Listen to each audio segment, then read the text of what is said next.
my love, just what sin I have been guilty of. Tell me how I came to lose your love. Please answer me, my love. You were mine yesterday. I believe that love was here to stay. Won't you tell me where I've gone astray? Please answer me, my love. Afai telefia alofa matau mafai. Afai foi eleai belea seitali mai. Wa ave pea oi ilo uanganga o oi funga fai ma uanga sala. Peo se avenga wa mama fa ilo une olanga. No afai telefia alofa matau mafai. Afai foi eleai belea seitali mai. Ua vepe oi o lo uanganga o oi funga fai ma uanga sala. Pe o se avenga ua mama fa ilo une olanga.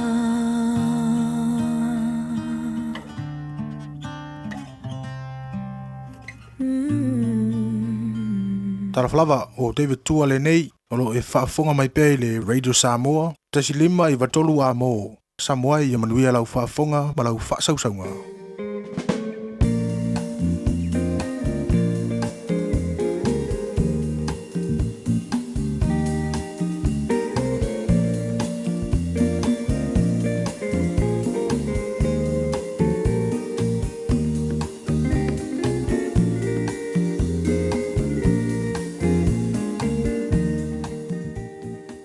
Ua na o le Radio Samoa se furulima iwa toru a mo e tautuaina o e ilaungangana fitu aso le vai aso.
langa i le lalolangi uma i outou au nātu i le li i malefifia o mai outou i ona luma ma le alanga fia.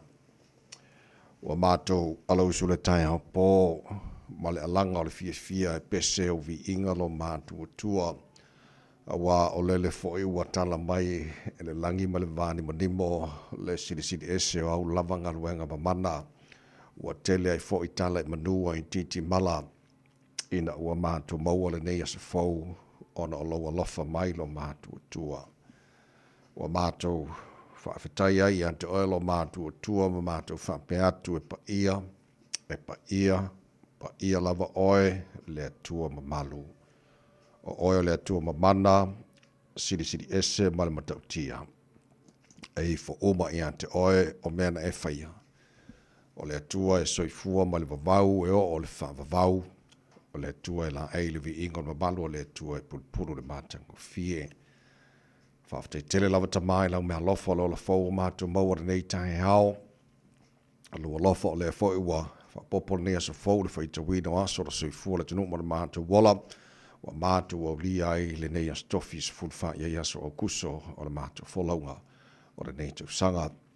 E se le mātalasi ma le telo lo alofa ia e mātou lo mātou tua mātou whape atu lau pule lea. Ia o le mātou malanga o le nei asa fau o mātou tu inatu o ao ta maa wha mole tau te mai i le mātou folaunga o whai nei. Au li tia whai wale a whengai mana tino le nei asa fau ai a mai.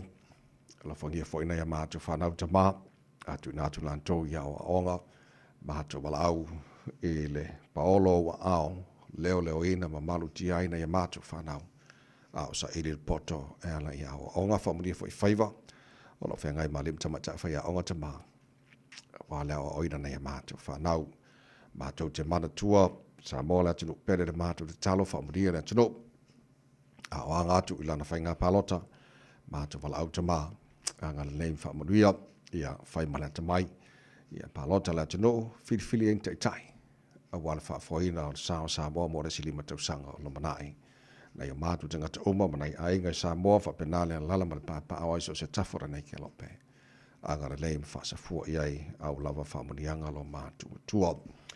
Ia whaamanuia fo le nea tino o New Zealand, lo mātu nofo mama wai, o le nā fo le titalo mo atu uma o le nei lalolangi, le tu imalu mo le panga ma le tapo inga na ia mātou mātua tu a sensino le atunu imalu mo ta malawa ne yaso e mana tua pea i lantou le mātou le talo te tolu aina lantou le mafana whana loa lofa whafo isia pera lantou sifu a laude le tino siri lava ele anganga.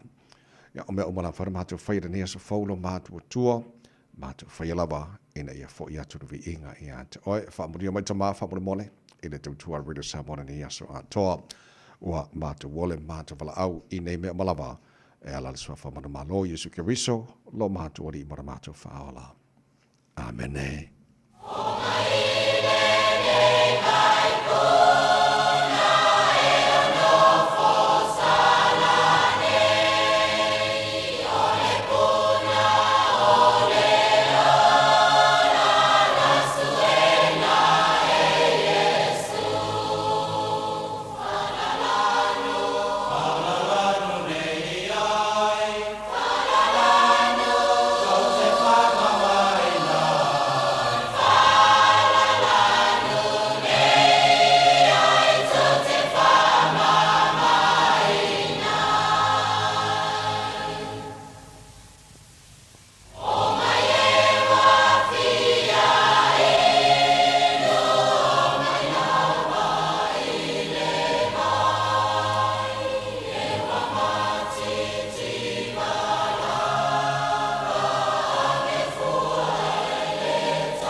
O mai le nei vai puna o le vi ingo le tua langina la vai pesel ko risi fa ya o ngai Samoa le tu mo o le Samoa for lima e va tolu amo o ta tono i le July ono.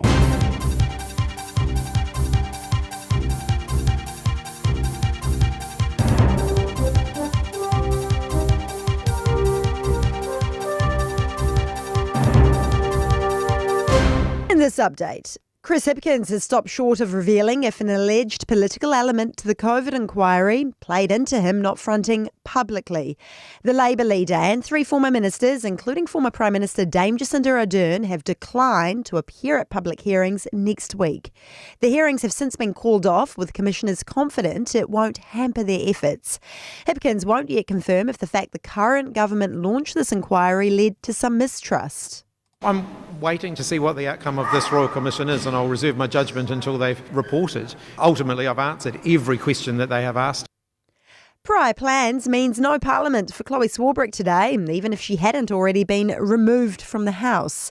The Greens co-leader was again kicked out by Speaker Jerry Brownlee yesterday for failing to apologise after saying MPs with a spine would support sanctioning Israel.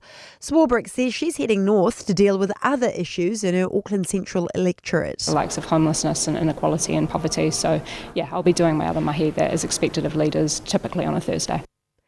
The Education Minister says tens of thousands of students will be affected by teachers' strikes across the country next week. Unionised secondary school teachers will put down the tools on Wednesday, rejecting a 3% pay increase over 3 years. PPTA President Chris Abercrombie says the offer doesn't address the significant challenges they're facing. Erica Stanford says parents expect their children to be at school without their education being compromised. And thousands of planned procedures and appointments will face delays due to further industrial action by nurses and midwives in 3 weeks. Nurses Organisation members will walk off the job on Tuesday the 2nd of September and Thursday the 4th of September. And judges say this year's supreme winner at the New Zealand Book Awards for children and young adults is particularly important for our time. Ross Cullman's book, The Treaty of Waitangi, won the Margaret Mahi Book of the Year award.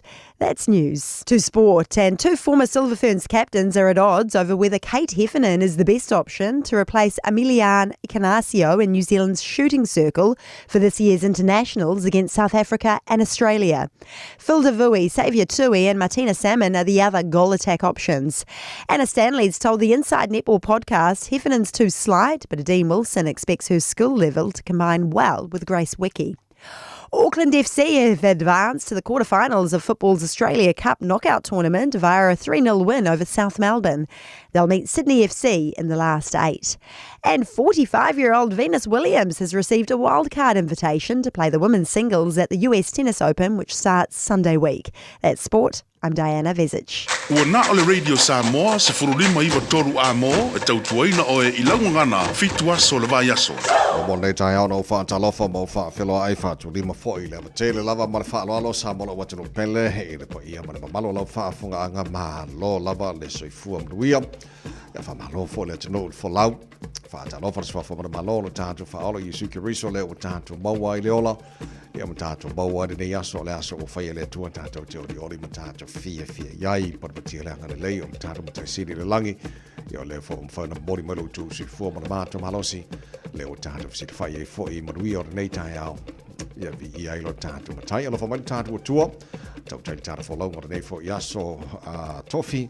Wa se fulu ma fa ia yaso ma se no kuso tara folo ngol lu afe lu se fulu ma le limo smaila fa fa kon por kala me maro le tai out Roberto Samuel Solima eva todo amo le fionga ngal manan ta so ba lu so so mai sinio ta to Facebook ma YouTube Roberto Samuel se ran ta si pante ma fionga pesta el gelo sio ma to ona nei mai mini that way no se ba le to la iva e le tai nei ya maro le se fo mria maro le so nei tai out ma mana la nge mama la se sunga le awa o tavai malo le fola manuia le nei fo itai au ia fatalo fat fo ia Samoa le atu no pele le nei fo itai au o le fata fiti o le so lo ka o ka fiki fo ka ko ba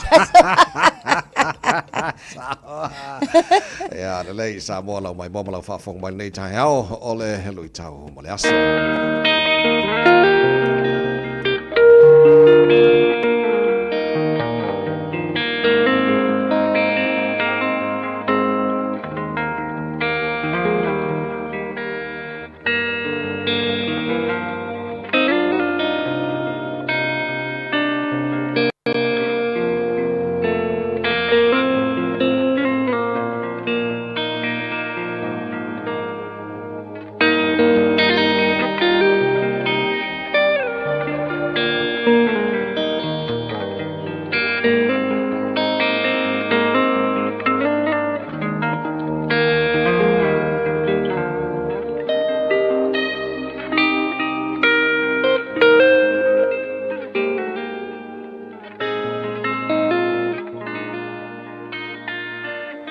tau mo le aso.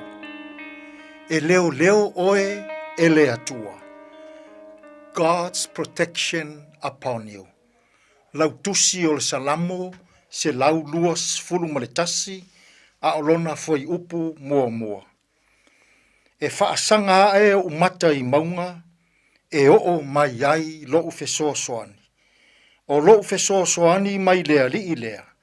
O le na whaia le langi a toa ma le lalo langi. E leo leo oe e le atua. God's protection upon you.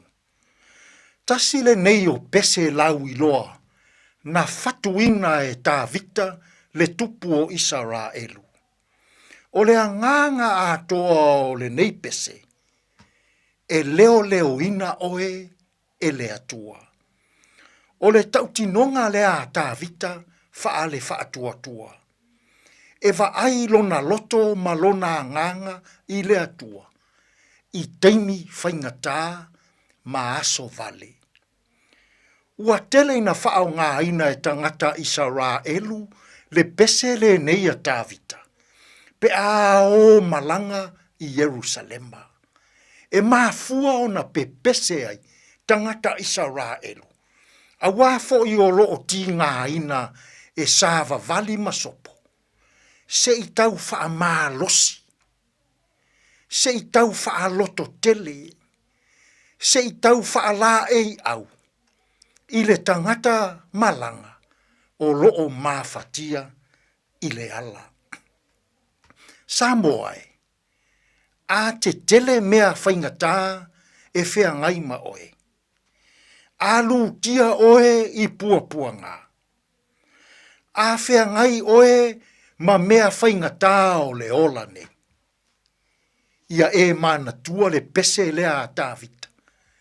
Na fatuina mai i lona fatu. E leo leo ina oe e lea tua i mea leanga umalava. Fai mai Tāvita. E leo leo e lea tua lou ulu fale ma lou ulu fafo. E leo leo oe e lea tua i mea leanga umalava. E a mata i le nei aso. E o lava i le whaavavau. Samoai. Po o ave lau taavale. Po o e whai ngā luenga i le whale whai ngā luenga. Po o e whaafafonga mai i maota malawa. Whea lava o e maua ai le whaamalo si au o le nei aso. Ia e mana tua le pese lau i loa. Na fatuina e Tāvita. E leo leo ina oe e le atua. I le neifo i aso. A whea ngai ma mea tinga. A whea ngai ma whaingata. A whea ngai ma puapuanga. Ia e manatua. Whai mai Tāvita i lana pese.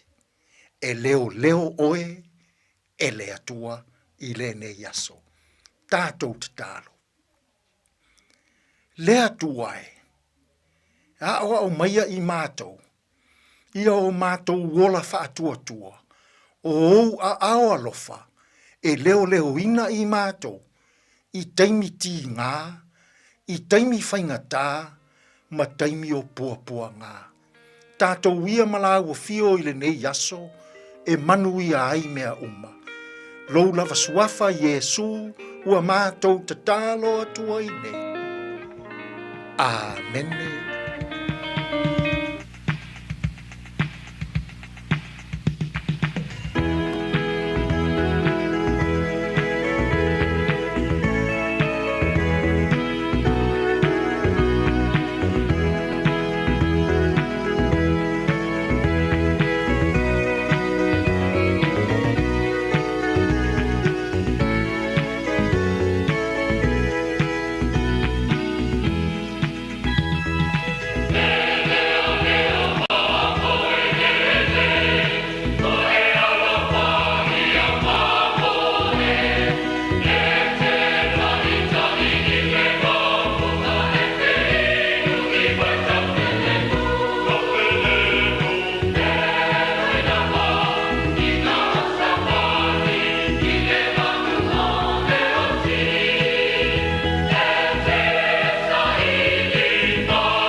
leo mai la vai pese le kanisia bet tisi fanga tongo America Samoa se fululua male afala wa chan hele to lie on all of fanga le polkala me manual tai au America Samoa se lima e betolu amo nai minute pa olo marka ko musika ka fa fifia or ni tai au ala kwa musika we fi siva le ke el mari di tai au ja, man fa mo la so foi musika fa mar au le tro le lo su tu mangar wenga or ni foi tai foto kwata fitu le tai nei mana e pe fa a bro mai so taimi au le MC al tar bukalame a reto ole ola ja ole tato malu tai fa le nganga na bor ni stofi te pena mai sunga pasta la fa copa today in history tar ba bai pare mena tupules foot fa o kuso e le telo to sango ba bai ole tai na fitu e le tai nei mo fa po telefone ngal protania pe ta fitu tar bukalame foi na matai le tai na stofi se mo tato va ba ai po mai lunga au para nei tai Patalo fatu foi after avale le nei foi tai au fo tatu wanga ia tu lunga o le ala tele foi ia lo mai tawatu taimi le nei na pausi fala vela veta avale le satu la mai taimi le mama tele atu ina le off ramp le i Highbrook i East Tamaki o le i lunga o le statu State Highway 1 anga ia tu la nga i East Tamaki ia o tonu o na tonu lava o lo o iai ia le fala vela veta avale le na i se taimi o le tai au au nisi o vaenga uma lava o lunga wa tato walta tele o lo mai tawa tu time nei ia o le nai fe o lo lava foi ia masolonga le lei ele o tele ni vaenga o no fa pole nai tato nei tai au ta vale ia sautuana lava le saunga le mu male ono sai i lunga o ala tele manuela mtanga nei tai au la tau o le na ua ma navanga luenga ma lo ono sai tawina ia tau nu manuia fainga malanga i maota malawa nei tai ma lo tau Radio Samoa no su minute te aile to la e ono Radio Samoa tasilima i batolu amo Radio Samoa tasilima i batolu amo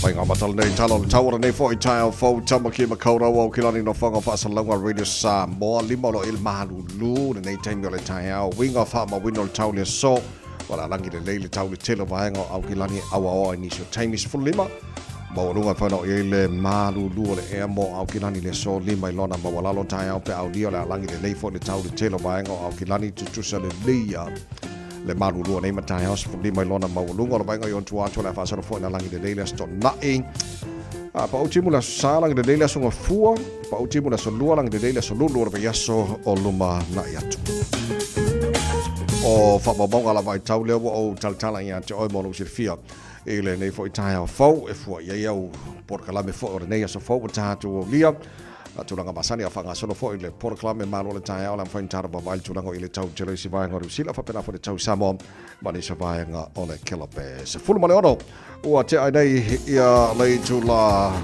e ono ia loi mato a paulo se mai se i te tala whaafianga whamani pese sau se ta aleanga ia ka ko mafuka ni ka au le lofo le tua ia tunu anga junta mga reo tae au fau ia whaiba whamalo se whatapiti na aso lo wala. Hallelujah, man. Ia lea sa le lofo le tua.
Hey, hey.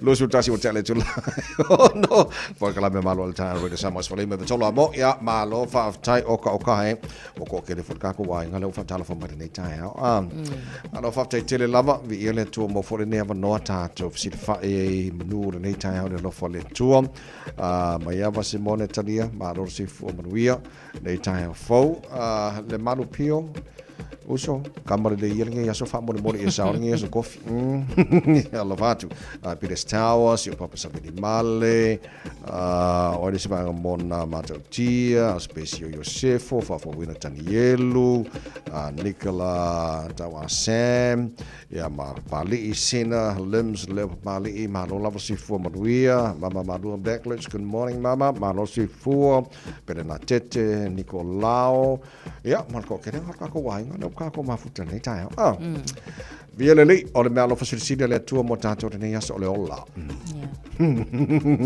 e le mo se fa o no io no le tua mo le olla le mo lo tu si forma macho mano se nei tai fo paki mala ia ma vi ia tu nei tai o toe fa sa mo sa o upu orangana o ko kiki foi fa forma par mene ia la fo le co-leader le Green Party a glowy short break e la son lafi manto fo io le fonga le mota o ia fa unga fa ia kwa fa unga na ia ona lava pe ia fo nga mai le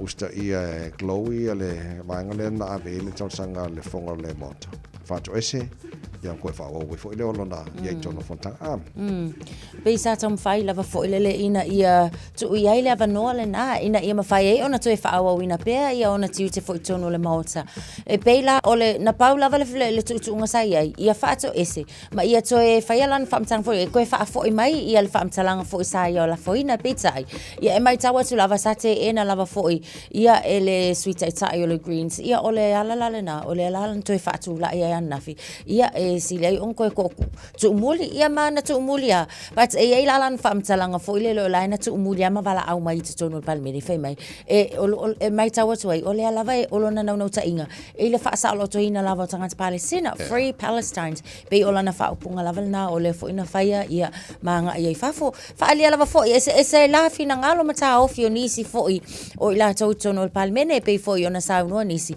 sa ia nisi fam talanga e tu nga mo sa ia fo na faia nisi fo mai se fo sta sa vem palmi it's time o mavai ai wa mai tawa tu nei time yo wa faisi ese fo yo le ole fai unga ia ale fonga ole mauta ile nei time ia ma time fo ia atonu e sui lava pe la fo yo na mai tawa tu ole fo yo lo ta ua ele fonga le mauta ole ta sanga lua fe sulfitu na i suinga fa pena so ole lava la o wia pe ele mauta ele fonga ole mauta ia tu langa i ta ona wia ia so ole fo yo la taru ti tilo langa leo tele o lopo le ale umile ya fo a me no ole winga fam talanga fo le ale umile o to tu le fo fa male parmene ale me sa ia ole avano o tu el fonga fetalai ngal kasiare upo ke sa no ia sorry ia ole fa to ana to fa o to no parmene si ia si tanto va vai o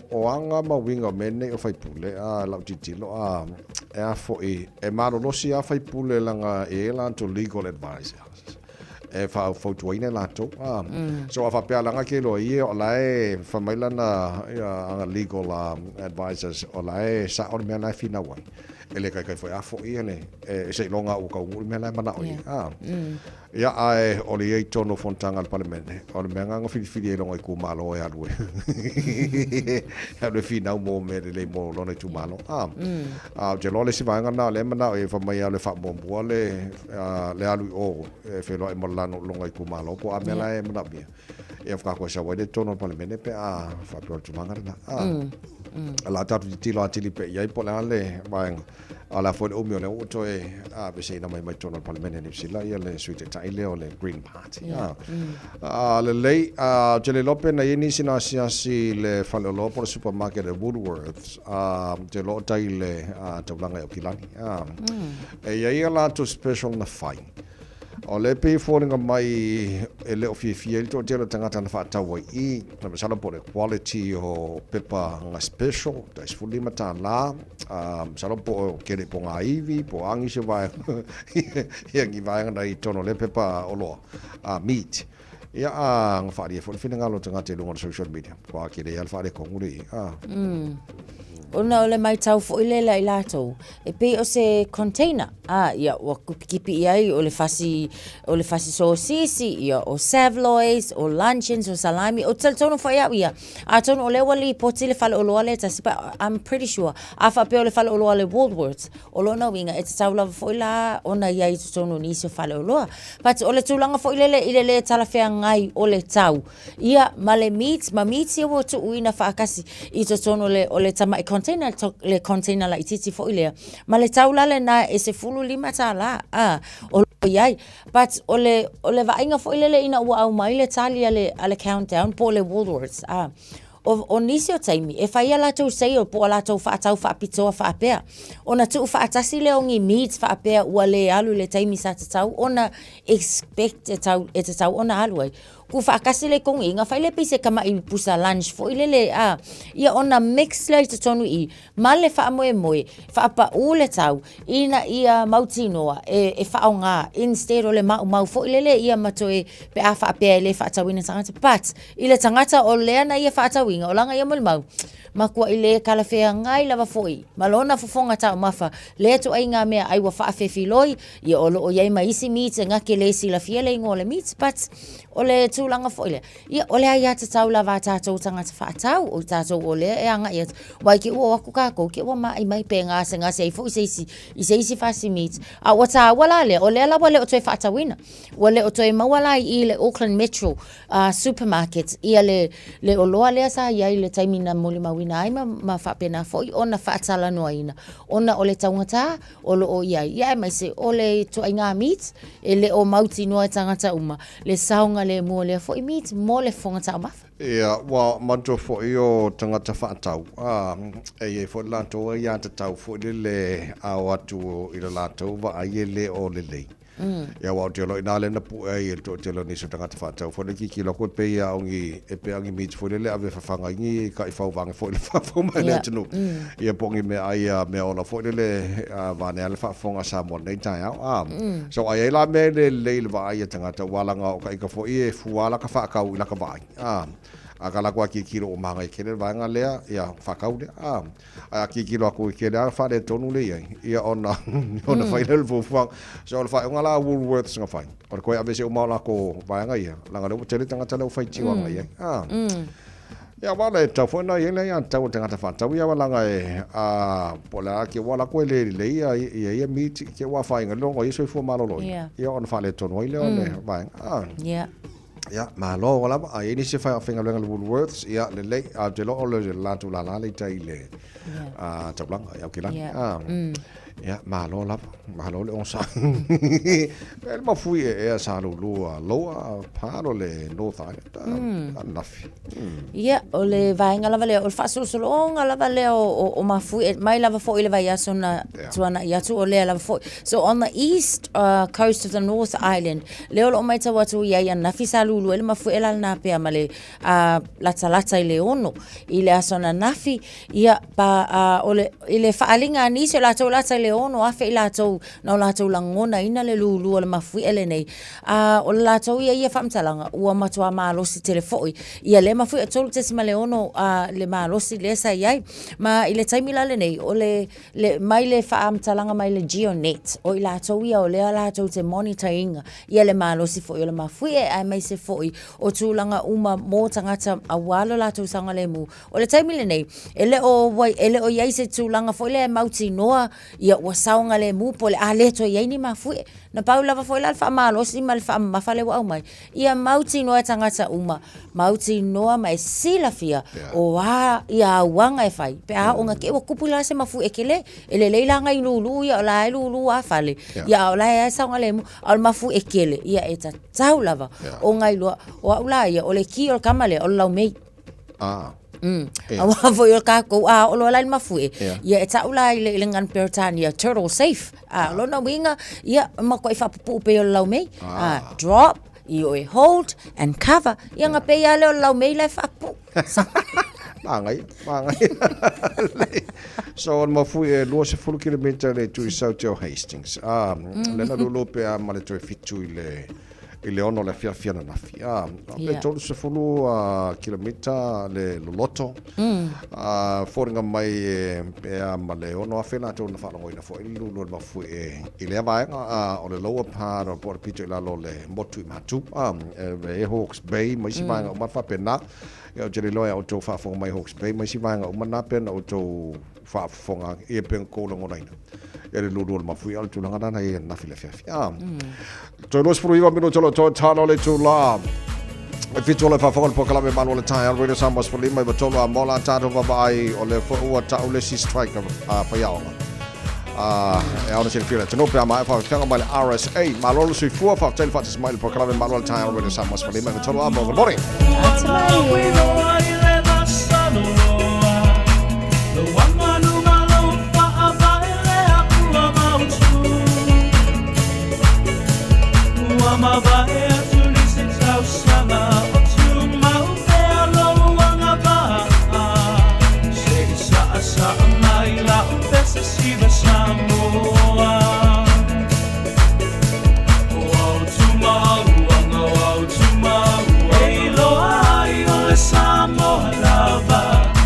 Tau silele ae awale pa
atamala.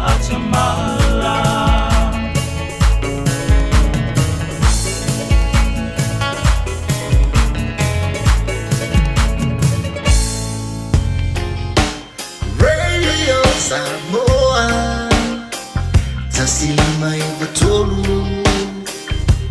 Amo Radio Samoa Tasilima ivatolu Amo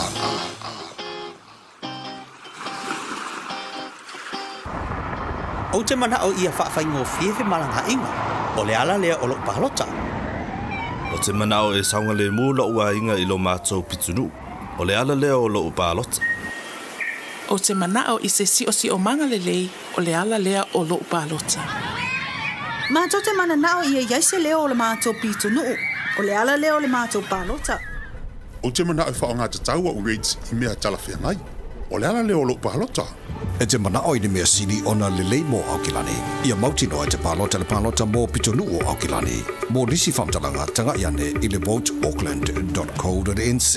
O fia maua sau ta vale po sau piki apu. Ai tongi ta iwa yaso, lua va yaso. Pe ta imasina, o le sleek cars o le a maua ai le fisoswani. Ua ta pena le au whainga luenga a le sleek cars mo oi malo a inga. Aua e te popole I se mea e tasi. Te tala fitu aso, mai le sifulu I le tai au, angai le afo le ono le afiafi. Tele la lai au kilani I saute, vili mai loa I le o lua tasi fa, fitu lua selau. Po le o lua o, fa lima, tasi lima tasi. Talofa Samoa, o Atish Narayan, o le Licensed Immigration Advisor mo le Auckland South Immigration Consultants. E visosoani mo so se tu ai ngā visa e malanga mai New Zealand po Australia. Telefoni mai nei loa I le o valu o tasi o no valu fa fitulua. Po le olua tasi o no valu fitulua tolu o. So luas fultolu mino tolo jora talo le tula e fitu le o tuma mao ia ona tu na tu le o le tātou proklame. A reto le ola o le tātou malu o le tāia whalenga kata mo nes tofi. Malo whaatai whaatalo whainisio pa anga le tātou proklame fta wheloi mai ma whaatasi mai. E le proklame le fwoi tāia whau malo lava sui fua maruia. O vai ngai e te tauona si le fia nei mātua o te loa lau titi loa tu pea o le aso lulu o le aso whau a ngā mana. O le ale a lua le solo te e a whaia o ngā secondary school a. Yeah. O le solo te ele nā whaia o ngā o sa lātou tali atu fo ile nā ele malo e tu sai fo I. Ia o le siktango lo lātou tutongi le na ofa mai ele malo. E tāsi pasene. I le manato whaia o ngā maise le PPTA po o le societe ma le uni a whaia o ngā atua lava maise lava le secondary school. O se tutongi piko sile lea o ngā pa u. Ia mai au ngā tupulanga fo e pei ona iai fo ila lātou ngā luenga. Mana tua fo i o le taimile nei, o lo o ngā fo i nei whaia o ngā maise lava ia o ngā mawalulunga nei, ma fesuia inga lea fo ina proposal le malo, lea ua le asuia i fo i le system lea sa wha o ngā ina le NCEA, so e le o se tūlanga whai ngofie. I le manato nisi o whaia o ngā pei ona saunoa ia Ample Crompie o ia o le Palestino o le PPTA. O le makua tele lava o vaenga ua lea mana ia ele malo o lo o tautua ia ifa ia onga ia onga mawalunga peila o nisi o vaenga o se tau faata pea le tele o tupulanga tala vau le taimile nei tutonua onga mawalunga o lo o safa po lo o pangatia I tūlanga I peo le mental health, emotional and societal issues o vaenga ia emo o miela ia specialist fo ia fa ia onga e ngalulu I tutonua onga mawalunga ina ia fisosoani tamaiti nei ele ngata e ngalulu ele isi vaenga I le pengi ma le api a o lo ngā lulue fo isi a wā ia le tapu e ina o tamaiti I lo lātou wola manuia pe o tūlanga ia manatuala o lea fo ina cuts lava le malo ave ese na isi nei o tautua I totonua onga I le fuala ia le kasipasenge ua makua I le tala whea unga lava pe awha apea o lea o le atolu ia roles ale whaia onga e ma whai ona whaatino ona o lea ua ave esea nisi o whaia onga sa ngā lue pe ila ia e moni lava la o lo o whaiteo ina foi ele minister foi ia le sunga foi ia Collins e pe ona ia o lona manatu ua le whea kele lea solo te e mota maiti a onga ia foi ia lata vai te ioi iai but o ai e whai iai ia le ngalue ngā whaia onga pe awha apea e ngā lue whaia onga ai le tala whea onga le tutongi o lo tongi nei whaia onga ia a tonu se o tātou batia te au e le o tu whaatamalaina fo e whaia onga o lo o ia lātou fuafuanga o la fo I ole a tā pena lelei ngā lue ngā onga mō tamaiti a wale aso lea ole a le anga ia tuai tamaiti whale a onga so ole vavai atu e aso ato ale solo te whaia onga le fo ile no fauta leo nei mātua fo lele o le aso lulu o le vai aso fau. Ia, se vanga na o isi swinga. Ai lei o le solulu. A le ala tau vai pel tara pakala me. Nongo pui le ia, me sana i mātua langa tau. Fo ma lama leima. Manino le mātua tu langa lea. So secondary school. Pua onga maurulunga. Korisi ma onga maurulunga. O whaia onga umare la alula. Tu solo te ila solulu la se fau. E aso atoa. Ia leile plan ma mao le. E tātou. A ini si swinga ai lei o le solulu. Pe whatanu. Pe le whatanu. Ala atam whani pakala me. Yeah, batu mo si fio la tu langa tawan si fio fo nei matu. La le to spruiva minuto lo to ta le tu la e fitu mai fa fianga mai le puni ala va. Ya na so le Malaysia ta tu li poti mai lunga ole awala. Ya ona tu ina to lo ta tu. Por clame a reto le ola. Te pena mai songa ya. Pasta la fa le copa mo le fo ta ya fo. Sila sila ilama to siva.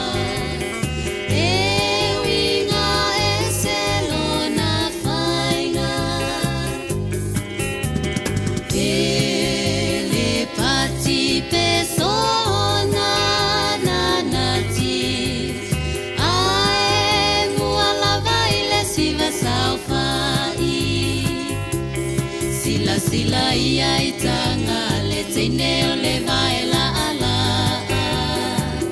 fa amane ene eta fiti fiti solo tene tene o so awala vane ie toi ofo ia ufainga e feolo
Eva mali pese, malo le fafonga Samoa, malo foi le vai le musika. Radio Samoa #1 New Zealand akoa. Simpson.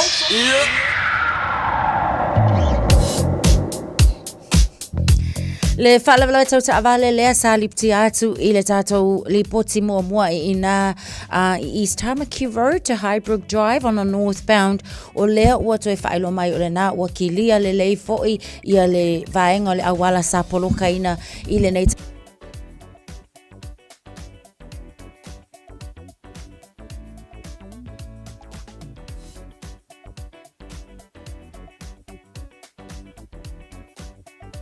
Vai fora Mike fa mole mole.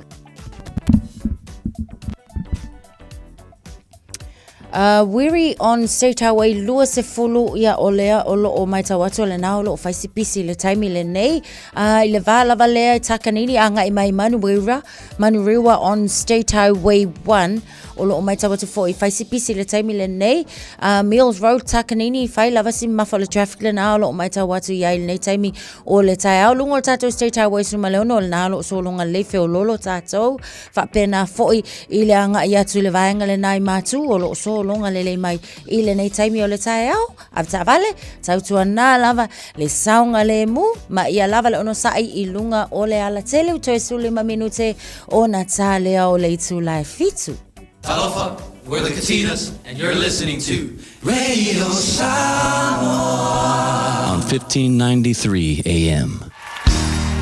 Bread of life sent down from glory.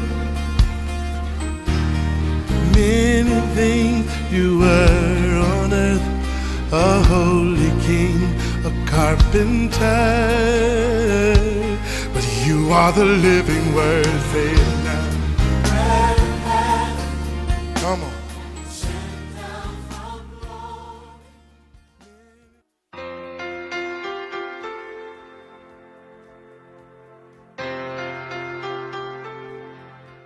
Au te whawhila I whai tātou tunu, mai tātou por kalame, o le areto le ola I le nei aso, wha te alofa atu whai te oia mawhai, o na whaso tai mai le nei aso. O le kolose tolu, o le whai upule e sifuru lima e whapea, ia pule whai le while mū o le tua I o outou loto, o le mea lea ua wala a wina I outou, e whai matino e tasi. O le upu mo o le aso le nei, o le while mū I le wā o tangata, e mai le tua. O le mana onga mo le while mu I le vāo tangata I le taimile nei. O se mea ua matua mana o mia lava e le lalolangi antoa. Awa e ai le vāo malo e whapena fo I le vā I te tonu o atunu e o mai fo I te tonu tātou fo I atunu I le vā o ainga. Ua matua te le lava ia le whenu miai ma le whemi sai o tangata. Pato le whanoanoanga e le mawhai e a tātou upu o ngā whaaleleia le vāo tangata. Wei loa e ke le tau mawhai ngolo, tau mawhai ai le lalolangi le nei taimi whai seminai le meno nofo le lei ai tangata o le whaalelei ngō tangata. Ka kuki kau mawhai le tātou malo si e whai. E le mawhai au ka kuo whaalelei tangata. A tau le mawhai o ngā whaalelei si ngā taimi. Ai I le unga le aso. E koe le anga fo I loto tangata. E koe kau I misa fo I tangata. E toi wā tau fo I malo. E mafua mai o wae ai fo I le awala lea sa whai e le tele o teitai o malo I le tuanai ma le history o tangata o le tele o teime talatala noa ai teitai. Ina ia maua le nofo le lei. Ngā o singa teime o ngofo le lei ai o mai le teime le nei. E le ima vai lava ma uma me nei o taua ma fe vai inga I le vā o tangata. Ia tunu e maise fo I inu. O le mafua anga. Ona o le whawhita auri, o lo nofo I le loto le tangata. Awa o le loto le tangata, o mea siri nei kaunga e mangatua, o le loto le tangata na whanau mai ia, e whaana atura o na whaina I mengei, e le anga le loto le tangata. E a whaina il mele o le manatu whapito, o le selfish. Manatu e a whaina melo na lua, e a whaina il mele o le matapea, o le greedy, matapea. Mana o tele, ma le melo na tolu.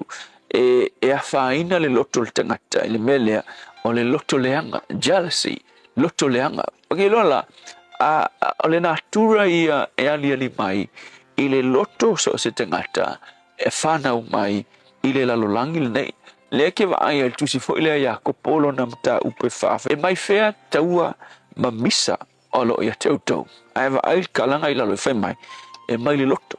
O le loto lava, a whaale ngā kula lo loto e a whaina I mea nā ngai whaangau mai ma oe.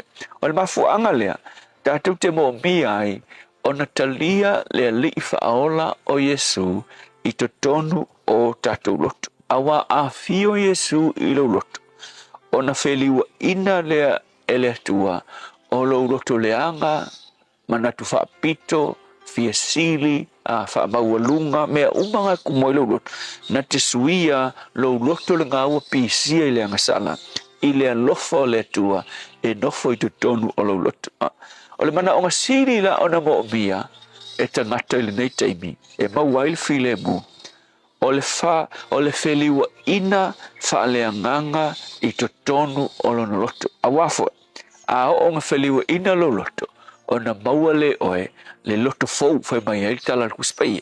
O le loto le lei whai mai tāwita ia e whaia se loto fau, se loto mama I te tonu ia tea. Whapewheo na tupu nā mea. Ina ua e whatanga le alii o le ola olo na suafa o Yesu e fio I te tonu o lo loto. Le tua se e so swani so se tasi o whaafonga nei aso. O iei se loto leanga, se loto whaapito, ma se manatu whaapito, i pa iai le aola ua fio e le nei aso. Whaafitai Yesu. Amen.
sa la lofa tino mal pese alanga ina le leo le manu malo ina wo tolo mino tolo tolo talo le tula e fitu la so se fulfa o akuso o han mena tupu ne yaso e tau sanga mafai. So sanga sa siva whawhitu ia o le aso na ulua e tuto o tasi ai ia le atunu le nei o Pakistan mai le pulenga ale United Kingdom. I le tusanga tasi iwa fitu iwa na mole mawina ai i te tonu o Wales i le tu i mātu o Wales le nua sa whapena o na ali ai mole umi e tusama le tolu i tu la. Tusanga tasi iwa valulima ia o le aso na whaatawina ai le li i whai musika lawiloa Michael Jackson le ATV i le na fo i taimi i le tau e whaase fulu fitu sesima le 5 miliona tala. Na ia toi whaatawina atu i le se fulu tau sanga talu ai i se tau e se lau 50 miliona tala. Ni sila nao wa ainga mena tupile na ia se tau sanga ua mawai. Radio Samoa. Taslima iwatolu amo. If it helps them feel safe, they can keep the light on all night long. Contact donates the energy to Power Women's Refuge and their safe houses nationwide to support the vital work they do in Aotearoa, New Zealand. Beta Drive Doctors i le taulanga whaatau i mangele, whaapea manrua. O le vainga o so ngase pe amana o mia. E whaatino e fo i matuipui o le whana witi, o tuipui la COVID sfuluiva, mo i lātou e sfuluan tausanga malunga atu. Whaapea matuipui o le flu. Pala au telefoni, 255 iwa valu. Mo so wanoe whaatino ai nei au nanga. O fisa whama i mangele i taftafane o le McDonald. A manrewa i taftafane o le Whaletusi po le Public Library. Beta Drive Doctors Clinics. Whai mea alofa I a inga mawo I Samoa, e ala I le whaatawina o se hotel ta alofa voucher. E mawhai ona whaongaina mo aso tā ua whailongaina. E pei o aso whanau, whaipoiponga, pe whai malolonga mo ta whawhawai whaiungo vai aso. Whaatau e oi New Zealand nei, a e piki e lau a inga I Samoa. Tanga I ane I le pacific40.com/hotel. Ma whaatau nei loa. Pe wala au I le o lua tasi, o valu tolu tolu, lua lua lua tolu. O lua tasi, o valu tolu tolu, lua lua lua tolu. Hey, hey!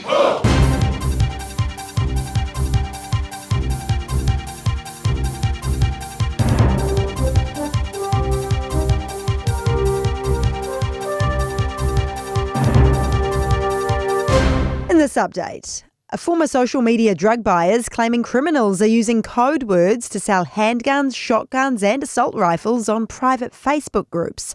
Kate Rickard has more. The man says code words like hairclip or bunny are often used to discuss firearms online to avoid detection from police and social platforms. Detective Senior Sergeant Kepa Richard says police are concerned but are aware of firearms being sold on social media. He says trading on closed groups using encrypted messaging doesn't always mean buyers and sellers are untouchable. The ACT party's laying into the former ministers who led our COVID-19 response for refusing to front public hearings. Labour leader Chris Hipkins and former Prime Minister Dame Jacinda Ardern, as well as Grant Robertson and Aisha Verrill, have declined to appear as part of the Royal Commission's inquiry. Commissioners are confident it won't hamper efforts as they have cooperated with the inquiry privately. ACT's Brooke Van Velden, who's in charge of the inquiry, says these ministers stood publicly and made huge decisions about people's lives. I think that's quite confusing for many members of the public who are still feeling the effects of the COVID lockdown. The Education Minister says tens of thousands of students will be affected by teacher strikes across the country next week.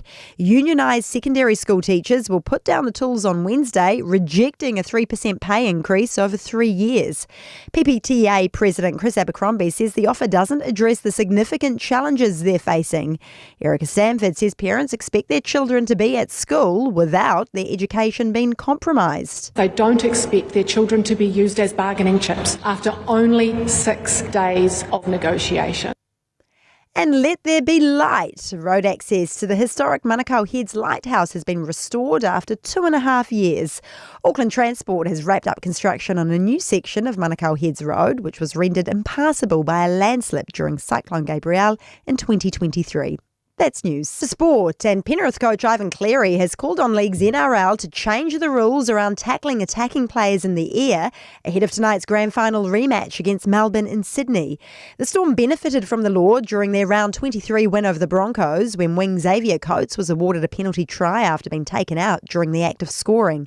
Cleary's contesting the interpretation. It's one of those ones where, originally where the rule was made, we just tend to forget why that was made and sort of drift off and become something else. It's all about player safety, that rule. I think some of the ones you've seen have got nothing to do with safety. So I think there's just a little bit of common sense needed. And Australia Chief Executive Todd Greenberg has predicted some nations will go bankrupt if they continue to play tests. That's sport. I'm Diana Vezic. Ua na ole Radio Samoa se furulima iwa toru a mo e tautuaina o e ilaungangana fitu aso le vai aso. Nei awala fo ilunga o tātou motorways ia manisi awala lo mai tawatu taimine na utau feo lolo le pisi mai taimile nei Alice Panmure Highway ia wa faisi a matana pisi le taimile nei male anga ia tule na i Sylvia Park le nei fo taimile tai au mai tawatu foi weary on State Highway Luas Fulu ia o le isi vaenga le na wa feo lolo le pisi Morningside on State Highways Fuma le ono lo mai tawatu le taimile nei faisi pisi fa pena fo ila le anga ia tule na Point Chevalier anga ia tuai Great North Road o vaenga ia tato interchange na o lo pisi mai taimile nei Aaron Drive i Rosedale o lo mai tawatu o vaenga le na o lo pisi mai fo i le taimile tai au feo lolo tato i nai Onera Road le taimile nei ave ta vale tau tua na lava le ono sa ilunga le awala ia ma ia tau sisia pea lo saunga le mu manu e tele fainga mlango nei tai au ina ua tolu minuti te aile tu lai fitu Malo soy fua, ol se fufonga Samoa, Radio Samoa, tasilima iwa tolu amo, se kia Radio Samoa. Malo whaftaile tino i lau, mai mopalau whafonga nei teimi o le tahe au, le vainga lata mai le nei i le tala o le tau o le atatu amata mai Samoa. Wawai ato lea langi le leima awa o mai fwole tau Samoa nei vainga o le tahe o mo te elevalu i Samoa. Winga o le tau le tino o le whasora langi le lei le tau e awa o. Inisio taimi, se wangana fo inisio vaenga o Samoa e pa ui timu. Toru se 4 degrees Celsius, moru ngara te vela le e Samoa le so. Lusuma lima e lona mawalalo. Fata piti o tāru tala mai Samoa. Pea tale tula e valu i le tae o nei. Fata lo fatu i pa angal tāra bukalame. Olo te wawa ia tula fata lo fa mai i Samoa. Ele nei tae au so kilo aku pea o te loa. E le vaenga le whaafonga mai le motele sala fai. Oi fo i kino ko ane whakaro fo peka kamo sala fai. Sala var, yes. To filau, sulu whane ese fia me, si paia, ma lor si fua maria nei tae au. Lai pa mai lai ma ngai al kau Samoa, sala valu, mo tele sala fai, alo whatu ma lo whaftai. Ia le whafo mai nei male mai mo mai tarapo kalame nei fo i tae au fau. Se mai talo tau, i New Zealand nei, motu i sauteng, whatalo fai pa angal tarapo kalame so se vaenga. O le motu i sauteng, o lo tātu whatasia nei tae a Blenheim, langi le lei tau mo o tau le sos fultoru mo lunga le maru lu Alexandra, langi le lei fo le tau mo o tau si fulua mo lunga le maru lu o nei aso. In mega ko la fasona na awa ia le tau le sos fulua mo lunga le maru lu, langi le lei kai Cora, fasona langi le lei Nelson, Queenstown, langi le lei fo le tau le so Timaru, langi le lei Wanaka, langi le lei Dunedin, o la fasolo fo in langi le lei le tau e awa ini so taimi le fiafia nei. Sfultoru mo lunga le maru lu fa mawina mo Dunedin le so. Ia makala estete baba tola langi le lei fo le tau mo tau le so maru lava se fua maduia. Sfulua le maurunga le maru lu fa mawina mo kala estete le nei fo yaso. Se mai le tala le tau le motu matu. O le pi tola le motu matu i kai taia. O la fasolo langi le leile tau pa o timu ni so taimi sfuruono. O le maurunga na le maru lu fa mawina mo kai taia le nei fo yaso le lomo Wellingtone. Good morning malo lava se fua maruia langi le leile tau mo o tau le so. Sfulua le maurunga na maru lu fa mawina. Ia mo nea stofi. O la fasolo langi le leile tau i tauranga. Fasolo na awa o. Pa o timu ni so vaenga o tau po. Fasolo po ina awa o langi le leile tau i ni so vaenga o Rotorua le nei fo yaso. I le tele vaenga o Palmerston North langi le leile tau mo o tau le so. Langi le leile New Plymouth, langi le leile Napier, Masterton, langi le leile fo le tau mo o tau le so. Hastings lang de le tau de yaso Gisborne lang de le for the tau mo tau kiri lo Hamiltonic malo se for Maria le tai up lang de le tau e puawa ni so timing sport farm mo rungar maru fa mawina bo kiri lo de le for yaso tama ki makauro o kilani o no fanga le fa salanga radio sa mo fa wo yel maru lu ni bang o tai o tu mawinga lang de le tau de yaso ayangi Maria marsa vidi mai sau sifo sfulli mo rungar na le maru fa mawina mo o kilani le nei stoffi tai op au dio la fa so for lang de daily talks for di ma foi tu sa le yal maru do nei ma tai for di ma lo na ma lunga o vai ngai on tua tu lang de le for esto na e fa so pa uti mo la sa lang de le so fu pa uti mo la so lu lang de le so lolum o pa yaso o luma na yatu ya so le tu lang da ia fa mo nga la vai tau e le nei vai ngor tai au le tu o la lampa pa au e ni so vai ngor kelopen le tatu ngolo maria mali tau mo tau ele nei so fo ta tu o dio le fa fonga le por kala me maru le tai au ala be sa mos pali mai botoru amo o balu le o te anele tu la fitu te milia ma to nei New Zealand ya o te lo ese tatu taimi ya mal malo le tunu o lo i Australia ma Amerika yo Amerika lafta aso lulula to ya po wa fa yo tu ta mo tanga la wa uli ya ma to le o for kai me fa il maru le tai au ka so ok ma ko su poesi or kai au o ka mangarba suposi suposi ma ngai a telefon ka ko so ke le no po tu ma wala mai osi mai sa mo fo la ngol fango le si mai sa mo mai frozen fo le ya sa ma ngai al nga vai kai mi la o ka kala yel ma ki sa mo i oko so la kamor ba ke le mo tino la ne temi po ko men ka ko si mai sa mo pe a ko wala to longo mai po fe la wa luanga ye kiri voles ke fa ku se vala le sia ka ko sa mo mai si mo ngi so le me nga ke mi ka kire le si le sa mo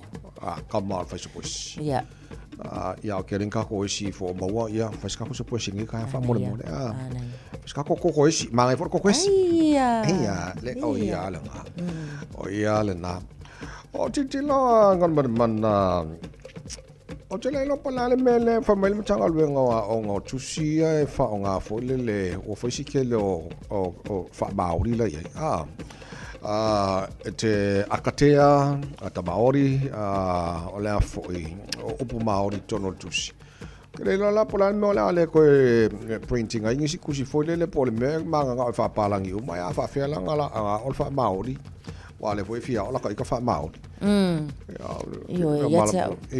ya sa no ta ko kira mal mala po la mele ku pui fo po me vale ko va kilo ko pi fa no ala ngwe ya ko nga me fa pepe ya we fa ngo fiar kali a kai nga le lo a fa i mata ule upu yo nga fa mai wa sa na ave ya tsa we makua i te ye lo wa ya ma fa o ya o le si fo itangata enga lue o tangata Samoa mana tuala o le tusinga o le tusile nei o lo fa mtala talaina at the marae o lo na winga o le utu ngana o le ngana e whaonga aina e tatau o nā tangia mai ai ia le anga nuu o tū mahanga a tangata nuu e ona mawhaasino tonu i ai le marae o leisi e tu ele lei ai le tusi o la lavalo i ai ma le whaapalangi i lalo ifo whaatatau le nā ina ia mawhai ona malama lama i ai tangata ele oni tangata anu maoli ka kai le mwhai na tau tala ngana maoli a o le whaaupunga a le minista whai mai le minista wa kele upu maoli e te au ia o le maku ayo ke e lava iai. Leanga o lefo e tātou tusi tala Samoa.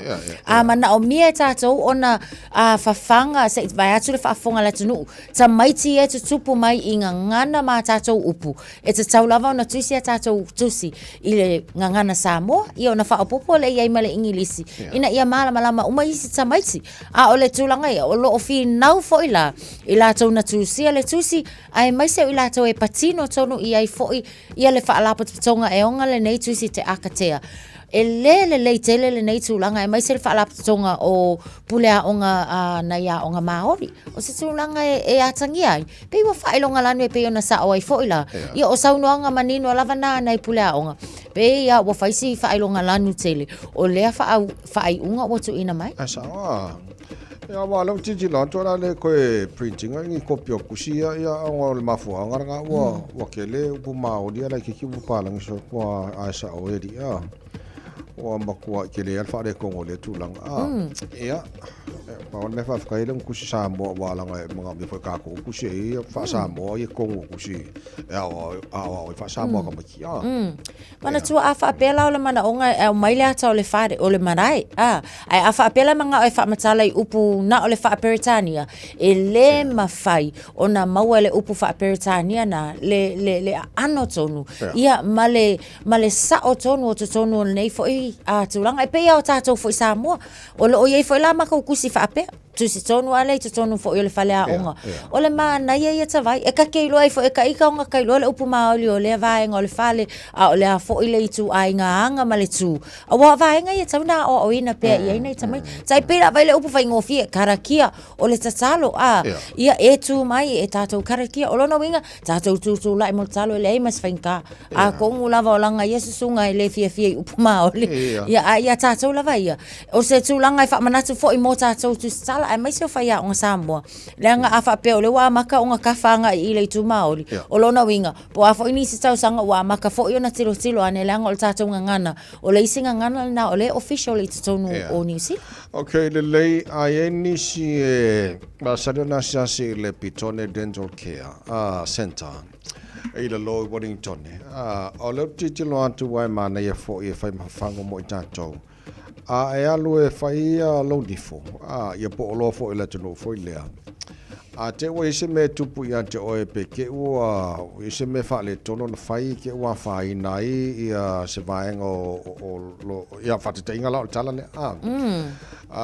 al fai le ngifo o mo fai le ngifo ke ua po ise me o le masingi o fa le kongu nga fai ele dentist ia na fai nai leo le langutu tu lo fo fa fo male tono o le tangata le o le mela le titi lo fo le ia i wa ala wailo ala ufa le tonu ia le vaenga o le fonga fo le tangata na le fai le nif ia ele fai se fu nga fo le ma venga fai konfikinga fo le wala ai mina la ki longa le tala fai kau ia o my responsibilities ia le dentist ka fai yo e vai fa ngo ke le lo ma fa ia o le manu o fo ile na o sina manu o le matu ai fa le tonu la so ole lesona walanga o tanto e fai nifo e kusa e ka ko ke expectinga po ole mana mi tanto ia le lei ngaluenga al fai nifo le kapio ia fai mo nifo e a ke o le nifo ko fa le ko male a fai nifo yo ia pela si fo ia tanga al fai nifo a fai ngai molonga la ngutu ba ne al fa fo bale tunu le tayo ya melanga mo ka nga responsible il fai ngo me mai api fa ali yang wango e kai mo le ngamandu ai ele tanga ka ese fo ile le ma nga me ya it's tau lava ia ta wa ia talu sia ia tuli lo pe langa it's tau lava fo i nga responsible mo le nei fa tamala o fa kamala kele ia ai a fuala ia nga luenga fo ila fa ingi fo ia ka ma salu mia fo ila va nga nga ka lu vai e ke lo fai mo ia la nga luenga fai fa mo la ngia o la vea ya le okay ya ka ko fa ngi o kila al manga le lo Pitone le la mua ka lo fa ala le is folima lo challenge lo feature for club Emmanuel Town radio samos folima betolo mo mai fa fianga mai le penino tia fa so mal fa pol dei town for club ngal poltania think a minute malo se fo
alofa lava o au lapi Mariner, mau pelo li tio, i le Radio Samoa tasi lima iwa tolu a mo. Just think a minute. It could change everything.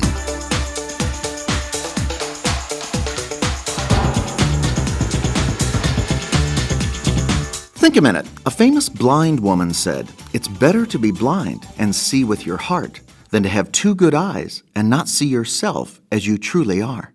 It's so true that no one is as blind as those who refuse to see. A man told me that in almost 40 years of marriage, his wife has never once said, "I'm sorry, I was wrong." And on the rare occasion that she does recognize a possible weakness in her character or personality, her answer is always, "I can't help it. That's just the kind of person I am." So in her mind, she's never wrong or responsible to change anything in her character, because that's just the kind of person she is. A counselor who met with a man I know suggested some areas the man needed to improve and grow in, but he replied, "I don't want to change anything. I like the way I am." Just a couple of years after that, this man's wife and children left him. Sadly, he and his family paid a high price for his selfish pride and blindness to his own character faults and weaknesses. Many of us go through our entire lifetime hurting ourselves and others by the way we handle our marriage, raise our children, and work with people, yet never seeing ourselves as we really are. So we never change and correct our wrong thinking, attitudes, and behavior. But remember, character building begins when we're babies and continues to the day we die. A famous philosopher said, "Know yourself. The unexamined life is not worth living." Because when we're blind to ourselves, we can't see what we need to change in our character and life. Our blindness blocks and stops us from ever reaching our potential and living our life to the fullest. Someone said, "Everyone wants to change the world, but no one wants to change himself." The fact is, the only person in the world you can change is yourself. So why not start today? Ask the one who made you to help you start seeing your blind spots, your character faults, and daily behavior you need to change. Jesus will forgive you for your wrong thinking and living. Then he'll free you with his power to start seeing and being all he created you to be. Just think a minute.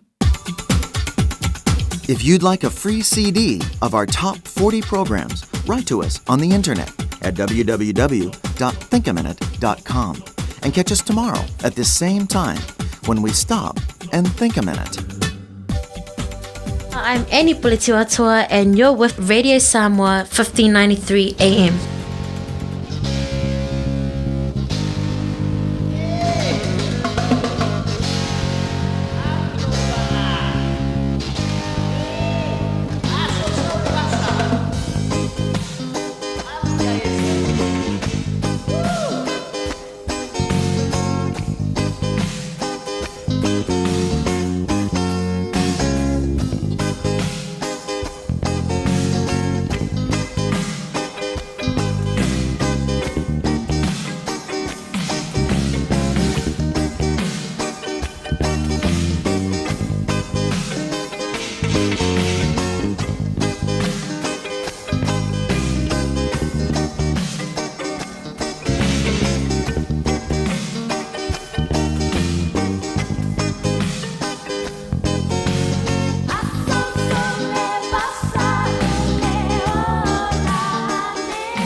Sangala Sisters, also Sole Vasala to Radio Samoa's for Lima Vatolu, more than a time foe. Tara from Yangas Fano Pamaya for Yangamaya Wayno, a time. Telephone Tolu Fit to Taslima Vatolu. If you have a Babela Gikimai, Afarti. Okay, on Macala more, telephone in the time. Or from Yangas Fano.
Nagas wana wala stofi de newa ta to yais fulfa ya yaso o kusol tar fola ngor ne to sanga o matala telefoni mo o tolu fitu tasilima I tolu holo mo fole no ta to emaili on air at radiosamoa.co.nz. Ya bolo mo folta to Facebook mari YouTube ro de Samoa pula o po feo ba ngana pa veno melo fam nagas fana ne ta ya sene malo si fo.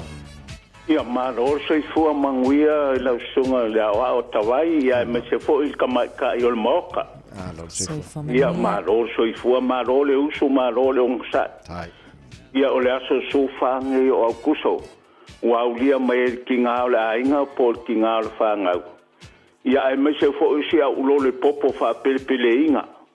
Ua a koa o le asu whange o au kusa ua a koa i eilonga ongo su iwa kausanga.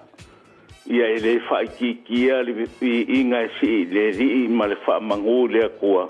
Ongo ua ulia mai ki ngā ole ainga lo. Ongo ngei kausanga e kele. Ia o le kakalo. Ia lofa lea koa koe whaapopo nisi aso se kele mo ia. E wianga mau e mai o le kingo a o lofa ngia pēr lea kua fo a ile maa losi ma le ola. Ia o whamangu ianga ngā e waku le whangau.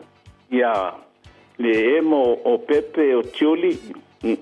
Ia mo me kaa. Ia me se fo ianga Grand Turin o Jaira, o Eden, o Halan, o Presi. Ia o Naveia ma Maika. Ia mauna inga uma nge New Zealand ma Australia. Ia lofa le koe whaapopo ngi se auskele mo ia. Ia ai. Se yo le afiafi. Ia leo sa unge palule. Le whalau maka e whaien mako kopai. Ia pingi e le afiafi. Ia o lofa anganga e wakul kamau le ainga ia sene. Ia manguia rua kiuke mawhai wa ngei aso kawai ma le kausala. Tai sene, manguia whalko pai e whamanga koeila se fuala makua. Ia e umanga wakule au se rua ulo kopai. Wafkaina. Ia lo whaku. Ala vatu sene. Lina Manon se fua. Ia, whaftaila watawai mal tausala mo le avanoa le tai au. O le nei tai au le se fulu whale nei o tuso sa penano u fia whamanui atuai. Le e lua se fulu tau sanga o se au kren tota lea o te mila talavou. O lo no foi et kala i stefe o langa mixi ia. Whai ulana tau sanga ia maualo na manuia le nei tau sanga. Ia e momoli atoia lo whaanga. O ngā anti uma, o ngā malunga anko, ai mai se longa nena i Samoa, Lucia, Talavou. Ia o nei tuita mai ta ia whai ia Talavou. Ia o alo whaanga o lunga tuangange i Ulio, Kiano, no ngā usta o Tasman. Ia ai si li ai alo whaanga o lunga tina o whiangiai. O alo whaanga fo i lea mo o lunga nena lea i lunga telefoni ma lunga papa o longi ma le whanau. Ia alo whatele i lau no fo ai te mila le nā mea. Oi e steine le lei. Sa uni e whai ula wā onga ne tau sanga na e toi fo i mai lea. Ai alo whatele nena mo oe. Ia whawhetai lawa tawai ma le tau sala mo le avanoa. Whamanuia le atua le luatai au. Tai Lina Manuia fo nei tai au. Sarai ma nor si fua.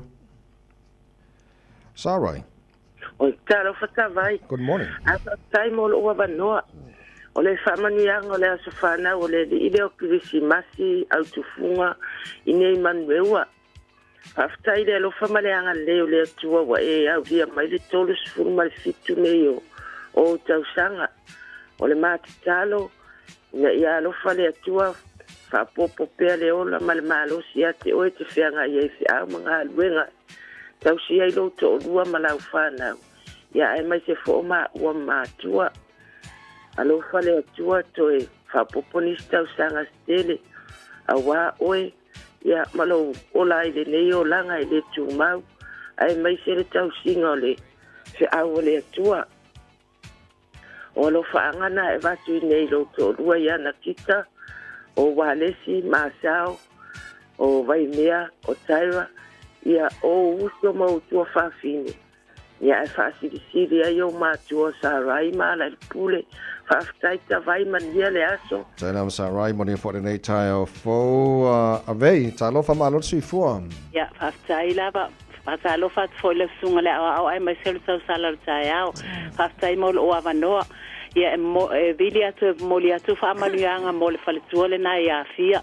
Whalongongo tu fo ilo na soifua le nei ia fia. Ia whaftai le alo fo le atua wa o se tina e mawalo tino i mai. Ia whaftai o mawalo maalosi. Alo whaangana e moli atu ia i maa oe nei mesi o le anama avei ma le whanau. Whaftai lava tawai mo lava noa manuia le aso. Tai avei moni a fo nei tai o fo le moa te wila ma loro si fua. ia malo la le sai fu vai tova a le nei tai ao ia o le mo te wila le lunga telefoni ia o te whaatai mo lo wawanoa i ai le alofa mleanga le leo le atua le nei tai ao po le nei fo i asu fulu wha au kuso o mawhai ia na au lia mai fo esi ma ua granddaughter lea Rimania tangi i lima afu ie ia toanga le nei o lona sulu lima tausanga ia Rimania ia ia tele le atoanga lo sulu lima tausanga so anga i le aonga taine le lei mausita ua talitonu o se tamaitai e selo wanga malu ma tausa afia winga tono tato ai ia e mai se foi o la aonga ia na Koli College ia ma te mai tauina lava le lei tele o i poti le aonga ia tu mau i le na ia lofa le atua te whaopopo nisi tausanga mo longola ia whapena le whaonga inai oe i le lumana i le atua sana whi amsa na ngaluenga ia lofa anga nai mo moli te le atu ia i maa ua o grandparents mo te wilam whaumuina suha afu i ia ai maise na yo uso na yo tuangane Otavia, Madalas, Madarius o cousins o uncles mo aunties ia mai se o matua ia le moa ese ma putatasi ia mania tele lava lo wasa whanau dali nei aso waftai tele lava te vai mo lo wavano manuia le aso tai maria for nei tai au fo ia le lei e fo i pe il fa maria ngale ngol ta Facebook Ia, o le whaamaniang mo mua mai a Peter Enelico. Happy 58 years au mua J. Fa tali aoa le au pepe of San Diego and Fasita Outa. O le isi o tātou whaamanianga mai a tofi lau suli fale sea fia me sipaya. O le aso soifua o tina matua i a vasa to whai ono ua valus fulfitu ona tausanga. Manuia te lalo wasa soifua, wha popo le tua ni isi tausanga mo lo soifua. Alo whaangana mo oe tina mo li atu ia i mātou nei. Ia, o tofi lau sulu i whale se fia mesi pa ia lava manuia lo valus fulfitu tausanga vasa to whai ono i Mangry. Alo whaanga mo oe tina vasa.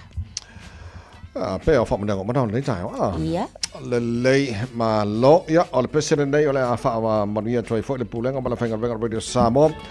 Ia ma tāpa klame malu le tai au. Pi ele tu nei tau sanga wha popo mo lo tau se fwa. Ia. Spaki. Ia, ia. Malko pai. Sene ma wil whainga ko pai. Happy birthday. Le lei, hallelujah worship team. E na wato e loa se fulu. Ile malu.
Faisi mamafa o tātou traffic I le nei fo I taimi o le tai ao lo o mai tau watu I lunga o le tātou State Highway lua se fulu Southern o lo o matua mamafa lava le traffic I le taimi le nei so pea ma le se fulu lua minute delay le travel time o lo o iai fa pena fo I on the northbound I lunga o le tātou State Highway lua se fulu I le taimi le nei o lea lo o mai tau watu le nao lo o faisi ua mamafa fo I le traffic le nao lo o iai o tahu on State Highway 1 o lo o mai tau watu fo le taimi le nei o le nā lava fo I o lo o ua mamafa le traffic mō tātou.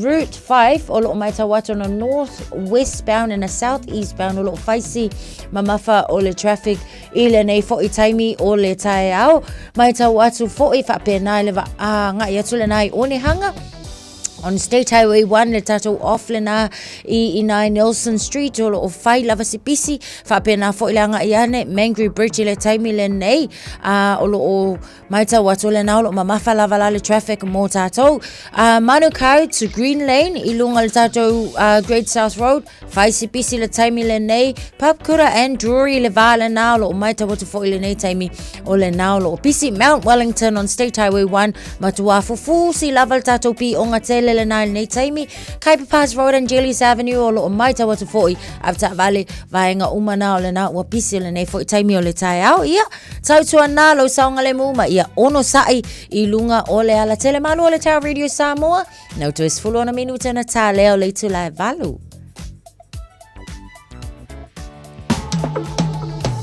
When you shake the Radio Samoa lua lua mai washing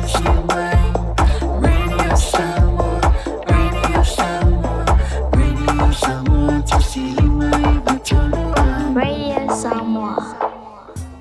Mo tupe wha mo moli Samoa mana tua lo le Pacific Easy. O lo wha wau pea le tātou wha metoa e nao le lima tala te tongi pea e whaonga ina le Pacific Easy app. E wha tino ai au tupe wha mo moli mai lau telefoni wha mehai. O lo awanoa fo le tātou direct transfer. Tiposi mai ai au tupe le tātou account. Ma wha mali aina fasili lungo le telefoni. Ma wha tino la fo ina lau tupe ai ga wha metoa. Mo le tongi no pili o le vai. Mo li te ngā tupe so se wha le tupe Samoa. Pe le tongi nino no ngā tupe le nupi wha. Samoa House Corporation po le Samoa Land. Ma so se au nanga Samoa. O lo ma whai ana wha tino uma e le tātou au nanga le Easy Pay. Maratua e lata le fitu se furua tātou la wa wha sopoli ai New Zealand. Wha peo tātou ofise tolu I o Tara o Tāhuhu Mamangele. Pe wha ngā le Pacific Easy app po le direct transfer. E wha sawa ilo taimi. Ai sili atu na wha sawa I nau tupe wa taunga tāle penisini. Mo nise whamtalanga pala au le o varse lau o tasi ono. Po numera masani au kilani. O le lua fitu ono fitu iwa fitu wha. Ma le lua fitu ono fitu iwa varu wha. Pacific Easy. O lau pa anga mo tupe wha mo moli Samoa.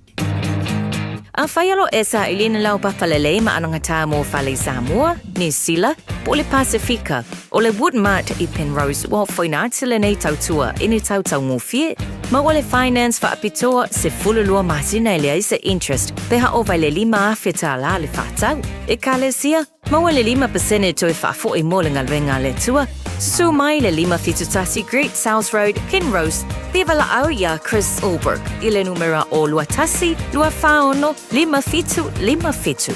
Woodmart, laupa angai lau papalele. O e sa uni malanga I Samoa. Maratua le Moana Rentals e maua sau se taavale e te fili mai e tu sa maloma dao. O lo whanga solola na whapitoa e se 10% pe ai whaonga ina sau se tu ai ngā taavale. Mo le tolu aso pe silia tu foi I le masina antoa o kuso. E wa whaiona pe kila taavale mai le malai vale le whale olo po whangalii. Whaapea no tanto ofisa au tui ala fua. Pe mamuli e tu foi le whatala malo olo e wha mautu ai. Ai ngā whapitoa. Lo ia tanto insurance cover e te fili mai ai ina nei tupu se whalawelawe ai olo iai le puipuinga. Maratuolo iai le tanto account I New Zealand pe lafo sao fo I le Moana Rentals e whaonga ai le Pacific Easy e whaonga ai fo I le credit card e whaatino ai le tungi no lo sa. Mori si whaamtalanga wala au le Pacific Easy I le ovolu se lau o tasi ono po no merama sani au kilani o le lua fitu ono fitu iwa fitu wha ma le lua fitu ono fitu iwa varu wha. Matalo sanga I transfer o I le Moana bea si siane le Facebook o le Moana Rentals po le tanto penga te whaelangi o le moanarentals.com. Moana Rentals o laupa angai taitoloina oe a oe malanga asiasi I Samoa. Kua ta eka pia whata watu I moa moa.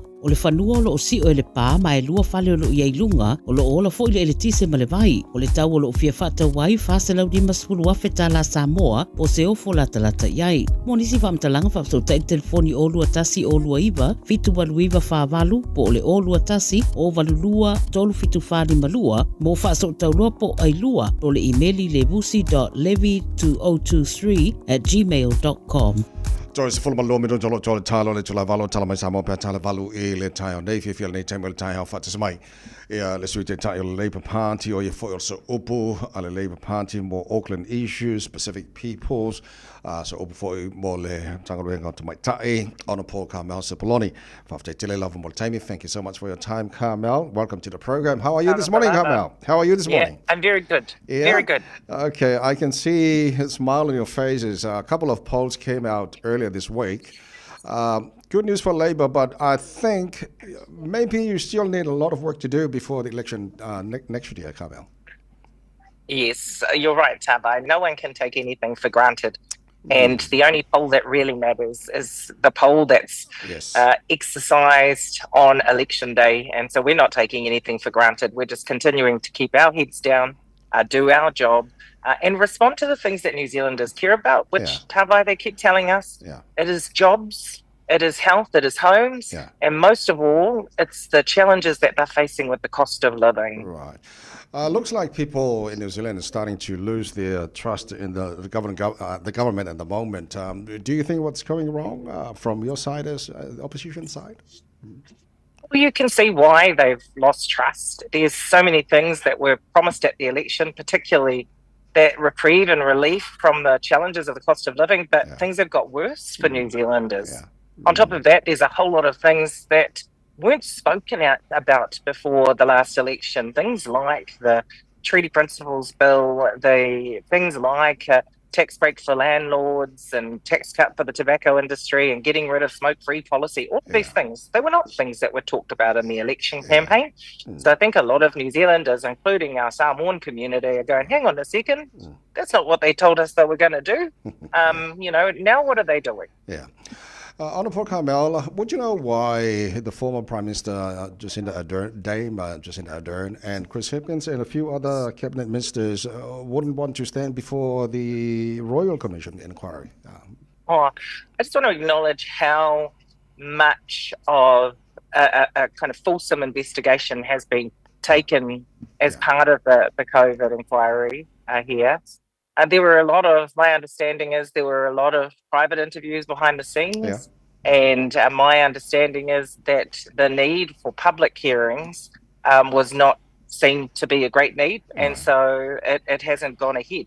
But they certainly have been obliging. They certainly have been meeting with the people undertaking the inquiry. They have had multiple interviews and had to answer multiple questions. So it's not that they haven't been responsive and they haven't been doing what they're asked and they haven't been giving information. It's just how they were giving information. And so the need for public inquiry or public hearings, I think, was deemed to be unnecessary. Right. Okay, Carmel Sepoloni, my co-host Natasha would like to ask a question, please. Sure. Morena, Carmel. Morena, Natasha. It's good to see you. Looking good. Good to see you too. Yes, for someone that stands for issues regarding women, what are your thoughts on how female MPs, especially young and outspoken, ones like Chloe Swarbrick, how are they treated in Parliament? Do you think women are treated differently when they speak out?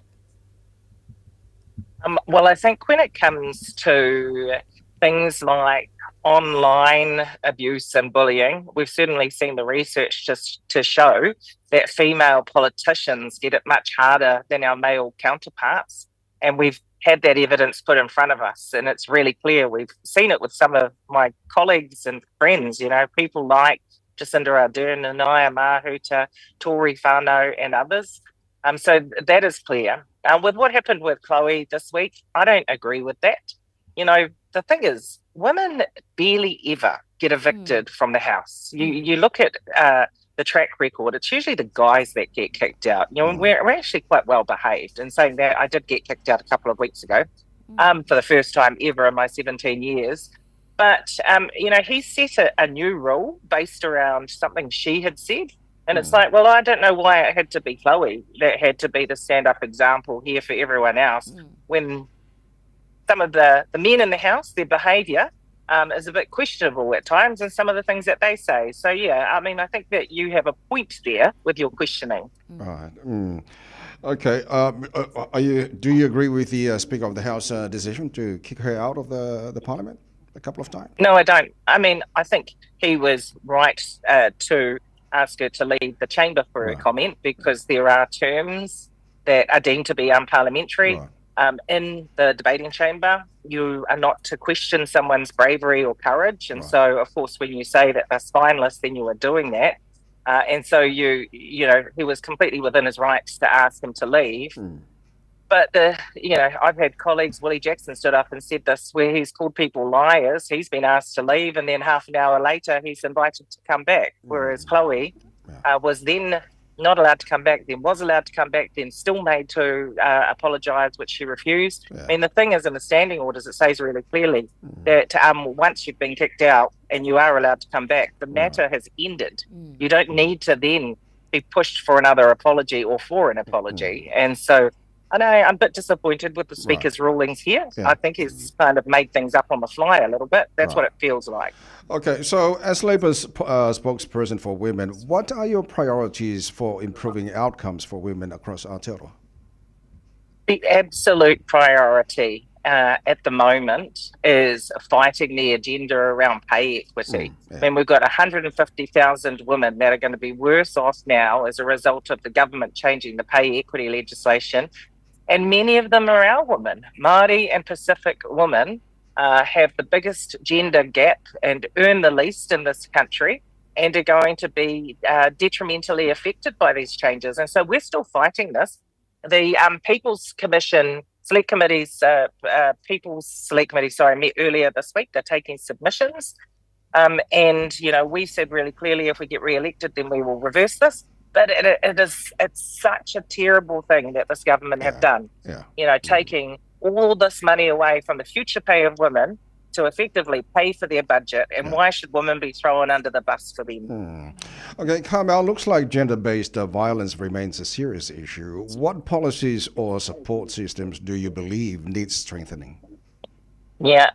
Well, when we were in government, we for the first time created a ministerial position, which is the Minister for the Prevention of Family and Sexual Violence, and also introduced a strategy which cut across many government agencies and sectors, and that was called Te Aurere Kura. It's really important because we know there's so many factors that come into family and sexual violence, whether it be poverty, whether it be addiction, whether it be, mental health, whether it be intergenerational trauma. There's a lot of healing that needs to go on with these families that are impacted by that. And so there's no simple answer. It's been disappointing because the government have really undercut, undervalued, undermined that strategy. And so now we're back to square one, where you don't have this kind of coherent approach to addressing family violence across all of the sectors that you need. Right. Okay. Carmel, for you as a spokesperson for Pacific People's Ministry, there's been concern over funding cuts to the Ministry for Pacific Peoples. What's your response to that, and what do you believe is at stake? Well, I mean, I've posted on this recently, and we'll be asking some questions of the Minister for Pacific Peoples. Our unemployment rate for Pacific Peoples is at 12.1%. That is over double the general unemployment rate, which is at 5.2%. And then yet what we have is a Ministry for Pacific Peoples who cut a successful employment program that last year had got 1,300 people into work, and also cut the program and the funding to it that supports Pasifika businesses. Now, why would you do that during tough economic times when our Pacific people are going to be the casualties of job losses in a tight labour market? So there's some questions to be asked here of the Minister for Pacific Peoples, but of the government and Luxon in particular, because they are certainly not prioritising our community, and now we're seeing it with the high rate of unemployment. Okay, Honourable Carmel Cipollone, thank you so much for your time. Before I let you go, someone out in West Auckland asked me this question, and he wanted me to ask you this question. What's one thing about your Samoan and Tongan heritage that you carry with you every day in your work? What do I carry with me every day in my work? I think probably faith, Tawai. Yeah. I mean, all of us were born and raised in the church, and it's very much a big part of who we are. Every Sunday now, I've conceded to my husband, who's Catholic, and so we attend on the regular Lady of Lords in Glen Eden. And it's been important not just for us to keep us grounded, but also for our children. And so I think that would be the one thing. Excellent. Whawhataite lava, Carmel, for your time. Whawhataite lava. Whawhataite lava. Le whianga il suite tai le Labour Party, Honourable Carmel Cipollone, mal proclamel nei foi tai au fou. Tau tōpona me te Samoas Whalima, ewa tonu a mō toi minuto lo John Tano le tula valo la whanaka wha malostino le tai au. E o mono wha malostino so ma tano tala mai Samoa. Ora nei foi tai au fou, ia le lei. Ngāru wanwaku, ngāru wanwaku, ngāru wanwaku, ngāru wanwaku, ngāru wanwaku. Yo!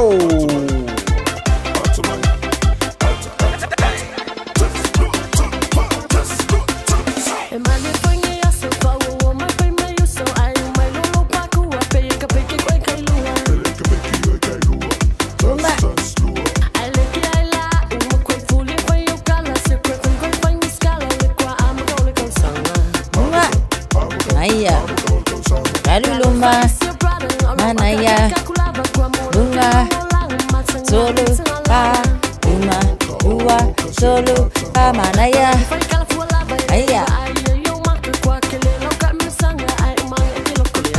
iya, bunga, ua, solo, pa, asi, ua, solo, pa, bunga, aya. Iya, Jaffa. Iya, oka nanga ya. Yo. Iya. Mama. Iya. Sefuru sekole. Iya. Iya. Iya, menambah totonu. Totonu. Malo mania tsela le nei asa soi puia.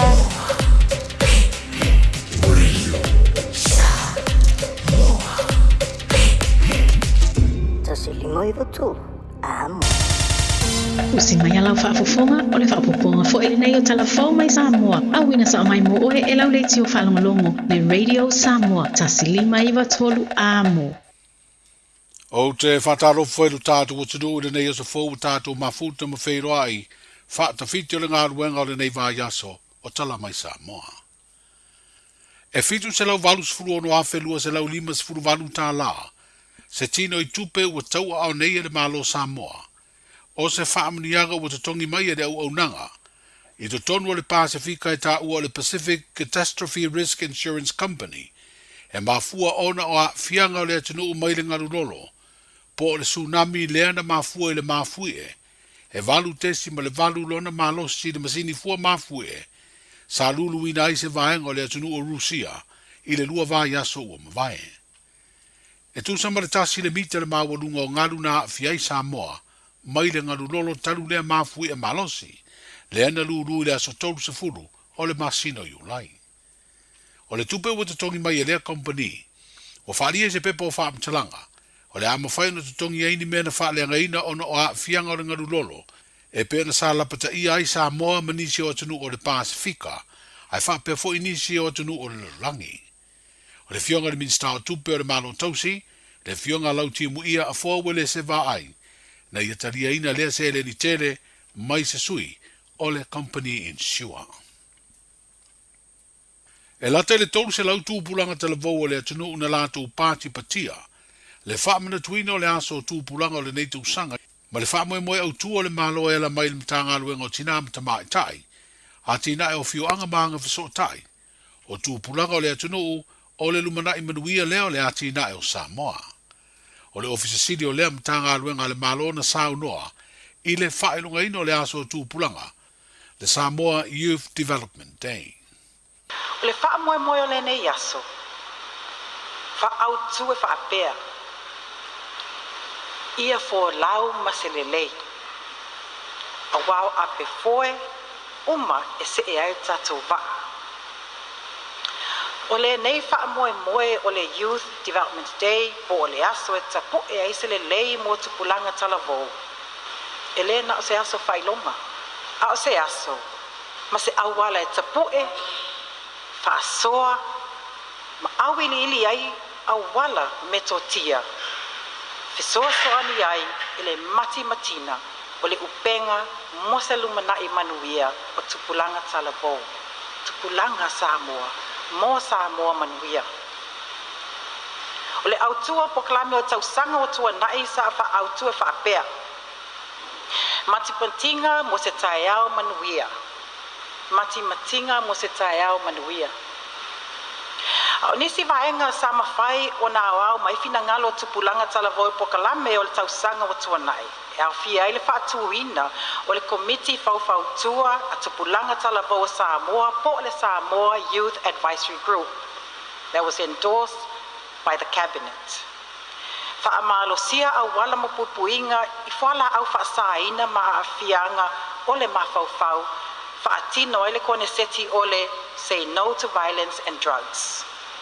Wati na ina I foe se pa anga ma le UNDP o le youth specialist mo le matanga luenga whaatupeina e le UNDP. Ia mapokalame polo geti mo tupulanga talavou. Whalau te le ina ia vanoa tau tamao ainga. Whaale ia ele soifua manuia. Le fionga lo au donina tiriwaa o ia le ofisa silo mtanga luenga o tinam tamai tai. A tina e o fioanga maanga fiso tai. I se vaenga o le na saunuanga au tue te talai por kalame o le aso tūpulanga talavou o le nei tau sanga. O le asfaride nei wha moe moe whaiai se por kalame wha pea mō tūpulanga I lo tātou motu I sa vai. O iei nei suinga I wha mau maunga le ofisa o komisi o whainga palota. I le au whainga o tangata palota o wha mauina mō le lola au tū.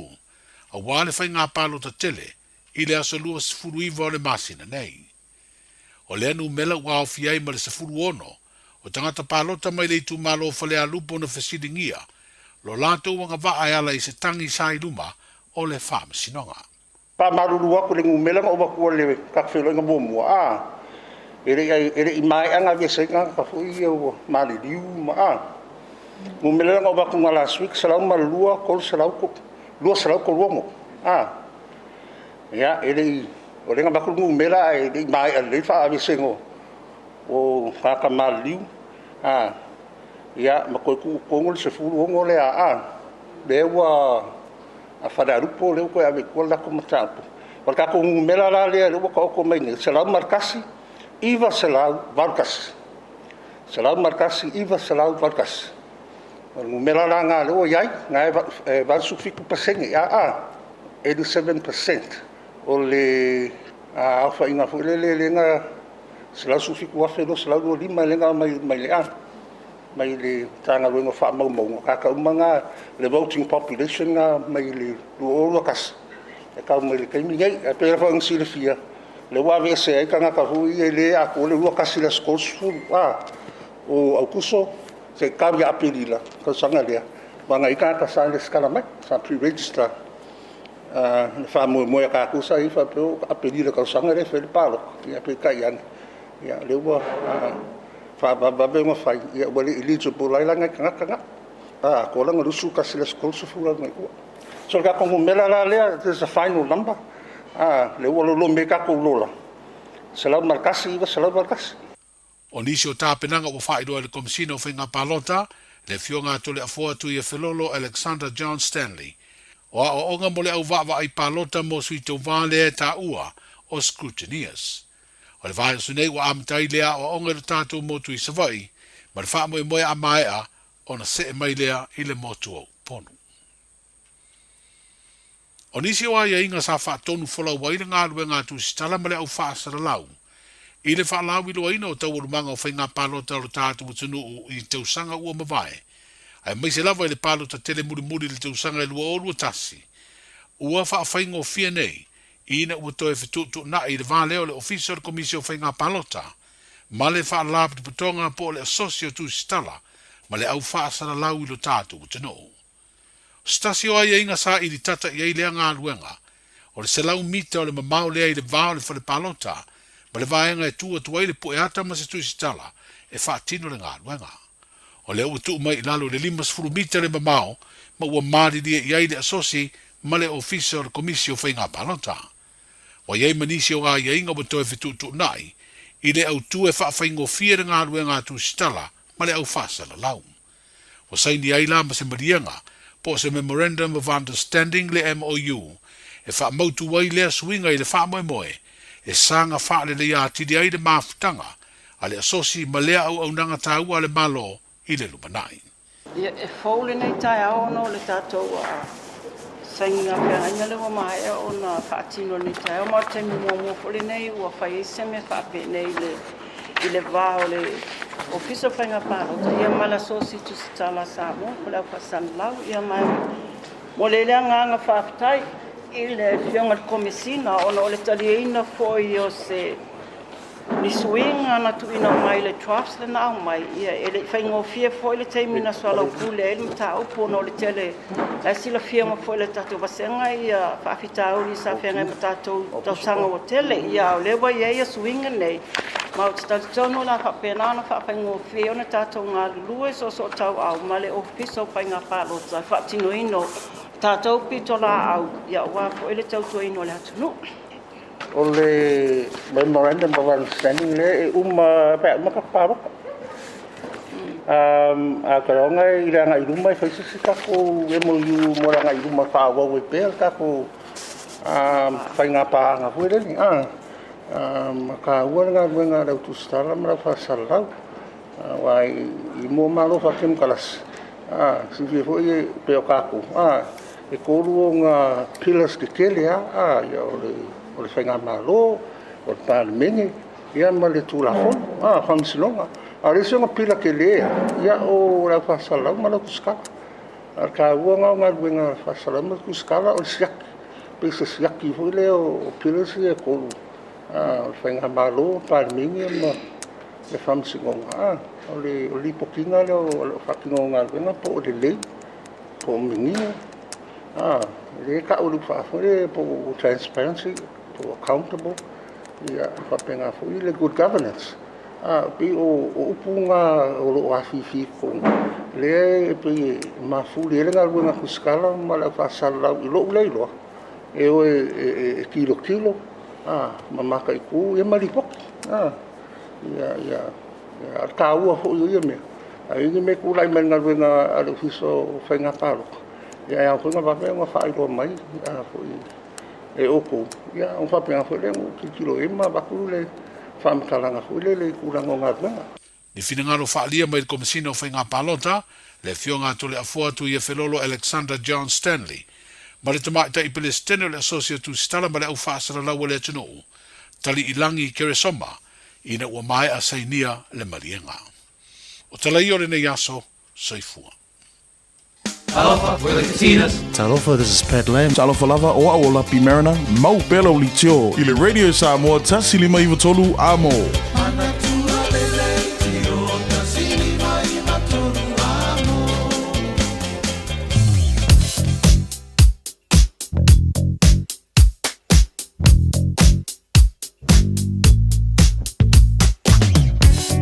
Le poti lata mai lunga ole awala nei temi ole tai au. Te le vaenga lo whaisipoloka. Masala whanonga tātou highways, e le fo ile silifia le tunu o lau te wawai atu a e malanga I lunga le State Highway losa fulu. Le malanga mai le sifuanga I mai nei le taulanga a I nei saute. Lai flow li le mai a ia le tano I Ponche Velia, whasalo mai I Mayora Road on-ramp le manaia. Flow li le sipoloka, whapena fo I Dominion Road on-ramp, mangaia, Hillsborough on-ramp, se Laupasene. Afile malava lele los fulwa la pisi ala flow wa fka poloka Ia southbound o Lucy Fulu i le pasi mai o Massey Road on-ramp, pasalo mai i Puinu Road on-ramp, Lemby Drive on-ramp, sole, ole mkua poloka ni vango le tai au. Ia mo tato lo walanga mai sifua nga i Saute.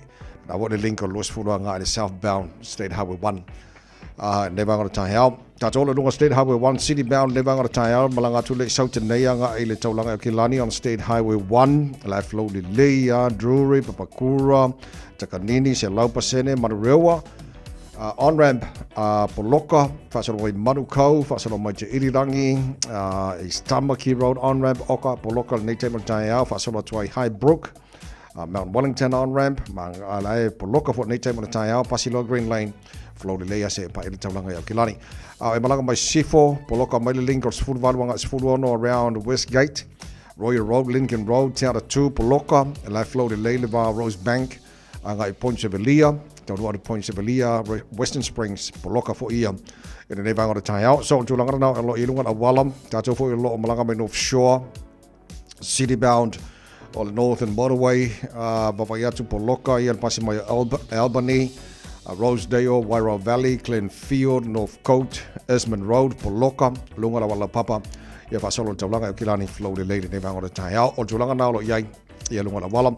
Ia maso se vaenga la wala o lo o whamanatu mai le waka ko tahi o le iwar pōna ne te puni e fo i Mayora Road se ia pa ia le lima vaveo o lo whaia pēr ia ngarwenga i Mayora Road ia mo le silfio le tino. So o le tulanga nā o le irunga na wala nei te mora tai hao phone. Radio Samoa Tasilima i Vatolu Amo Radio Samoa. Tasilima i Vatolu Amo.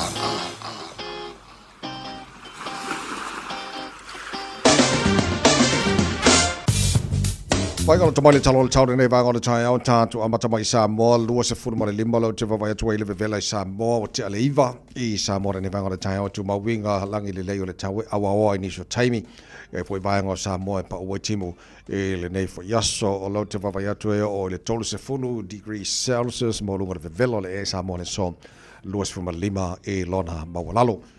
Ja, toi fatalo toi panga o maltalo pokalami so se vanga o le tunu pele Samoa o to mai mon fa fonga mai malo lava le se fu mo wia taro vai tu langa ile tau i Australia ile la mua i Canberra luolo ile malulu ne vanga o tai au sulu matango file line so se fu ono mo runga malulu fa mawina mole la mua i Canberra le ne fo yaso le se vanga malulu Sydney Australia Sydney malo si fu mo wia o se fu fitu mo runga malulu mo to le so e awa pa utimo ni so taimi Fasolo nele malulu ia ia Hobart fu fitu malunga de malulu Perth Australia malulu fo ni yaso fu valu malunga de malulu fa mawina mo so awa pa utimo ni so taimi Melbourne Felolo la malulu nele tai au old pone susulu role la ka Felolo fo malulu mo tos fruiva o malunga de malulu e mo Melbourne ne fo yaso Brisbane Australia fa solo ina awa pa utimo ni so taimi mafana lusu tasilo na malunga Whamawina mōra nei fo yaso. Adelaide, luas fulu marunga na mawhanwhana le so, langi le leifo le tau mo o tau, langi le leifo le tau i Darwin, o le makua vevela. Tolus fu tolu, i lona maununga o vaenga o manao au stadia matulanga o iai i le tau.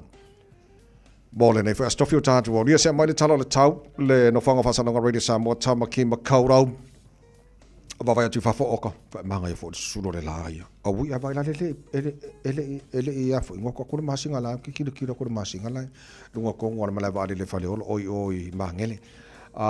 Maria sulu mo i ale lal kai, au solo se lau pasene, winga nal tau le soe langi le lei, angi mari malisa vidi mai sau te sifos fulima le malunga le malu lumo au kilani, ora ne yaso, whae lona mawalalo tae au pe auria lang le leifo le tau tutusa leile marulu ne matai has fulima lona mawalunga vai ngai tuatu le fasolo na awa fo lang le leile sto na e pa uti mula salang le leile so fua pa uti mula so lang le leile so lulu ora vai yaso o luma na iatu fa momonga yo tu da mai ele ava i tau ele ne vanga o tae au o le atu no o la lampa pa au ni so vanga o nei la lo langi a to tele tatou so te mai America ia mai si vanga fa mo lo mo le tau mo o tau ele nei aso fo o tātou o lia le tau mo le Radio Samoa for lima i watolo a mo se for pitula o te anei ia le tu la evalu fa fonga le tino o le fata fitio tātou tala mai Samoa ole nei foi yaso to fa salawina mo pa tale tula se fulu ma le luo le au le so ya ma le fitu le po ana nei ole to lungo tatu tala mai sa mo ne va so le ta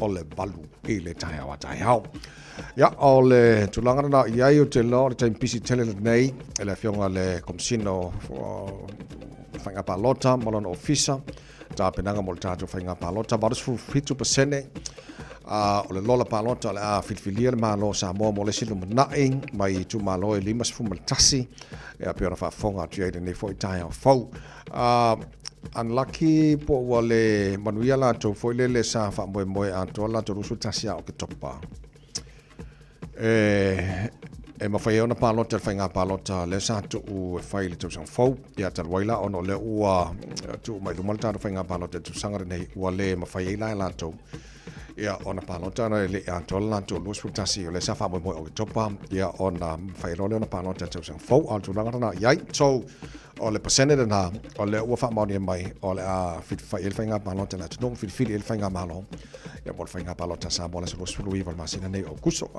ia tawa ina ia lo fane le tua ia to fi malie me oma so longa le lei me oma fit fili malata mai tanga ta oma sa mo ia o ai la foi ia te tai o la tofi mai ia mo fainga malo le silima te sango lo manai tatu tale se paia ma tatu tu ina tu le talo ina ia manuel la tu le mai ia fa for sa mo le silima te sango lo manai to job on radio samos folima e va tolu a mo spulu iva lo te ai nele tu la valu smalo fa fonga o le fa feature neve ia so tatu mo fa samo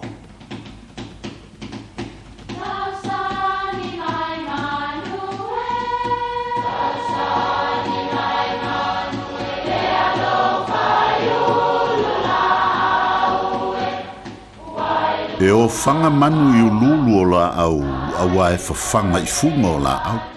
A o le tangata, e whawhanga i upu matala. O le mawhileo o alanga upu mamuanga ngana sa moa maona whaapongai, e a fua i lona si o mianga. O lona lea sao i le whaatufunganga o le iloa whaale aso, mai le tautua se ia o ina pule. O alanga upu mamuanga ngana, ua lanto mamanuina le tō whamanino a Samoa, mana tua fo'i, e tāo fitau muli le atunu. E te le lilo, e te le lanu. O le talai whapea o le auso teine o sina whaalua ma sina poula, mai le nu o vailele. Na oe ave le vai e fofoa i le ngase o le tuifiti ina ua sa ili fofoa mai i Samoa. Ai te iane ua o atu na i teine a whapea mai tui fitu. Ia ave le wa suasami se saa i fafo. Ua manongi a ava mai le mea. Ai o mai o lua lava o le fofolo mai. Ma lie fo i tanga o le tu inga ngase whapea. Ia o na no folua ai lea o teine vailele nei i le tui fiti. O na mau ai lea o tama i to o lua. O suasami ava. Ma saula te tele upenga o fiti. O lai leisi a so ua fesili mai tui fiti a sina poula. Po ani mea mane nei e maua i vailele i Samoa. Ia e talili teine. Ia na o sio umuli vai o vailele. A fai e te whaamalu wai e tele lilo e tele lanu. O upu e whaailo aile nganga whaamalu lalo. Ioe whaamalu antu i sau baolo ma sau whaamalu malunga. Paulava o se wha i fua ua maua awalo o fio mai talo whae e te whaamalu e te le lilo e te le lanu. A e talitonu o le a wha atoa e le atua.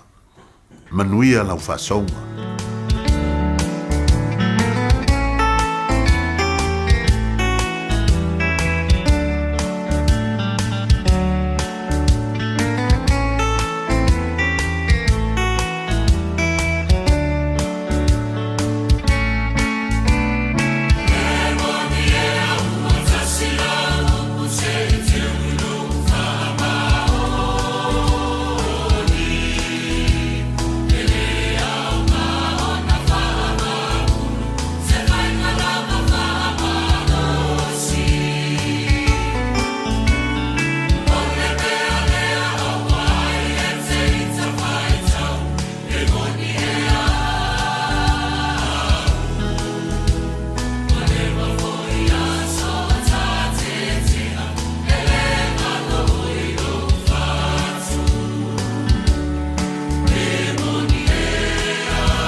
tolu amo.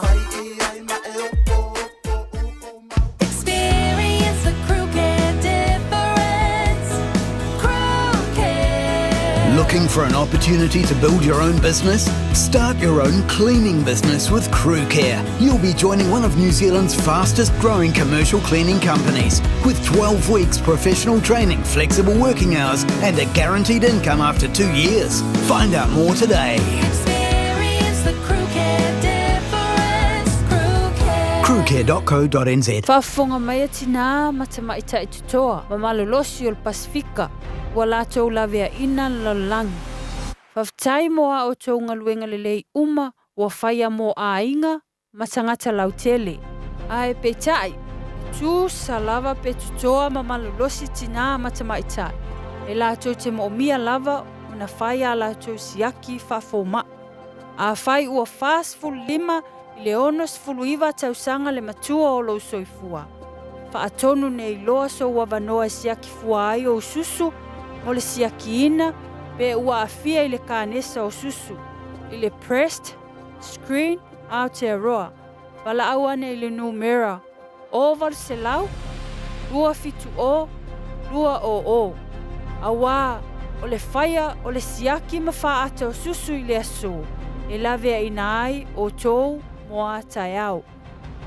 Wasilia ma le luasfulu tausanga le tautua le Aro Memorials. E ngau sia lantou maafa amanantou I o loa anangata. Maua maa e fua I lau whaasoa. Ma whaifoi ona lei bai, fausia I lo manao, malafoina I Samoa. Tatala mai le asunga fua I le asfarei le mai le iwa le tai au I le lima I le afiafi. Ma le astronai mai le iwa le tai au I le tasi le awauli. Awhia ne loa I le lualua o Massey Road I Mangele, tolu tasi tolu Great North Road I New Lynn, po le tasi fan tolu Cavendish Drive I Marukau. Petra Yane I le arrowmemorials.co.nz. Le Arrow Memorials wasilia ma le luasfulu tausanga o lana tautua. Hey, hey! Oh!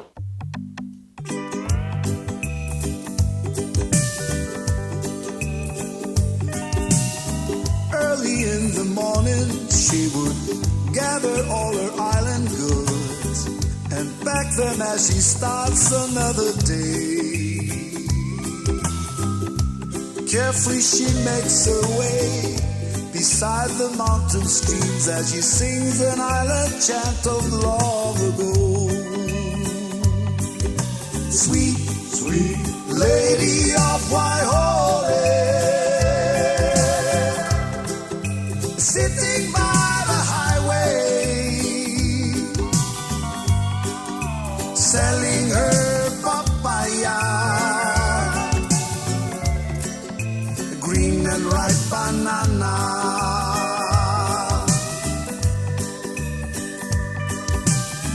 Walking down the damp and rock and roll, her humble wagon stops. She watched the sun peeks through the valley skies, smiles and wipes the sweat up from her brow, continue moves on and starts her journey through the highway rising sun.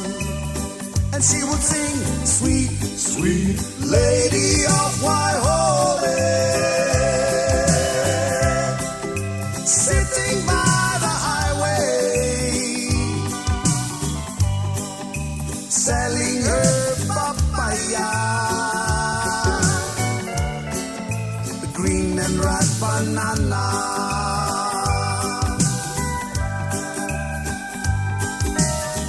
Later in the evening, she would gather all her island goods, pack them as she ends another day. Carefree she makes her way beside the mountain streams as she sings an island chant of long ago. And she would sing, now sweet, sweet lady of Waihole,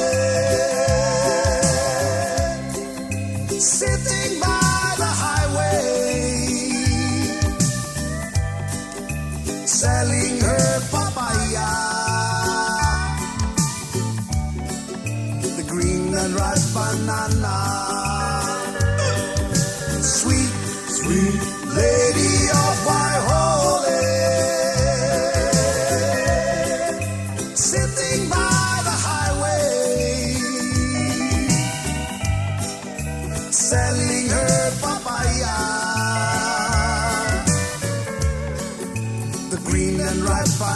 na. Everybody sing sweet, sweet Lady of Waihoole. Fabi Fego me whanana Jerome Gray o nei tae ao, the Sweet Lady of Waihoole, whatau ana esi, maana whai mata, maana whai pula. Nei stara po kalame tua ele nei tae ao mo le duama yaso lo manai ala whamana tumarisunga ia tuna Epero Penakovati o lo o koko ka pisi mawaenga umo au aingo ka pisi o so se la au temine wa maka sui mari kaime never time ia wala ia tiamao mai lato lipine lima.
Radio Samoa.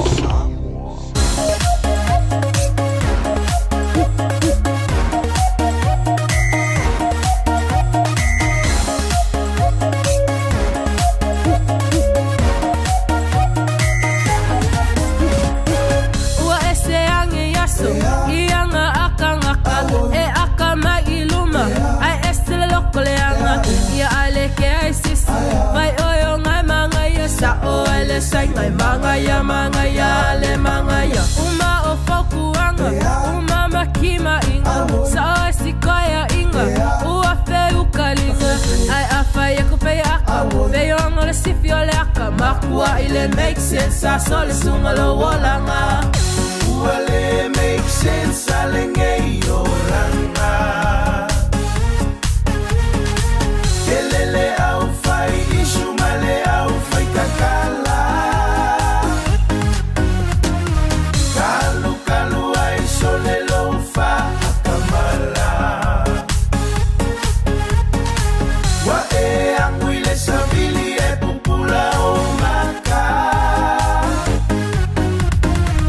awa o ngai o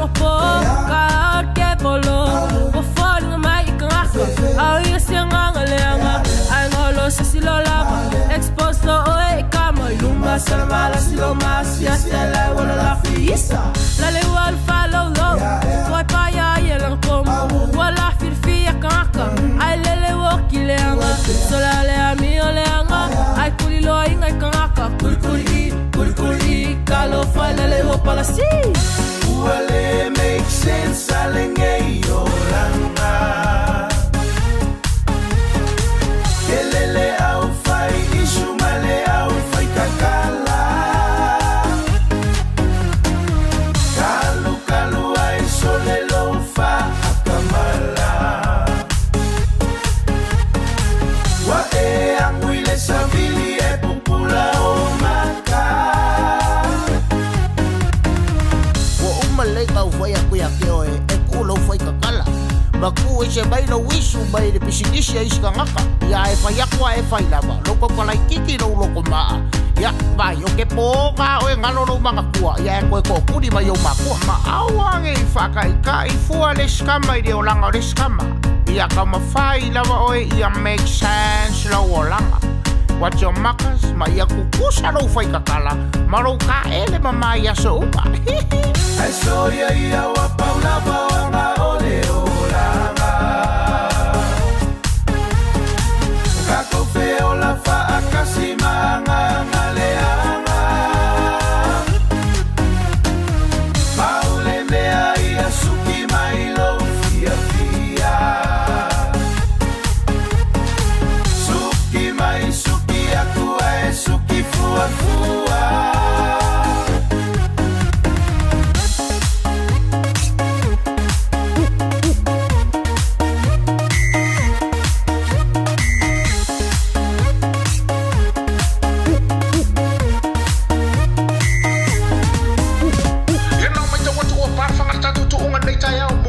sana ro fa foi man au fai tana para sa tu la lua au loto le ma tu non to o le ta ta sin ta to lua tu non fa au tui pa tua o we ka fe ser mata ino ta to tu ma de ta ya para sa tu non ma au fa pa pa tu non no o le au ma po no tu non fitu o le au ma kwa ile make sense ari kama ya ma ta tu non ma no le ta ya ga fia bonga oi ai so ia wa paula baanga ole Kako feo la fa akasimanga ngaleanga Paule mea ia suki mailo fia fia Suki mai suki aku ai suki fua fua Ti fammi mole lo kubaenga la vela usu sayang Saya Frank Solon fa fi got a tai you know to was fantastic mi to lo to tala le to labor to pa na mi to lo to yo malu le tai out really some more than first office for fire yaso kusa tala fono ngora lua fe lo se fono mala lima malo fono mo ni tino ta to mo ni to mo chila ngora le tai out pese mo oi pese ta le sa li o to na mai le sa malu a olela kuongoto atu itasilava lo ufa amboe mboe oe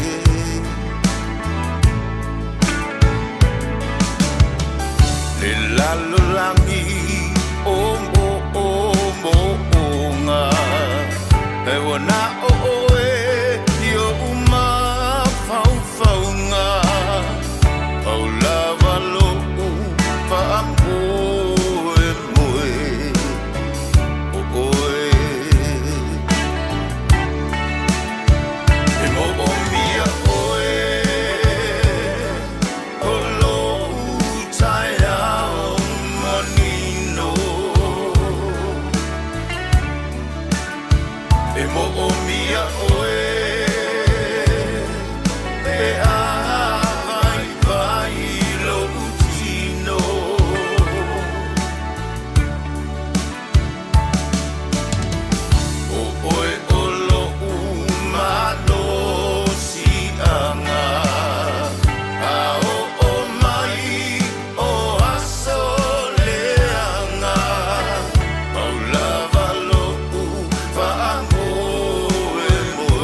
Tasile tino, tasile loto paulava lopu fa'amoe moe oe e mo o mia oe o lo taia o manino e mo o mia oe e a vai vai lo utino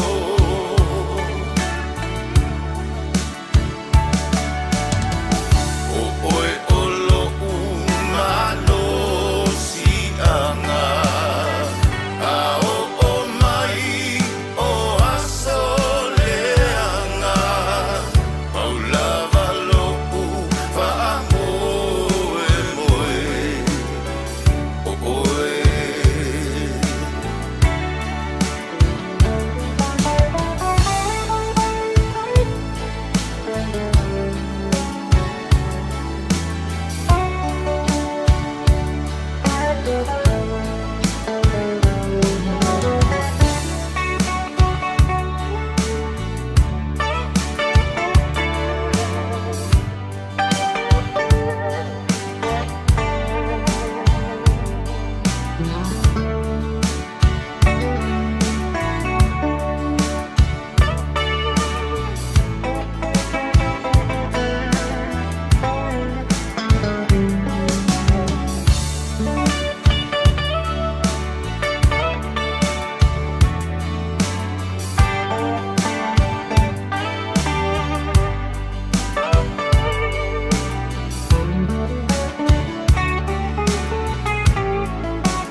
e mo o mia oe o lo taia o manino e mo o mia oe e a vai vai lo utino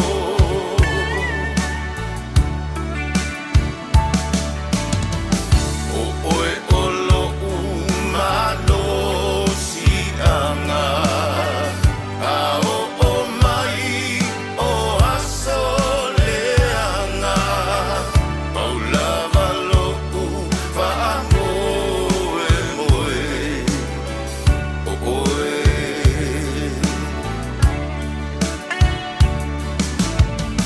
paulava lo fa'amoe moe o oe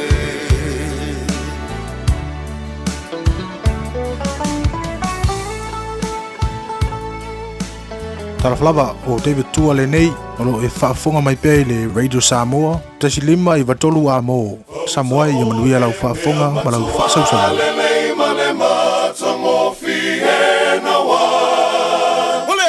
O so pe ano no fo fata si maoli oli Fauta ole mea matua lele male mata mo fiena wa O so pe ano no fo fata si maoli oli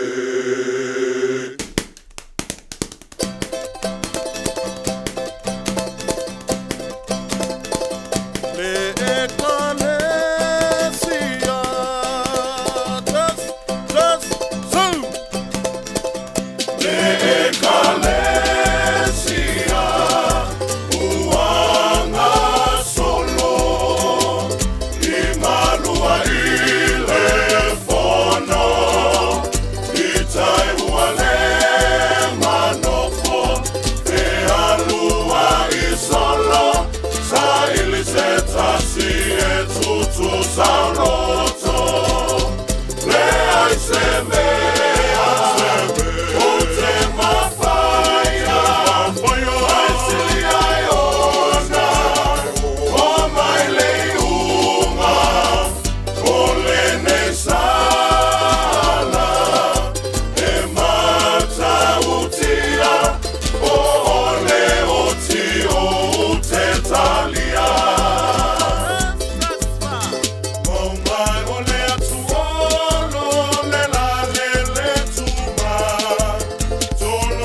sila tama matene ole fetuli ma va via via ilo tapo ia mai ho ma ho awala toi te pai tua ai mate mai la ono tupua lene ua sa veo lolo mua lona lua ele umalo fia fia malo fa petai ua fai moa u ole lufa ole tatai ole ne atunu pele sa ofana mai ai sa moa lona suata e pele tasilo wanganga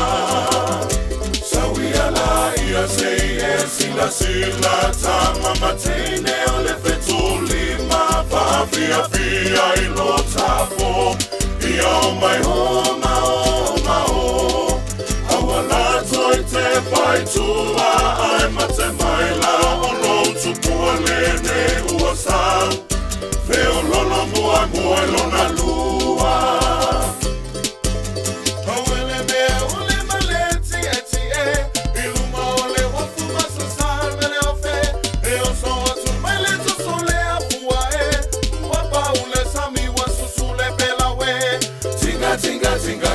tinga la la la, tinga la la la, tinga la la la, tinga tinga la la la, tinga la la la, wa la la, tinga la la la, tinga la la la, tinga la la la, tinga la la la, tinga la la la, wa la la. Hey, hey, ho! Lapi Marina Malo Special Jumbo Jam in an 8-hour and one choice of full middle to toy on a talo later live. O fe lava fa fonga mai nei time o le tai ao tono lo maota, tono ta vale, tono fai fai ngar wenga, mai no mai le tono no on Facebook, mai YouTube o le Samoa, fa malo fa te tele lava fa te simbai. O fa tu po kala mai a te o le pesele mai a tai no mai pule. O le asoa, o le loa, mai a lo le on tatu fa to fa fo ilea.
vai uma la tu vai mio nangona se inattiva tua la vai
lelei wala wal fainga na ma fo faunga fai va vale le nei tai ao fa velanga ka ko ko le sanga la ka se furu le Philip kiel ko ingal lo matu le nei tai ao sa mo le tru pele ya ba yelo ao ba tru di mata wo fa to fa mo le nei tai ao le ta ma le tai ao le nam ya mo le fo ya stofi o ta tu telefon pe ta le va e le tai ao nei ya ona tu dat fo lo ta fa sa long so nga che fa lo tu che mo po kala me fia mai pa wong te tuar with some more nei for tai ao ya malo fa te tene mo le nei aso stay safe stay warm you're blessed to fa safe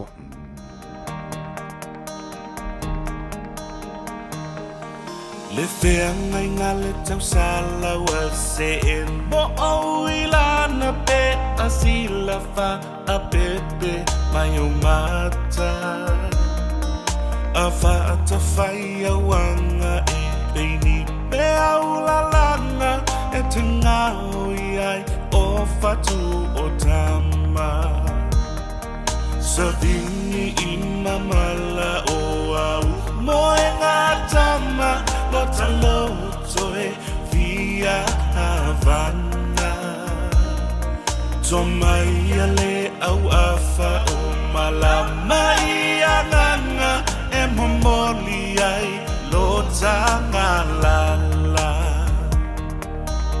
Oi oi awela ta pele pele Ole alo famoni lefte ole ole Talole asosi vale loto vale Ota ota nafta eta fe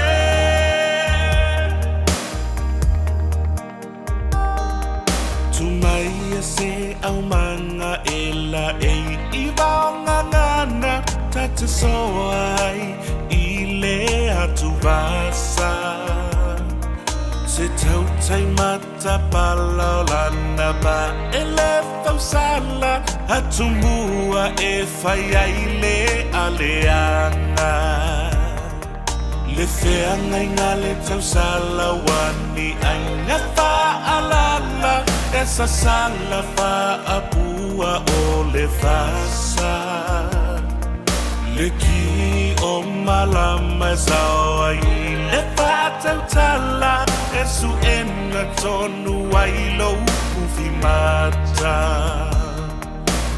oi oi awela ta pele pele ole alo famoni lefte ole ole tala ole asosi vale loto vale Ota ota nafta eta fe Oia ue Funa la upele Au mai aso alofa Se inga se se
fatu from Aotearoa, New Zealand. O le amani e ino o Palestina state tu ma oti o le whai unga e la velave e le te tau o na nati nati ai. Ai o se whai unga ni sila e lava le teimi whai ai, whai ai le isui parimia David Seymour. Whai e Seymour o lo o iei se wha moe mga e amataina tala noa ngai winga i le amani e ino se state o Palestina. Pe a whai le whasa o loto le fitfita le Hamas, i te ngata Israel o lo tau fia wha malosia, ma tu ese uma ia o penga. O se tangata to mai whapitolo i atua ia di sila i le sao whai lunga o le pā i le teimi o tēna inga Gaza, ina ia awai nei o latu wha i teina i Amerika. O ni sila o tēna i ma Australia ka nata wharani ma Britania i lona tūlanga i tuai mo se state o Palestina i whawaina. O le songa fua, sa whamaunia i Australia o le alatu walo ia o na whamaunia i le isi whonu tanga o ao malo o whatasi i le amana i eina lea o se state o Palestina. Ai sa mo atu whaalia le minsta o le vai whafo ni sila wa wasamani o Winston Peters. Sa ia la ngale mata o puri kāpeneta. Ina o visilingia ia Seymour pe ai sea ua whaatua iai se whai unga ni sila sa tali. E le te tau na latu tau mateina o se tunu o lo sao. O se tūlanga e lave tele, ma ua tāu tele ai le lava o le teime whai ai se whai unga le lei masao. Ma ia tāu fwoi. O se tūlanga e matua ai atu tu vale ai, o no vevesi o ali mai i teritoria Palestina. O whaari ai lunga o leo televisia ma wala so ta inga lau tele, ma tūle ai mo se whai unga e whaia. Ai o lea sona nafil ta mai tai soa te tai le pātia le Greens at Chloe Swarbrick, sa tūri whafo mani mo te whono le pāre mene New Zealand. Ma longo iai o lea wha malolo ma le pāre mene mo le vaso atoa. Talu ai sana whola sanga le fia e winga i le taua i Gaza. Sa a wai se whilawhalo fo inga whananati sa tapaina. I le mai ai o le whorwhoranga le whainga malo so whatasi. O lea whaia se whai ungalo ia pēa man i eina le state o Palestina i a setema. A oanga i atu e Swarbrick i le tau whai ungola na whorasanga sa ia lui nai whai pule. O le whainga malo so whatasi. E langolongo ina lan tula whono tau whaofi e whatangai ni sila. E apalai e whasalanga e whaia ia Israelu. O no le whasori tula whono o lan taua. Sa ia wholasi ai a whaia na te mawaina. I ni whai pule le e ona suma le valu e whainga malo e iei ni tō sivi. E lato le tū whatasi ai i le tō sao tala anga. Ai li pine ai whai tioina le whongo le maota Jerry Brownlee i a lea wholasanga. Mai matua i lea tali eina ma i whatonu ina i toi whawi tua le whamtalanga mwhatu ese. Ai sa tūla i lunga le tamata i whai pule matali ai le ai. Sa mafo ena whaia le whatonunga Brownlee e tu ua whale whono mo le vai aso atoa. Talo noa i whafo mai o le maota whono sa whaali e Swarbrick i a lea whai ungo se mea whavalvalea ma luna whasalanga o mawa i tele. Ua maana nao e se kula tia ngā rulua i vaenga e awa i ngase ngase ti ngai no i whare mai. I le tele atu lo le pawa tu inatia i la tau e ngawhai. Ma le whatupula i o tangata whatupu vesi. E whafto ia i la tau i ang ese po neifi. O le kai ulo le associate kula ti Gary Morrison o i whalia. Ua wa aira si i tio le numero sa wanga pa i tino ma wha upunga o whai tau tau sanga o ali mai. E whai whasanga i se kula ti. Ma le whatupula i o a o penga au inatu i whale mai. Whalia Morrison, o sa wanga i tu tonu o vaenga o ngā singa si tinga ina e masani ai, o na whao Sofia e whala au whasaina, awa malosi, ma ua whailo ai nei ele lau telo de whawhita hauri. Ai ela i titi lava se mea ma whai o na whai e tari ai, i se kula ti. O se kula ti sa oina mo le tau wha mama mai o ne ia mio, ma le alofio ni whaafsanga ingam whaatu bevesi. Ai niso si o mianga patino e pio whale mai, e mana o mi ai le tele atu se pao i se kula ti e whau i lave ai. Wharia Morrison, e o se kula ti i ngā luenga maufi fatfata po stab-proof vests, ma nisi o tele atu le whao ngai no masini po ea te o lātou tino, molo lātou pui puinga. Ai ua manao foi, e tilo i awhi e maloka monima po handcuffs, e awhi e tōninga skula ti. Mai e tāo foi, e fia tilo e o e skula ti i ngā luenga ma se power, e sai e tanga tso tula fono a whaatalitali mo li taunua to leo. Ai paule teime ma whai ona whaia lea tulanga, o le whaia leo a o onga mo whati te inga, mai ea, ma le pūlenga o lei sene si o me ai. O sea power o lea benefit ei no whanga pio whala loa, whale mai, ma no whanga e ei nia mio whatu vivesi manga oinga e whaiai, pio na whaalia e Morrison. Ua whaalia e ulu a onga tūlanga lua, o whelafala fo inga e winga li tis whai tau mo tūpulanga televo, ua maua le teime o maurunga e se mātala, o whaia o ngai tusa mani wha amatau ilinga ngana Māori. po le tere o Māori i le tonua onga. O nisi sa matua i tari feita ino fora le matanga ruenga o onga. E se tasi o tusi mai le fitsi ma le lima o tusi faitau i whaasalonga. O tusi mo ta mai te a o ina le faitau tusi, o toe lomi ina, o se tusi la po a tasi. Wa leo se tusi faitau, lai teti, talu ai, e maurunga atu le numero upo Māori, wa ave ai malu i tau mo nei a onga i upo o toe whao inga ina po decode words. O le te akatea, o le asosio urua onga Māori, whala tō whaalia na vastu ai, o se whai unga whailunga lanu, se tua inga sa te ena malo se matanga luenga wa onga. Sa whaasino e le asosi, i isi tusi whaitau le whaasalonga o tusi e ia upo Māori, matama mawai, o le whai unga au fia upo Māori sa whaavai ilunga o mafuanga whaalea o onga. Sa alonga ai le presidente o le whaavai o urua onga lian o tene le Johnny Sila. Ua popole e whaia onga e winga i so se whaamatau le whaonga ino le ngana Māori ni tono a onga turuai. Ua tui au tawha le malo i e ingoa Māori ma upo Māori i ofisa o le malo. Mai e tā wai, ua le na astus whaitau i tasi, a e se vaenga o le whaata o tonga o atu ngalunga, i le ave se leo ni ngana Māori ma i tautua, a le malo i so se matanga wenga. Tā alonga, o tau nuu nei le All Blacks i Argentina mo le ratu, tā alonga mo mua le tāmara sanga whaavao malo le Rugby Championship. Ai ui lea, sa whaamao ni e whaia onga whaurulu Scott Robinson, i le asana nafi. O le a whirwhiria le aweo nominisi ona tamata al autua to lua. O le powi a Tamaiti Williams ma le Rusfoweti Wallace Titi. E leo ato o toa lava na mawhai na whata alo. E peona tong fti ai mai ni manua, a e te tau na toi te liu ni malaya li ta alonga whai tau lilo na lua ma le Pumas i peona Aris i le vasa fau. Sa whamao ni a fwoi Robertson i le auso i a Scott ma Bowden Barrett le tau whai ato o toa la malosi ma o le avanoa morfi flinga. O le auso sa afia i manua i teimio ta alonga mawharani a o malanga ta amilo mai te rui nei. Ai o le tūlanga i a stiti wa langa aini langona mas tūlanga o tū sao ai i a Simon Parker i le malaya mo ta alonga whai tau lia. E ieri te tulunga o Robertson o le atamata alo i luas fulim tau sanga o le Chiefs o iei le tūlanga i nati whafto a iei lui tau pe a whai a whirwhiria le awata alo le sanei. O tau Tina Robertson o le whate i o le whaia ina le Pumas tos ulvaru tos fulu tau sang tau wai uengi tone. O se meo la wha malo si awai le All Blacks isa le lei. O le latu ta alo e iai le whai unga le vai aso. O kaningifo po Mouse Cards. E whao ngā tangata ta alo e whae ilo ina i le lanu mumu le teime matua e whitoa i eulu. O le a whao ngā ina le ta amarasanga mori poro rangi le kapia ta mai tai o le tiusang nei. Le amata le vaso fo ingilani.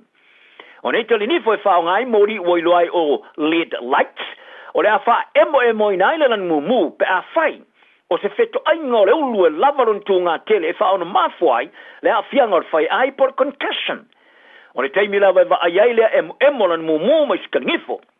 O se tangata talo, o le a tau fia loa le rofolili ta alonga e whaatonu le tangata alo e whafo mo le whaio le whaafsengana o le manua.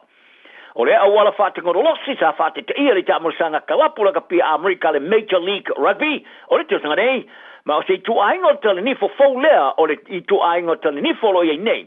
Lea oilo o le tali nifo haka mai po le Smart Mouse Card. Whaalia le pule o fo mai le ka pia le rorangi, Dr. Lindsay Starlin, o le whaatinonga fau e sili atu le lei na ilo le tali nif, te whasau atu tali le, o le whaatinonga fau e sili atu le lei na ilo le tali nifo o yenei. Le whaonga ile o pengo so tanga le Bluetooth, e wha ilo ilo ai a fianga o ngongo fito inga ulu, le wha i tau minute whaatali ai, au wha soro pele ta alonga fito ailo ai, se a fianga o le ulu. O se ngā ioi ngai whaate i ai ar kalapolita le Titans e Australia le whaia onga Des Hasler. I le tau mawhai ngai tau fia ai tino whasua mara aui e nofo e pe Gold Coast. Sa whailo e lea ka apteni, o le aia sua ina marketi o tamata alo, isi ofa tele o sauni ele kalapa le Perth Bears, i Perth e ofo ina moia. Ai o whaalia le pule o whaapasua mara aui, o le ka apteni a Gold Coast, e to wau e manao e nofo e pe le kalapu, e ulawa ilo na whaalia. O le aia tofa tofo ina le marketi o le NRL, i le aso mua mua no vema. Ma le whae unga le Titans e tau fia le whaia onga ia Des Hasler, e wha au no wha mauni e le tau o tele i le tūlanga o yenei. Ina wa mai ana tilo i le pūlenga whasua mara aui, i lona tūlanga mautu o ia i le kalapu, o se autu moni i le whae unga whasua mara aui. O le koni kalatia whasua mara aui le Gold Coast, e mai e le luafe male tos futolu. I lana whea ngainga mo le futau sanga i te sa male tasi, te sa male 2 miliona tālam i le tau sanga. E yeisi mai ngai lana whea ngai whātanga i oia. E tumu ese whai ungo le wafe mare fulfito no winga. O le asa aoto le tamata alo o whātunga ino stasio tamata alo i luma pido silion le leile NRL.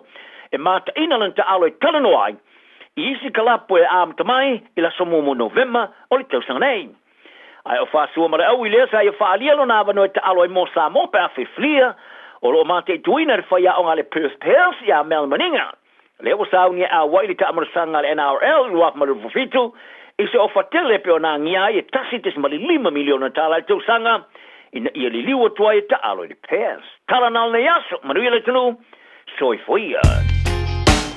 Radio Samoa Tasilima i Batolu Amo Radio Samoa Tasilima i Batolu Amo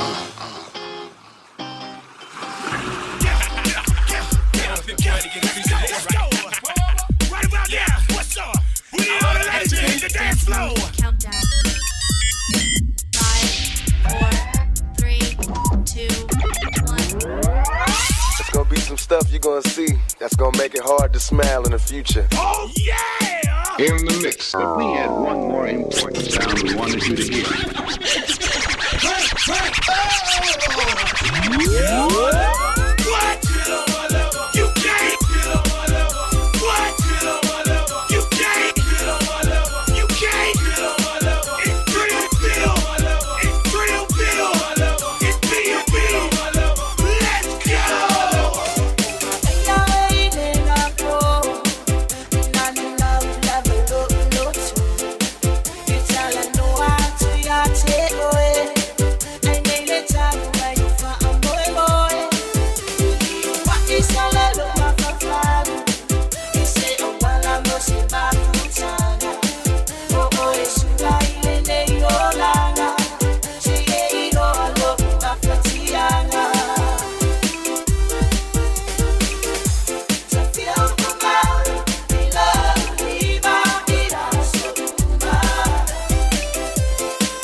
across the street, singing a song that reminds me my baby girl needs me tonight.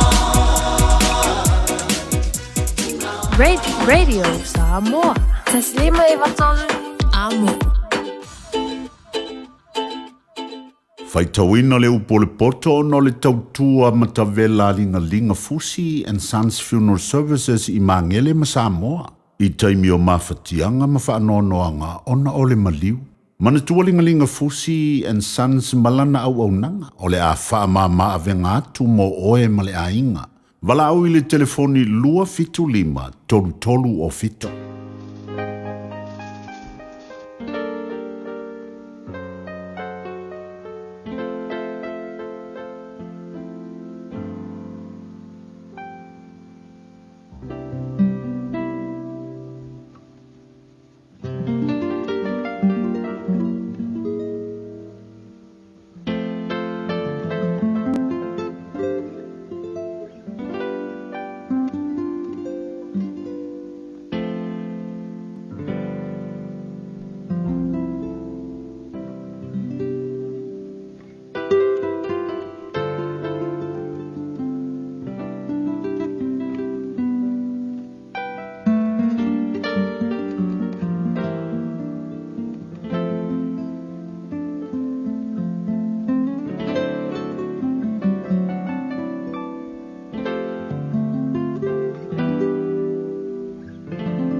Dasi uma fafine popoto matina elo na fale.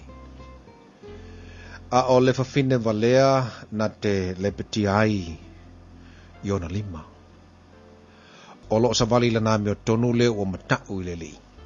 A e whapio pio o na ala leo o ino ia teia. O lo le ngutu le vale le sasa o le whaamaulunga. A o lo ngutu e popoto e leo ina ai la tong. Ale ni povi wa mamana fa povi a tele me mo male malo sur povi ole moli mau fa maoni ele be pelo ia a ole moli mau be pelo ole tala be pelo ia sa ile poto le ngata ta wemu a ele maua a fa ngo fiel poto ile wa ngona aluia ilu mo le ngata valea a ele lo ia te ile ngutu le poto o le poto le tangata mawhau o le whautauta lea I lo nala. A le balea o e vare lea pe pelo lea.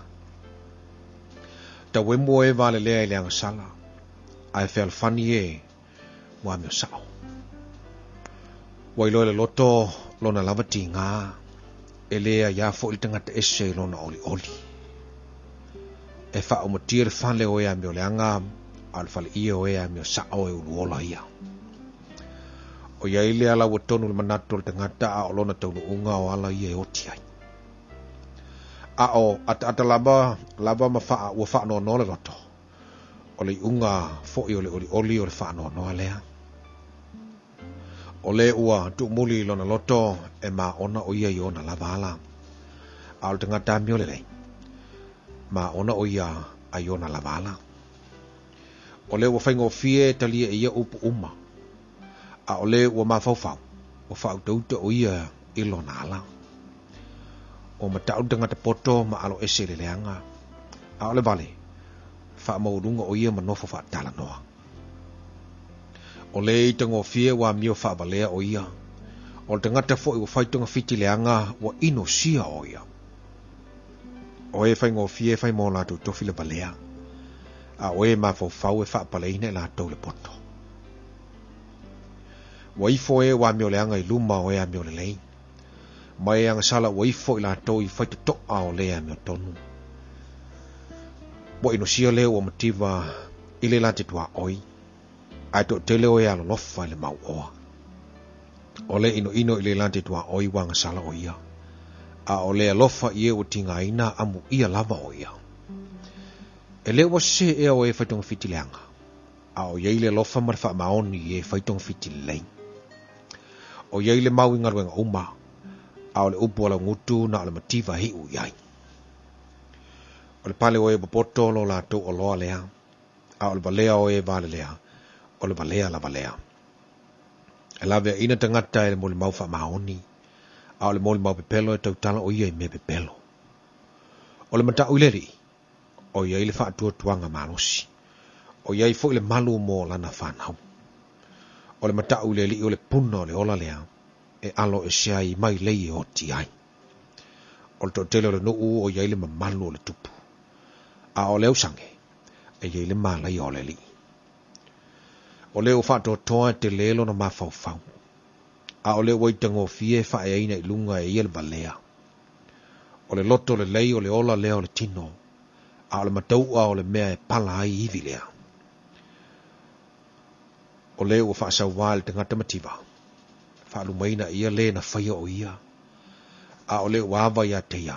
Wa lofa o ia le te ngata mativa. Wa tulia lea mi o le anga ilona lava le anga. A o lea mi o tonu e a te ia le wha tua pe a hoti o ia. O lo no fa mauli poto le loto le ua mawhau. A o mea wai tonu o e vale lea e wha iloa ina. O lea mea tonu e vi ia le nu. A o lea sala o le luma leo le nu. O le alofa o le tupu o lo o iai ili au au na poto. A o lona toasa o lo o iai lea ie tupu ai le maa. Ua awina atu le upu o le poto i le nei aso o no le langolango mai a linga Fusi and Sons Funeral Services. Ua mawhai o na tu whatasia o au nanga tala whea ngai i ni tautau ngō fia tele. E fsosoni atu ai, a o whea ngai oe ma le popole ma le whememea. E mori whatasia atu ai ma wha mai senga, ma wha mawhana whananga mai a linga Fusi and Sons mo a inga uma o Samoa ua whea le maliu ma le oti. Malau mai loa ia lingalinga Philip Fusi lingalinga. To ia whaapo lingalinga, to ngia si ulavea, pesusu mai i le luas fulvalu Canning Crescent i Mangele.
Looking for an opportunity to build your own business? Start your own cleaning business with Crew Care. You'll be joining one of New Zealand's fastest growing commercial cleaning companies with 12 weeks professional training, flexible working hours and a guaranteed income after 2 years. Find out more today. Experience the Crew Care difference. Crewcare.co.nz. Talofa Samoa. O Atish Narayan, o le Licensed Immigration Advisor mo le Auckland South Immigration Consultants. E visosoani mo so se tu ai ngā visa e malanga mai e New Zealand po Australia. Telefoni mai nei loa i le o valu o tasio no valu fa fitulua. Po le olua tasio no valu fitulua tolu o. O le manu lula wa i tātou i New Zealand, o le maua vo le lua se lau tala i le se i le Digicel, e vave aina mawhanawhana i o e Samoa. E se fulu whailonga ta i lua se lau tala e anga waa i tātou i New Zealand ma Australia, pe halafo se top up luas fulu lima tala pe siliatu, e whaunga ai le ClickX. E te anga waa fo i le se i pe a whaunga le ClickX e lafo ai lau se leni i le MyCash a le Digicel i Samoa. O le awha i le se i Australia te tasi, ma o le ni whaapitoa e amante le aso whao o kuso, ai mai e le aso luas fulu male ono se tema, e ia inga o le nei whaapitoa, seki a Digicel.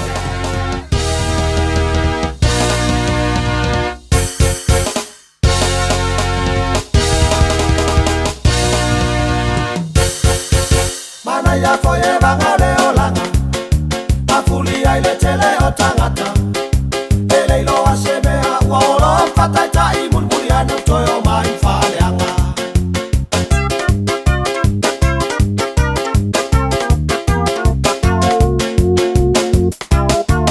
Omo onga ola uanganga Ionga tasi uma otangata Fape yole angan sainga lango lango ele faitengi piota ue Obale pelo e ovase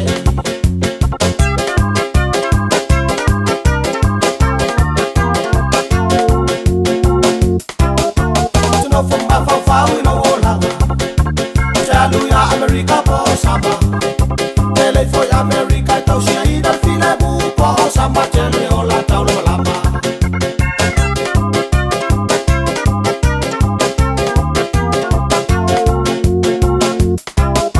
Tau ngale fai fau los tau langa Soia to te lupiam to ayava Tele lo lo pele tiwa e ba wal fau tanga ale la ba we o ba mala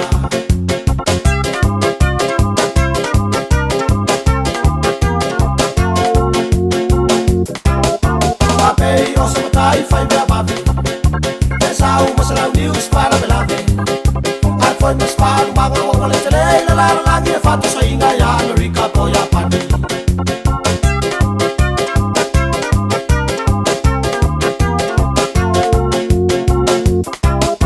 Hotel au fa me ati Pilipine Somalia fata watu ma watu be To sia yo la fana wo lo ai nga lo tolua wala o ile fie ma ya ile tua To sia yo la fana wo lo ai nga lo tolua wala o fa ya wala fa ai lo Deso tatu fa fia nga so i fe filoi le tai ao le o se malima le tai le wati toi luas fulu mal fitu minute o na tale o leitu la e se fulu e o fa fonga tatu wa tunu fa tawino le polpoto le nei tai ao to muai tatu po kalame pe no fa tawino tu se fa o to lo mta po se fulu mal fa ia le leifa tai le tu le nei fo ia fa taunga ya po le nei fo ia fiong pa ia le tu mo tatu am tari ai le nei tai ao le po kalame fifia mai ya po la tu ave fo ile mo so sani at oi so sani at au tap saali tatu fo launga ile nei fo iaso ia so sani tele upo le li mo tatu pita ma finga tau le nei olanga lo tatu iai ia manatua o lea lava wa so tau au le upo le tua mo tatu wale tatu fo launga pe ona ile nei fo iaso tofi ile fa tafito fi au manga ruenga e te fa talo fatu po kalame fifi mai le nei tai ao ile mafto mai le tatu wa tunu ile le tapo inga maua nei tatu tamam tina matu mo tamalawa o ila tu lo tap tu ia foi fai valo filima tatu watu pe ona iai ni so nei matu lo mafuta mai moto tangata matu ia o ila tu foi lo mafuta mai moto ngasi pata lo fatu po klame fifi mai le nei tai hau a be foi fa fedo ia tu le tapo inga na ia tatu fa fengainga sunga fa fengainga po au sale bi o lo o fa no manu pata lo fatu balenganga fa lo nei tai hau ia tu ia o lo o fa le malu so se fata fai taulanga mana vaina le upole ola ola folaina le upole tala lei a wale ia ina ni nganga se tele mo le tua malona malo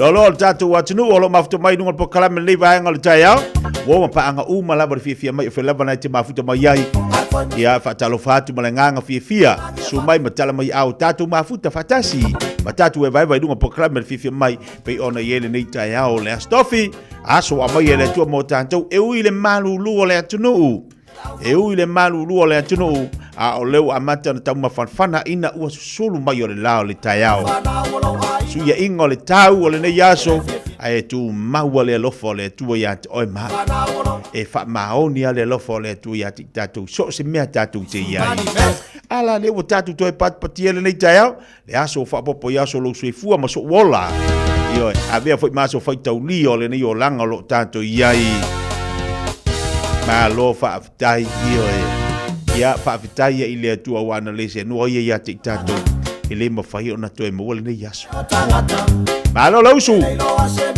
malo tampo ai malo fai faiva nei vai aso ato mai la songa foa se ia pa ia mai la so tofi fa tafiti o tiu te manga luenga fa malo po kala mia to umalava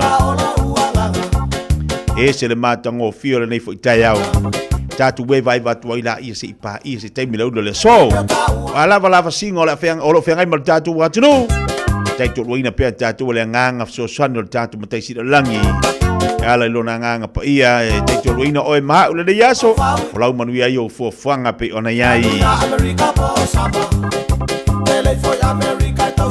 patalo batia te la tu sa fenga tiu tu wanga luanga le pona po se pa ia mo le nei tai au malo fa malo losi iso la tole na wo so inga ruenga i ave tavali ave loli ave pasi ave taxi au ave upa o ila to fole na wo so inga ruenga masari tono ainga patalo fatu le nei tai au vale fenga ruenga ese o lo mafuto bai fole to telo ila to patalo fatu po kala mel fia mai o so fia vaiaso le tupu pe na ta ufo iniso ila to ia le na ua maua i fode se leni ai misel penisiona na ia tatu tangata mātutua pasoasoa lelei le se leni na ua iou aau ma le nei vaiaso faamoamua le mea tauna faamoamoa io e faamoamoa lu ainga paili telo faalave na usaputu mai ma le nei vaiaso faalonga lua pe faalonga kodu le zebe la faamoamua ia ngadi fakaua ia se mea ia kamaiki ma le vaiaso ai te tauna fa mo lu ainga yo ala la fa polo ala lima se la wadi si wale fa la vela ia ma fu anga isa mo fa mo le ainga te tauna fa mo o piri tutongi fa mo piri tutongi o le mea ai te mai o la taulanga le fai fia so atu ile mali le mali male oti alu atu mai si fu anga nai so mai ai patalo batu de tatu pa anga lunga tatu Facebook nei taiao se usi atau sanga wa mai oi malu fa ka fa ngase ma u fa mai o le u fa ve o le wheelchair ka lo fai fai manyo koko ia ma ko fa fo le yo ka ngi fo va atu fa fonga la tu no ka lo fa se usa wa kwa ya fa Alo Patricia usa alo Malanga William fatalo fatu bale tu si fo Gilani fatalo fati le fatu ya vai fatu po mane ya mal so fa fenga ya vai se mal tatu vai le hipo life lo tala ina ile ono pase lau Alexander Otara ya liso tatu pa angalo wa futu bale taya malo le on sai malo fo usu le taya fo tali watu ni so tatu fa fianga taya ya le tatu watu lo la ya le sai di mai la unanga mal tu sunga ya Victor Maletaya word o fa penana tu ino tatu watu ni nai o tara fai malua o faiva fai fia le yaso o te fai fa u au atu tangata ilo fale aka yai aka kangaka ngai ko lo fale le simela fa ngongo ai o lo fa ngongo o le singa va ngai mafuai o nga mamango wivi sao ia le nga alo aka pe fai mai e mau me i pe le mo se me aka tele I upu vale atu o tele fa apea. Matalo fatu se o Daisy Plana lo fatu ati abara inga. Malama lama pe au mai fea. Si o ua inga ua fa anono. Le ai uni feu te no fui le fale olo. Fa ale tonu ua umanga e ai ma umoa. Ele ai sa upu e te fa atau va atia. Tu atu umelo ua inga. O mea male fia fia. O ka se fanua e la lau uma o. E pule fa solo a koa uma koko. Me peki o mea fafanga ua o foa i o lo uloto. O me wa e lafo mai. Fen mai o a ulepo mai. Ua mafuai. Manatu I fo I lo tolo mai. Si o leo fia ola. Se I e alofa mai.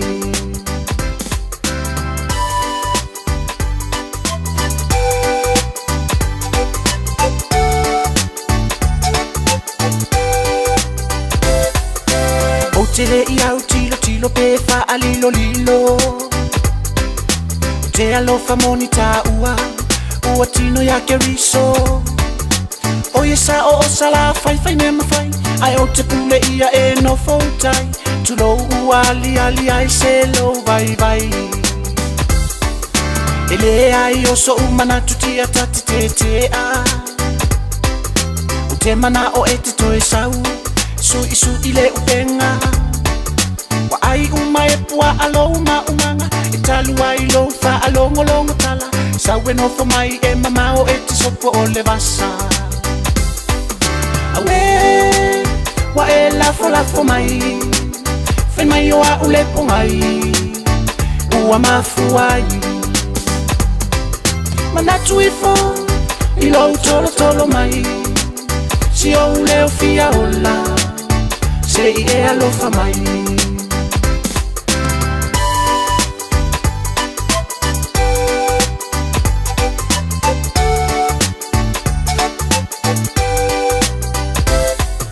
Se I tau ono sa I mai e tau fiofi. Le teine tu mua ua fo'i. Ma le ata o mi. Wa uma ona e talala o kusi kupe. Si kaili o ngā awa o oe e te pule. Fa ao ngā awa e te ilo o lo o kele a u kupe. Lo utama lea ua fai mai e te toe sau. Toe so o ole a inga. Ma ua o si whanau. E te le toe la mane I e mai. Sau ole a e tais I le pasi. Pua amani povi e fafasi vai aso ta itasi. Oe, wa e lafo mai. Fen mai o a ulepo mai. Ua mafuai. Manatu I fo I lo tolo mai. Si o leo fia ola. Se I e alofa mai. Wa e lafo mai. Fen mai o a ulepo mai. Ua mafuai. Manatu I fo I lo tolo mai. Si o leo fia ola. Se I e alofa mai. E o ele na vai batangi os Josefa pele fa fonga ba indisi na tatu fa fia fianga le fo itai au ya tu ina tu ya o he awale fa no file muina fo lo ma fa mo de bevisi o kai au ya mongo sa ido lo ke lo se manga fa ko lo kala mari o fitau isi au nga o ko inga fo fitau yang ai e maka ngi ko inga le show I le fa nga yo inga le show le fa samo fa tori ole mare mari ole makua I makau kia fo ya me ala le lo mo ye e paki ole me fa kula ukala wa makua ngofo ngai ko inga manga lo makua maka ro show o la fe ro show samo ole makua ma fakia ko lo ko inga ngi makua ika ya kere ka ua ko va nga fa lai ka ya ai fa ali le fie ko inga mai e maka ukia fo inga me e ha ko fe lo I mai ku malo ya ai fa yeles e mafuar ko momor ko ingo oleo fa ailoa ia mo anga vakau ai ko ai fa ia desi Paki kalau si pai. Ole winga la utala foi le tau mboni atu. Mole. Ola e fe ave ia ro so sa mo la e oi tu malo. Ole ala fe makamaka la dia ngai tatu tanga te fafu. Ole le fia ko marisi ko inga marisi lo makua. I mela ko ma sa mo Ole winga la utala po fe ala vala usa o ma fo po. O fe ia sa mo. E ia lo na nganga il tatu watunu. Aita fo ila tangata le no fo fafo. I mela te tupu. Le anga o le tino o le toto ma le ano langa o le tupang peitai. Ua maua wha manianga le tua i nei atunu ma fo ingo mai. Ai ai ngongo fo arko mumu. Ai wa a i kalangi ko inga ngafi o wape au. E wa vei e mawhakia kwa i maa uire wa.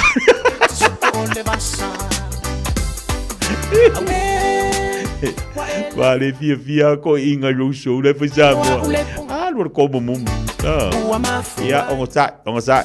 Mea kakoeva a fa pe nga ke ma fakia ro so le fai oso rungal pager ka ko ready sama kakoeva vai e le nga ke mo ngalu akama e vai ma musika kakoeva ia ma ngai fa mangianga vai la de la kakoe sia kulta award le fa ta siman sunga Victor a tono fa le tono la ta vale amor so sani Victor malo se fo mo lita yau ia se fo mo manang malo sunga kia malo na sa malo ko to sunga ya fatalu fa fot ya samo yang maku sama mo sama lawa malo la vale on sa malo fa malo se toto Victor o me luta yo ya o que ando mangi ka yo de fo de ri mai sulula como fa nga singa ngi ya sulula ya o que ya mo ira ba do pisikir ma ku de fa makat ka ya Victor o fio wala wa tu lo telefone fa ya yo na yo tatang e de tatang foi le ai fa pepe ya lo telefone lo ta el tina ora di ke fa pe na tina ra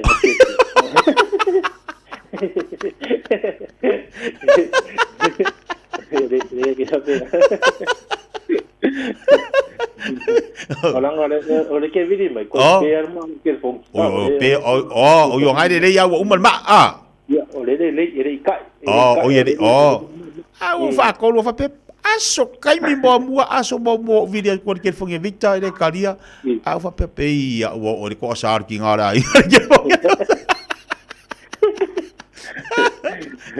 o fa pe bea foi le foi makape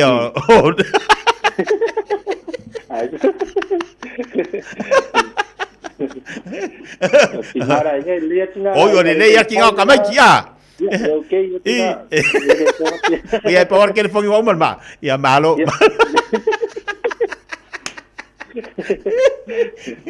Kalau uso ya de agua. Kau ya ko sar kinga ya fai makape. Fai matiliti si. Ia lele la se tu langa le tatu pampesini avalo lele ia fa so foi le sunga ia me se tatu pampesini o lo te do fa sta con tal se fuanga male ton tal pensini ia fa taia tia io de tatu ia tasi do lo tala to ai ko ti sore tala fitu valusena ia fa pe con swipe lo app ka text ia polo ia point card ia molo pa u pe to ta varia ma to e fa matato se ia tanga va ai ku se to ta vale ma ko se ia ki ma va ai ya so tasi le lo la valo man malo so isi si lauta lo fatu modosa ya mato e foi tato ting pusa mon saunio e tu e la valo swafa ma se vota no me ton ya o le tato fonkesi RPG le wo lo valuta la ibe vasene wo su valuta la ibe vasene pento e fia le lo fonkesi RPG ya mato e fe matato se tanga va ya se inar masino kuso ye man malo ho tato autohidas ya mato lava o le tato fale sindia ia fa penga ko fale tono lo sa e se lo kupua vinea o pero ta vale le anga ma asol kimu to lang fa pena ia fa tato fale sindia fale lo sa li pero ta vale quando mate se fire full service ia o le transmission service mata fo li fino ta vale se a peso fo willy ko so peki a ko tem na edifi ia ko inisi mo lunga to le inisi mate se fire for poly lift o le lowering mas noko pu pass Vince pass ngata fure to sa pi ya matou lo mo foi tato LED light ya po tato mo li to ta vale kama eva ko mo modify ya mo li tato ta vale ya fa pi ya matou fale matou to fa foro sa pa pe me fale tonu i le tato fale ni e fa tato skena le tato skena ha pe ngin mo li vere e mbu ma do malo passport yo le ngana tato skena e fale to no ta fale pe pole wolf wo sutala ia pu mo no ia mato ia pu la ole ase ta no ai lo mo foi ta tabre fa tabre fo tabre tuai to hepe kas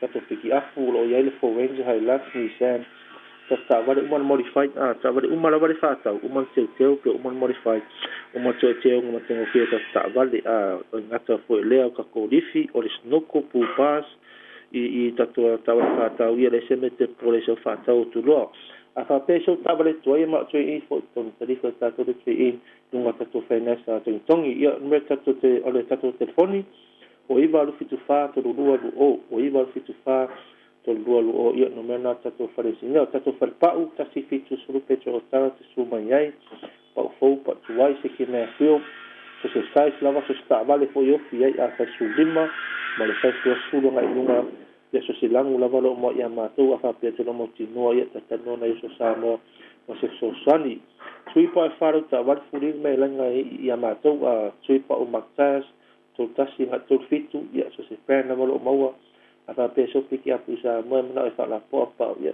sumai ta tanga fo imato a maktas lo mo temene ile ta to farpau apa peke mo alu ngata to finance to chung ya peke mo sa wim a po sa wa seki me apu ya pe mi ya mata la wa yo ngata to finance lu sutala apa peke mo e kongi kasi ko sanga pelo ma to finance tulanga mo e ta vale ne be aso de for winter wa fe lu to sanga mo modify maktas sai los furu man tu iai ila tato ta valna mon nei va yaso tadi tato de sipe ta pe le pai ma de disco man tu tato finance su valu masina interfere no finance ya ole numero de tato ofisa ole o iva lo fitasi tolu o iva lo fitasi tolu o ya un numero na tato ofisa de val au mai sistemi lava e kalo lima pe kap ke fong ya ke wa fi va mai pe aki al lima o kali aku sesi langa lima puni matou ia fatai tia mo deva no fai mo to nei tu la de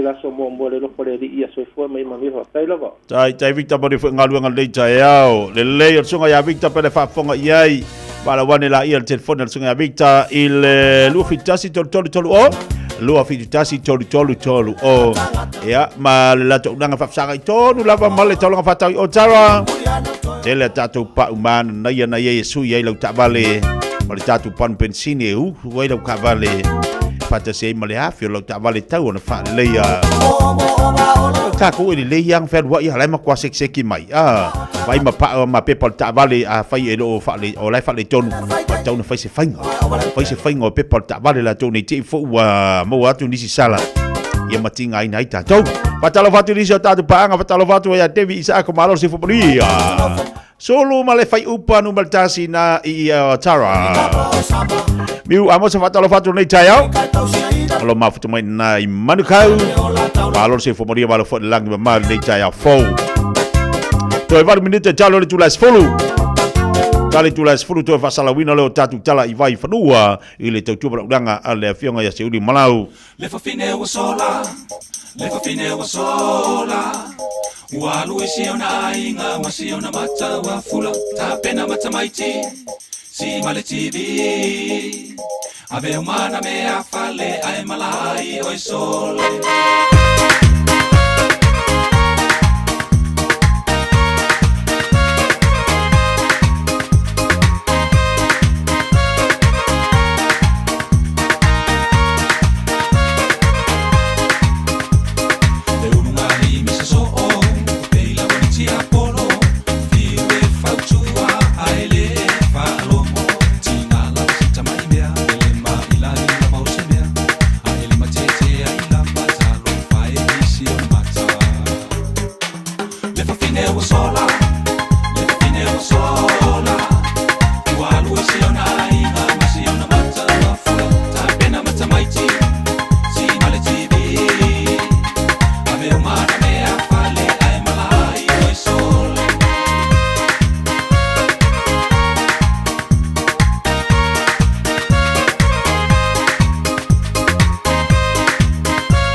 fine o sola, le fine o sola. Ua luisi ona inga, masi ona mata wa fula. Ta pena mata maiti, si male TV. Ave umana me a fale, ai malai oi sole.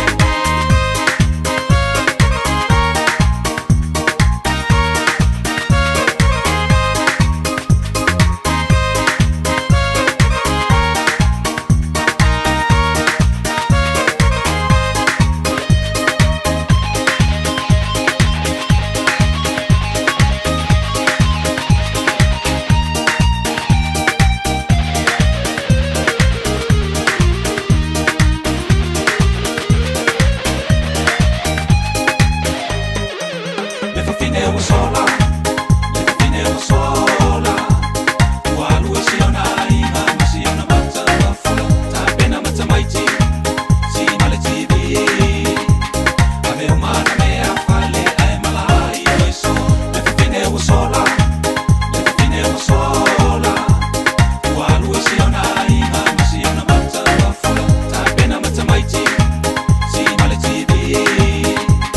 Ave umana me a fale, ai malai oi sole. E oi, o fisa ma le pese le fafine ua sola, te anu talu ai le ese o lua palota.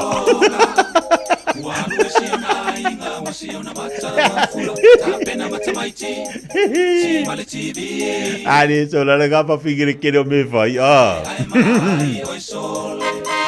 Pa kolu oki ai fa mali wa. Aba peti ma figure ah. Ya vete bela au su kaya ngale tu fai ngalwenga tawar baku ngamaliu tawar baku ngame fai ya waka wa nga uma kwa maliola i o masa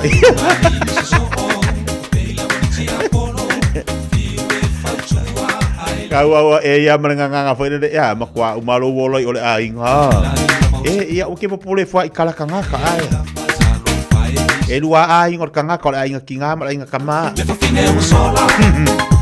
la ingar ko rua mala ai ngor fingi male meari aka ko ele do mai do le ai nga fa mai la ya lali sea ngo mala ko ai le o fa yara ngo fo ke de o le ai ngo fo aka ai ma kwa male ola i o le ai nga awa ke popoli ora me ke popoli fo ale pola mo ku mai kuwa e mo ko ya maka ki kere ya se ko si e ngora nga pola pa wale me alu o le ai ngolo ko lu ki ngo fo fo pa wale me e mo me se ku pe asi ku va kan kali mai ro show ga la ya ke ya le ku ko ba ya la sunga wale ba nga fa fo ole ai nga ngai o lo kifa le sunga la kifa ya la fa ya ngo fongo fai ya vai dale baga ya mai le ngo fongo fai la ki fai di ngo kwa la ko ainga o ke popole fa o ya aru o ya makwa yosi le ainga or kamai o le mia ya e fai ma fa ka le pasi ke o so mai ye mai singa kang kalu mo sing kang ko ko ngale e asi mai ko ai le me ale aka ko le ko ngo ku lo pai mai do o deli fa ko asa wa le ngo wa mai dong ka ma yo me ale aka ko io e se ka ofi pai bari le taiao o mata do telefone dengan Samoa le tatu tali watu le e America Samoa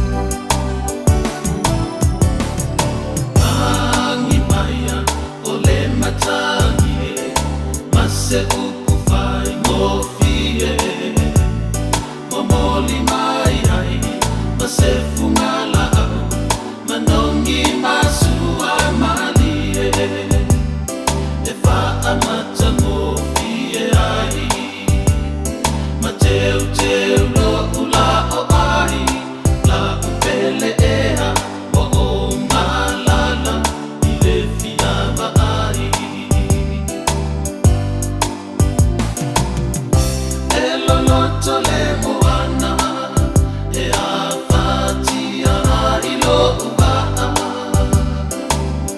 so o le vasa e ne sa o fia sa ua lo fana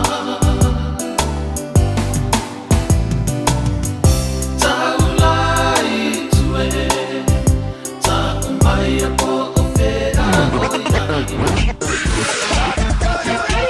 Malo soy fua, ol si fufonga Samoa, Radio Samoa, tasilima ivatolu amo, se kia Radio Samoa.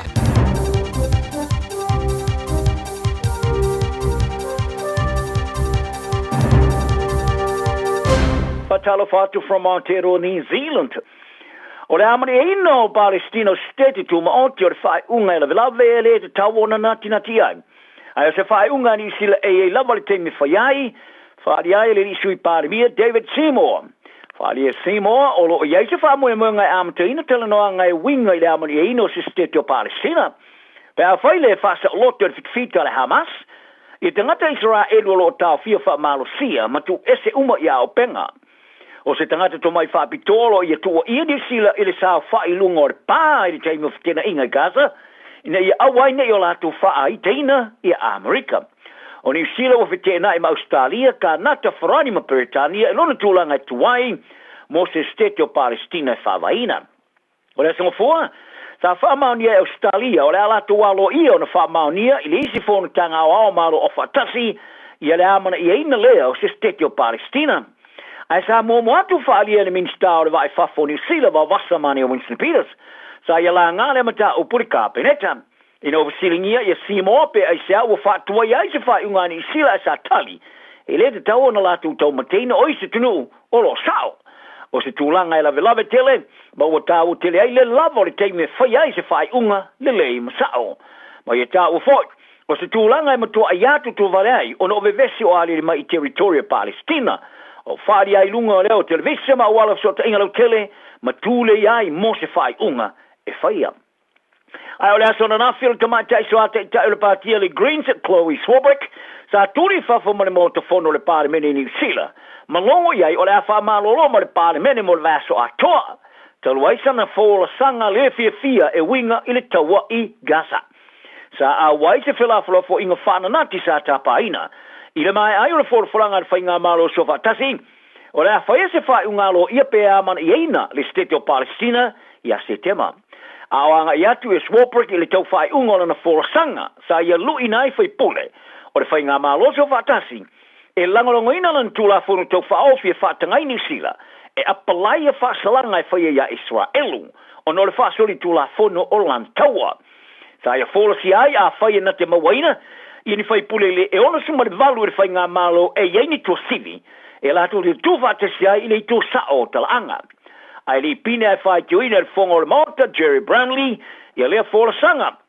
Mai matua i lea tali eina, ma i a whātonu ina i tō e whāwi tua le whāmatalanga mwhātu ese. Ai sa tūla i lunga le tamata i fai pule matali i le ai. Sa mafo ena whai le whātonunga, Brownlee, e tu ua whale whono mo le vaso atoa. Talo noa i whafo mai o le mota whono sa whaali e Swarbrick, i a lea whai ungo se mea whavalvalea, ma luna whasalanga, wa mau ai tele. Wa maana nao e se kula tia ngā lulu e vaenga e awa i ngā se ngasi ti ngā ino e whare mai. I le tele atu lo le pawa tu ina tia i la tau e ngawhai, ma le whātupula i o tangata whātupu vesi, e whāfto ia i la tau i ang ese po naifi. O le te iulo le associate kula ti Gary Morrison, o ia whaalia, ua waaira si tio le numero sa wanga pai tino ma wha upunga o whai tau sanga o ali mai, e whai whaasanga i se kula ti. Ma le whaatupula i o a o penga e awinatu i whale mai. Whaalia Morrison, o sa wanga i tutonu o vaenga o ngā singa si tinga ina e masani ai, o na whao Sofia e whala au whasaina, awa malosi, ma ua whailo ai nei ele lau telo le whawhita hauling. Ai ela i titi lava se mea ma whai o na whai e tari ai i se kula ti. O se kula ti sa oina mo le tau wha mama mai o ne ia mio, mo le alo fio ni whaafsanga ingam whaatu bevesi. Ai niso si o mianga patino e pio whale mai. E mana o mia ile tele atu se pao i se kula ti e whaau i lave ai. Wharia Morrison, e o se kula ti i ngā luenga maufi fatfata po stab-proof vests, ma nisi o tele atu le whaau ngai no masini po e ate o lātou tino, molo lātou pui puinga. Ai ua manao foi, e tilo i awhia e maloka monima po handcuffs, e awhia i tōninga skola ti. Mai e tau foi, E fia tilo e o e skula ti ngā runga ma se power. E sai e tanga so tula fono a whaatalitali mo le taunua to leo. Ai paule teime ma whai ona whaia lea tulanga, o le whaia leo a onga mo whaatita inga mai ea. Ma le pūlenga o le sene si o me ai. O se power o le a benefiti ai no whanga pe o whala loa, whale mai, ma no whanga e ei nia mi o whaatu vivesi mga oinga e whai ai, pe on whaali ai e Morrison. Ua whaali e ulu a onga tūlanga lua, o whelafala fo inga e winga li tis whai tau mo tūpulanga televo, ua maua le teime o maurunga e se mātala, o whaia onga e tusa mani wha matau ilinga ngana Māori, po le tere o Māori i le tonua onga. O nisi sa matua i tari feita ino fora le matanga ruenga o onga, e se tasi o tusi mai le fitsi ma le lima o tis whai tau i whaasalonga, o tusi mo ta maiti a o ina le whai tau tusi, o toe lomi eina, o se tusi la po a tasi. Ua leo se tusi whai tau, rai teti, talu ai, e maurunga atu le numero upo Māori, ua ave ai malu i tau mo nei a onga i upo o toe whaawinga ina po decode words, o le te akatea, o le asosio urua onga Māori, whala to whaalia le vastu ai, o se whai unga whailunga lanu, se tua inga sa te ena malo se matanga luenga o onga. Sa whaasino e le asosi, i isi tusi whai tau le whaasalonga o tusi e ia upo Māori, ma tama mawai, o le whai unga au fia upo Māori sa whaavai ilunga o mafuanga whaalea o onga. Sa alonga ai le presidente o le whaavai o urua onga lian o tene le Johnny Sila. Ua popole e whaia onga e winga i so se wha matau le whaonga i no ngana Māori ni tono a onga turuai. Ua tui au tawha le malo i e ngoa Māori ma upo Māori i ofisa o le malo. Ma ia tā wai, wa le na astus whaitau i tasi, a e se vaenga le whaata o tonga o atu ngalunga, i le ave se leo ringa ngana Māori ma i tautua, a le malo i so se matanga wenga. Tā alonga, o tau nuu nei le o Blackie Argentina mo le ratu, tā alonga mo mua le tāmara sanga whaavau malo le Rugby Championship. Ai ui lea, sa whaamau ni e whaia onga whaurulu Scott Robinson, i le asana nafi. O le a whirwhiria le aweo no manisio na tamata al autua to lua. O le powi a Tamaiti Williams ma le Rusfoweti Wallace e titi. E leo ato o toa lava na mawhai na whata alo. E peona tong fti ai ma ina manua, a e te tau na toi te liu ni malai li ta alonga whai tau lilo na lua ma le Pumas i peona aris i le vasa fau. Sa whamau nia fo e Robertson i le auso i a Scott ma Bowden Barrett le tau whai ato o toa lo la malosi ma o le ava noa morfi flinga. O le auso sa a fia i manua i teimio ta alonga mawharani a o malanga ta mi lo mai te rui nei. Ai o le tūlanga i a stiti wa langa aini langona mas tūlanga o tū sao ai i Simon Parker i le malaya mo ta alonga whai tau lia. E i rita tulunga o Robertson o le atamata alo i luas fulim tau sanga o le Chiefs o iai le tūlanga i nati whafto a iai lui tau pe a whai a whirwhiria le awa ta alo le sanei. O tau Tina Robertson o le whate i o le whai ina le Pumas tos ulvaru tos fulu tau sang tau wai uengi tone. O se meo la wha malo si awai le All Blacks isa le lei. O le latu ta alo e iai i whai ungal vai aso. O karingifo po Mouse Cards. E whao ngā tangata ta alo e whai ilo i nai le lanu mumu le teime matua e whitoa i aiulu. O le a whao ngā ina le ta amarasanga mori poro rangi le kapia ta mai tai o le tiusang nei. Le ama tele vaso fo ingilani. O nei tali nifo e whao ngā i mori oi loai o LED lights. O le a wha emo i nai le lanu mumu pe a whai. O se feto ainga le ulu e lavaron tu ngā tele e whaona mafuai le a fianga o whai ai por concussion. O le teimi lawa e wa aiai lea emo lan mumu mai skangifo. O se tangata taalo, o le a tau fia loa le lo folile taalo ngai whaatonu le tangata alo e whafo mo le whai o le whafsinga anon manua. O le awala whaatengoro losi sa whaate te ia le taamurasanga kalapula ka pia Amerika le major o le tiosanga nei, ma o se i tu aingo tali nifo fau lea o le i tu aingo tali nifo lo iei nei. Lea oilo e le tali nifo haka mai po le smart mouse card. Whaalia le pule o fo mai le ka pia le rangi Dr. Lindsay Starlin. O le whaatinonga fau e sili atu le leina i lo le tali nifo. Te whasao atu tali lea. O le whaatinonga fau e sili atu le leina i lo le tali nifo o iei nei. Le whaonga ile o pengo so tanga le Bluetooth e whailo i loa i a fianga o ngongo fito inga olu le whai tau minute whaatali ai au whaasoro pele ta alonga fito ailo ai se a fianga o leu. O se ngai oi ngai whaate i ai ar kalapolita le Titans e Australia le whai a onga Des Hasler. I le tau mawhai ngai tau fio fia ai tino whasua mara aui e nofo e pe Gold Coast. Sa whailo e lea ka apteni o le aia sua ina market o tamata alo isi ofa tele o sauni ele kalapa le Perth Bears i Perth e ofo ina moia. Ai ua whaalia le pule o whaafasuma le aui, o le kapiteni a Gold Coast, e to wawe mana o no foi pe le kalapu, e ulawa ilo na whaalia, o le ai e tofa te fuina le makete o le NRL, i le aso mua mua no vema.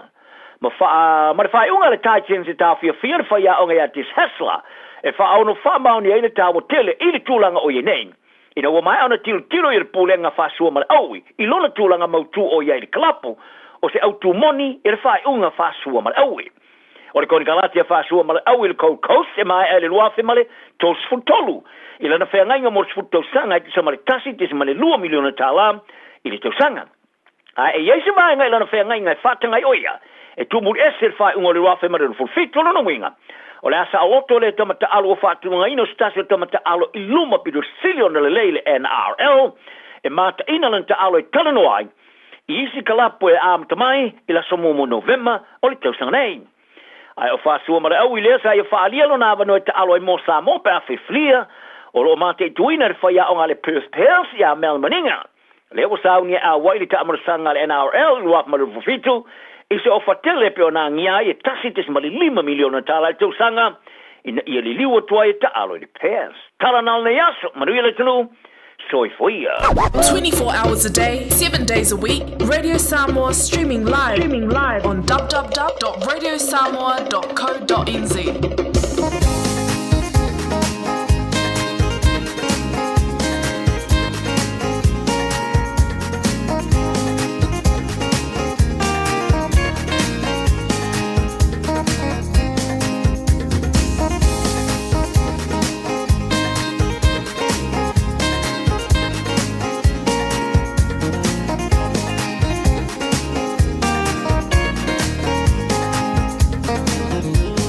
Time.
E oe sau se ita a leanga pe ona whaafonga mai inisio tātou whaafiafianga o le tai au. E a ua mai atoa le whaatawhiti o le tautubra unanga le nā le sunga le polefianga ia se uli malau o tātou tala i vai whanua. Se mari mali tebele wati leo se futbol e ono minute o te enele Julas Fulu. Mana tolo tolo ngale leima manuia le tai au. Te ute manga luenga lo whiangai mo tātou wantanu. Ma lo lama le wha manolosi, ma lo le orsai. Pabalo atia te ilanto umalava o lo mafuta mai tono wharimai. Pa te otolia o no ngase ngaso le tino. Pa pe whare whaatalo whatu po klame. Ea ele nei tai au. Ea te ilanto lo whiangai ma maftiang o le tino. Ilanto lo whiangai ma ngā ruenga i tono wharimai. Liso ilanto lo ngā rue foi le nei tai au. I tono whare pui pui wha malo atu po klame i ante outou. Tono lo momoli atu ia nei whaafiafianga e veo se vai malu i ante oe. Aoni o lo whaanga mori po atu i ante outou. Nisi fole atu nu o lo whaisi pisi de tae ao. Pa malo atu po kalame i ante outou umalava malo o whai whaiba. Malo o wha malo losi. Nei asisi me sino na tau o le tantu o la fiafia. Ata tatou. Vai la au pito silirina. Ona taua mo tatou yas oma. Ai ala malita ya o le ase me o ti ngā o lutino ala malita ya o le ase me o te papoli ai. Ai ala malita ya o le ase me o e whanoa noa ai. O le ase si me taun tatou whai. O le nai ati o le tatu. A oi fo ia mataino o oe. O oe ti tango e whaile awala. O oe ti tango e whaatino le awala. O oe ti tango e talia le awala. Wa awala. Whawhiawhia he oe oe. E te mi tātou te ala malitai au over tātou popona. Te ala malitai au over tātou mafatia. Te ala malitai au over marili. He. Tofu ala tangata mona mana me tutia e whaatino. Mai se le tau malulu. O lesi wa makwa maalili a. Ia kalawhanga wa maalili vao. E wani na vai a. Ioe, leisi si mesi dona tau o le tātou wola fia. O lo pepesi pea i le whama il tenki whiwa i tono le tātou wātunu. A tono tasi le vaenga o la mwhen tātou whaso i eima le tō whai alo mwenga pa musi avano mo tātou le tau nei. Lātu se tūlanga lo i le whama i ala tōu i Amerika Samoa le mana tua o lea i whelata i tātou i polu i awa pe fwoi ma tātou uso i Amerika Samoa. Nei te ua a fia fwoi nisi. E a tono se lao lao le la mwhen tātou whaso ta i ati ai. Ia le tō whai alo mwenga pa mo le tātou avano le tai au. Le tau fsota i mai mo le tātou pokalame pera masani ai.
Fai mea alofa I a inga maua I Samoa, e ala I le whaatawina o se hotel ta alofa voucher. E mawhai o na whaongaina mo aso ta ua whailongaina. E pei o aso whanau, whaipoiponga, pe fai malolonga mo ta whawhau ai whaiungo vai aso. Whaatau e oe New Zealand nei, ai piki e lau a inga I Samoa. Tanga I ane I le pacific40.com/hotel. Ma whaatau nei loa. Pe vala au I le o lua tasi, o valu tolu tolu, lua lua lua tolu. O lua tasi, o valu tolu tolu, lua lua lua tolu. O e sila fia e iwa te si male tolu wha miliona ta la le se leni ale UTOS ua toe wha asafua atu I ona sui whai unite I le lua o lua wha. Whai sau teo ngā tupe e teo wha awhainga luenga ai lau se leni ina ia vave wha tau nuu se wha moe moe ta ua a lau a inga wha pe e ka le sia. Wha o ngā au nanga le ANZ po le talofa voucher, le M ta la, male my cash e ala I le Click X. Wha afso tai mai le ono valulima lua ono iwa wha iwa, le www.utos.ws, po le emaili o le info@utos.ws, po le Facebook, le UTOS, le wha aputu ngā tupe teo wha awhainga luenga o le mawaenga tausia Samoa, teo wha awhainga luenga e mātou lau seleni, ai sele e oe le manuia. Beta Drive Doctors I le taulanga whaatau I mangele, whaapea manrua. O le vaenga o so ngase pe amana o mia. E whaatino e fo I matuipui o le whanau witi, o tuipui le COVID sfuluiva, mo I lātou e sfuluan tausanga malunga atu. Whaapea matuipui o le flu. Wala au telefoni, 255 iwa valu. Mo so wanoe whaatino ai nei au nanga. O fisa whama I mangele I taftafane o le McDonald. A Manrewa I taftafane o le Whaletusi po le Public Library. Beta Drive Doctors Clinics. Mo tupe wha moli Samoa mana tua lo le Pacific Easy. O lo wha a wau pea le tātou wha matoa e nao le lima tāla anta tongi pea e wha ngaina le Pacific Easy app. E wha tino ai au tupe wha moli mai lau telefoni wha mehai. O lo avanoa fo le tātou direct transfer. Tiposi mai ai au tupe le tātou account. Ma wha mali eina fasili lungo le telefoni. Ma wha tino la fo ino lau tupe ai ga wha matoa. Mo le tongi no pili o le vai. Mo li te ngā tupe so se whale tupe Samoa. Pe le tongi nino no ngā tupe le nupi wha. Samoa House Corporation po le Samoa Land. Ma so se au nanga Samoa. O lo ma whai ana wha tino uma e le tātou au nanga le Easy Pay. Maratua e lata le fitu se fulua tātou la wa wha sopoli ai New Zealand. Wha peo tātou ofise tolu I o Tara o Tāhuhu Mamangele. Pe wha ngā le Pacific Easy app po le direct transfer. E wha sawa ilo teimi. Ai sili atu na wha sawa inau tupe wa taunga tāle penisini. Mo nise whamtalanga bala au le o varselau o tasi odo. Po numera masani au kilani. O le lua fitu ono fitu iwa fitu wha. Ma le lua fitu ono fitu iwa varu wha. Pacific Easy. O lau pa anga mo tupe wha mo moli Samoa. Tasilima Ivatolu Amo Radio Samoa.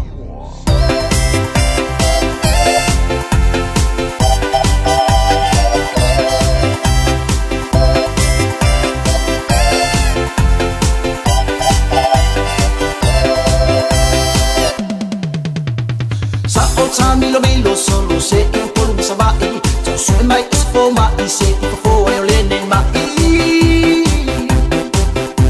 se o le nei ma se o tu ku se le mai so mai se fu sina se la sala ko fai wai alu tu le sa ilinga fo ta wa tu ima no ko lima o ai ma le taula se o fai lo le to ma fitina palu male fu singa ma fa ma tala mai loya ita se ole fa ngai ole nei ma malona winga se ma fu mai ole na mai ole lo ele hanga a olo nai ungai vivi ai malona so sama wa tu pula male bebe si fa fu ele si ole si male si ai le fa ngana tai me fu ane ai sa fu tu si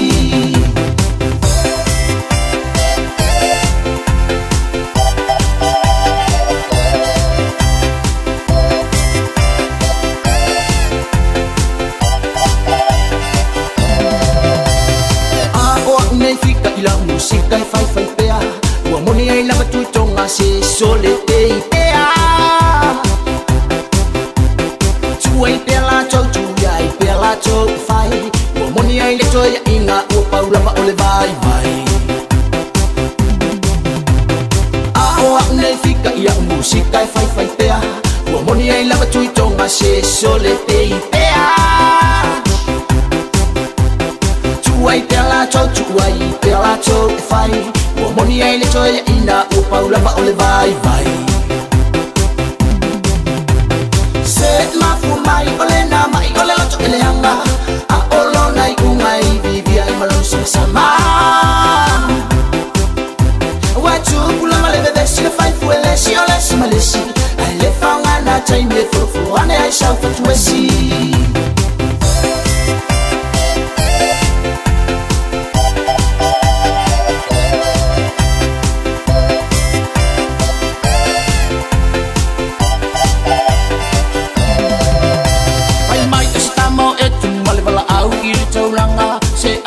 Amole mole le no te ole mafu anga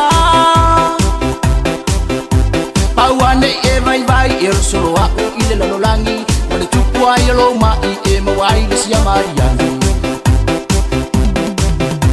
Fai mai stamo e tu malana bala au i te ulanga Se au fa amole mole le no te ole mafu anga Pauane e vai vai e solo a ile lo langi Ole tupu ai follow mai e mawai le sia mariani Se ma fu mai ole na mai ole lo ele anga a olo nai umai vivi ai malo so sama Wa tu pula male bebe si le fai fu ele si ole si male si ai le fanga na tai me fu ane ai sa tu si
Ya, le wata ilo se fulma leva minuta de talo le tula se fulma chansi.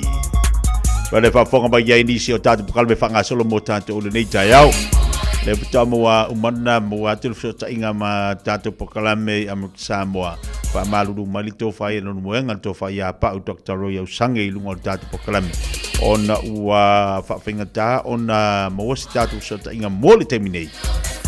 Ya ona o le fato si fia tunisi vaenga ina hi amu Samoa. Na lai te mo fa yele so ta inga au te lo fa si tuai.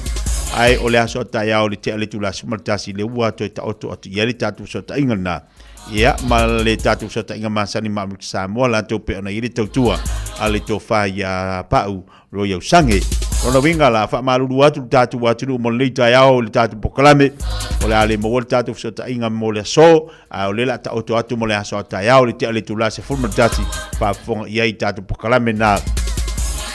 Ya matatu falongolongo ai inisio vaenga molo tupu tono Amerika Samoa la tau.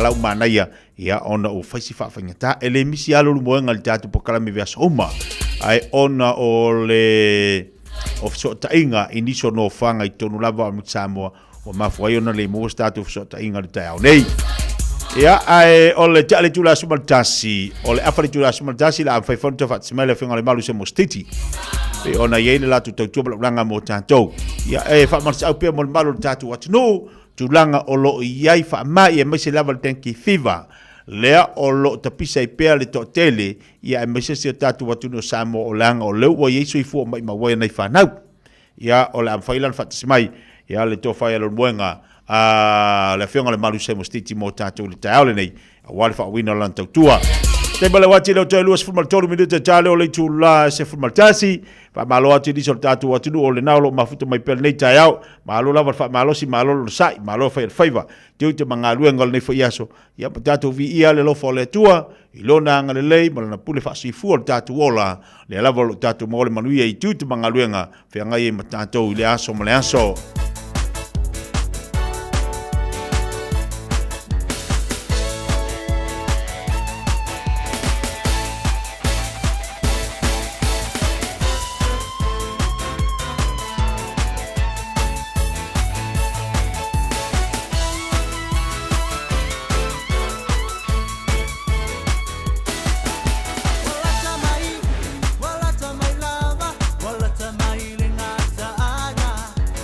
Te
sau se tasi polofesa e fia aluatu e tafao i le tasi motu.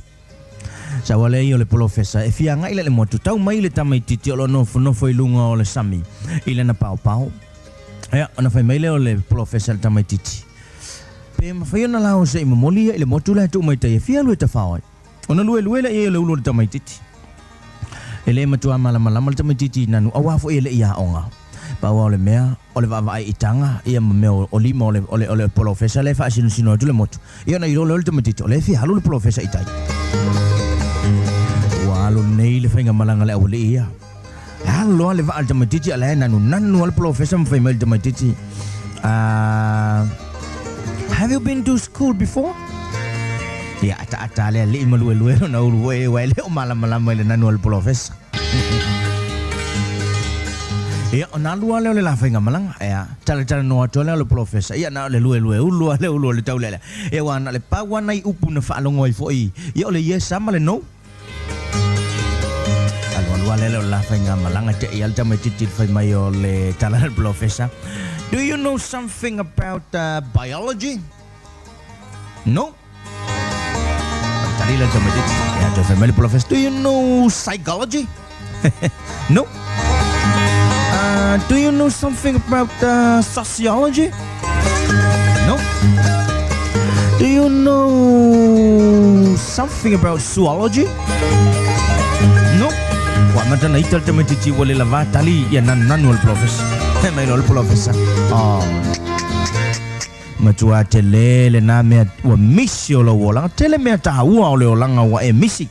Talwelo lea onga ana ito anga ile onga wa malama le biology ia male tele o mea e te topu ile lang talo fai se matua tele me o misi lo wolang ile vala na lu fai malanga lea ai o sofa ia lo le lava ai se ngalu tele a basa ele pau ia na sa e ale va au ale o te mai titi vo ile ma pi ana ile va wa fao ile va o le polofesa le e vai tu tamai o voi o le mea masai mea mahulu i lalo e lunga lo naulu help te pa lalo help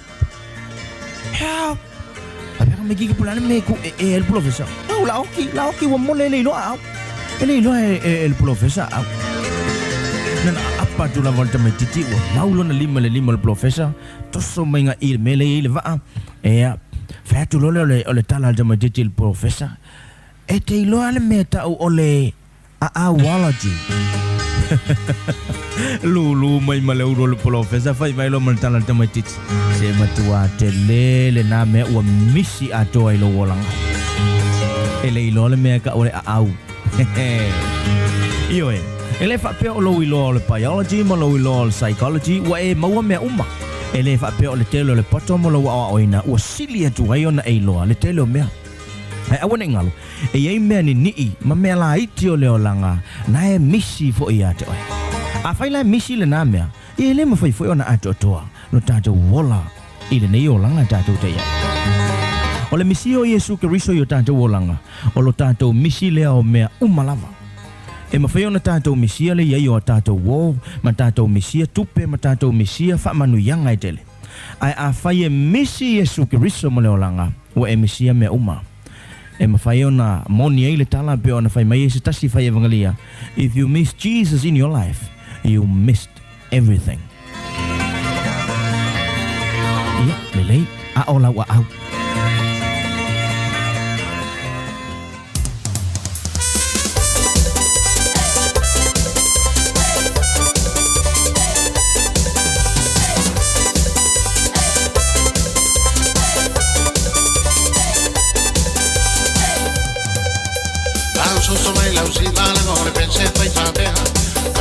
Soy luma ai pa kolu no ea patata mai tabi o pa mo popo mai tele se ki mai le kabi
Leo dos football valu minuto jale o le tula se football tasi. Yo e nai tatu tala pu matatu tala mali fa no file mo ni yas. Au le sia o ngata wa mo o ma matatu umala.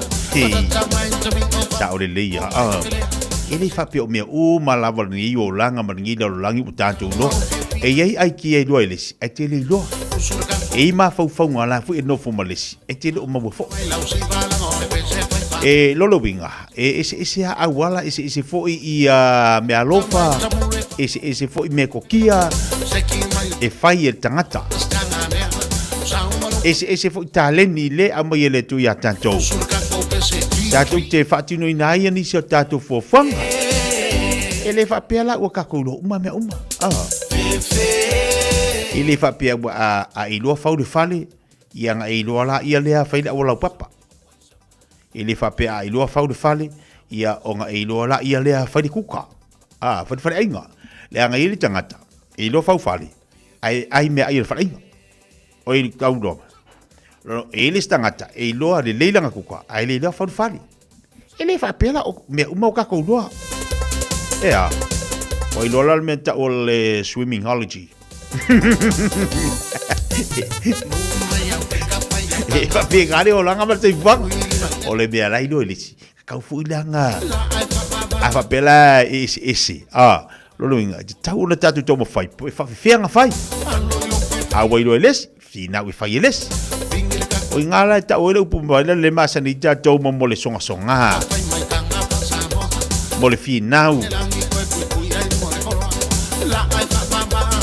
awani fa pela ngofo ya olesi wale alu ngaruenga fa pe mai wakale fe ngaruenga o wa wa tale alu fa de me de wa na fa tu o ya le ai yele awala yele me e mafai da etango fai e mafai e mawa ai fe ngaruenga se ngaruenga yele stangata ke fa ya sorry wa le vanga fa ngaruenga kala wai loa uma fai me campania city la mo le do fai e taua na ilo fai. Toiva minuto talo le July se football tasi. Papalo atilisio tato au solo mafuta mo le tai au nei lo fengai mangaluenga fa vai taimi. Malo fa tete mafto vai lungo tato po kala le te tai au. Ia mo tato lungo lo manwi au to le lo fo le li. Vai si malu lu o le tunu. Pe lava la le tunu o le te mafto Australia o nei na te whinga luenga ai inga luenga whawai taimi ia lo whangia le tua mawhaima e video call Samoa e asi lo matua matamaiti ia whape fo tinana e sau inga luenga whawai taimi vidi Samoa e asi ko inga le vai kamaiti ma vai ko inga le kangi Samoa la e li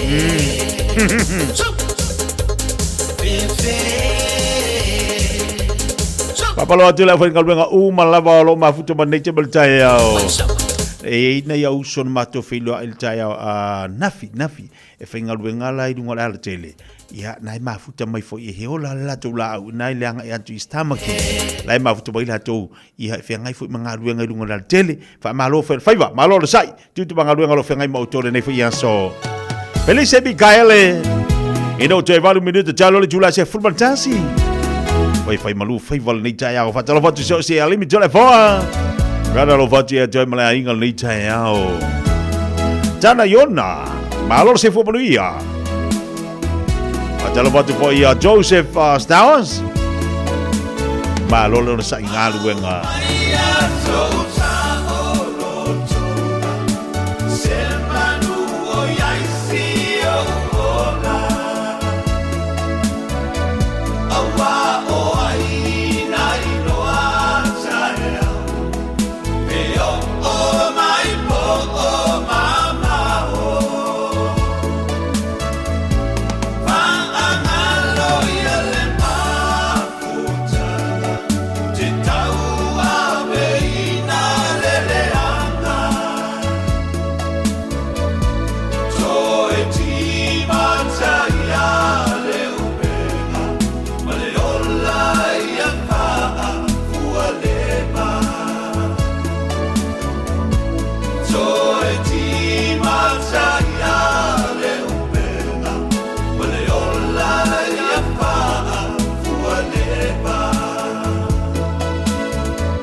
Ingo i tulu a mo.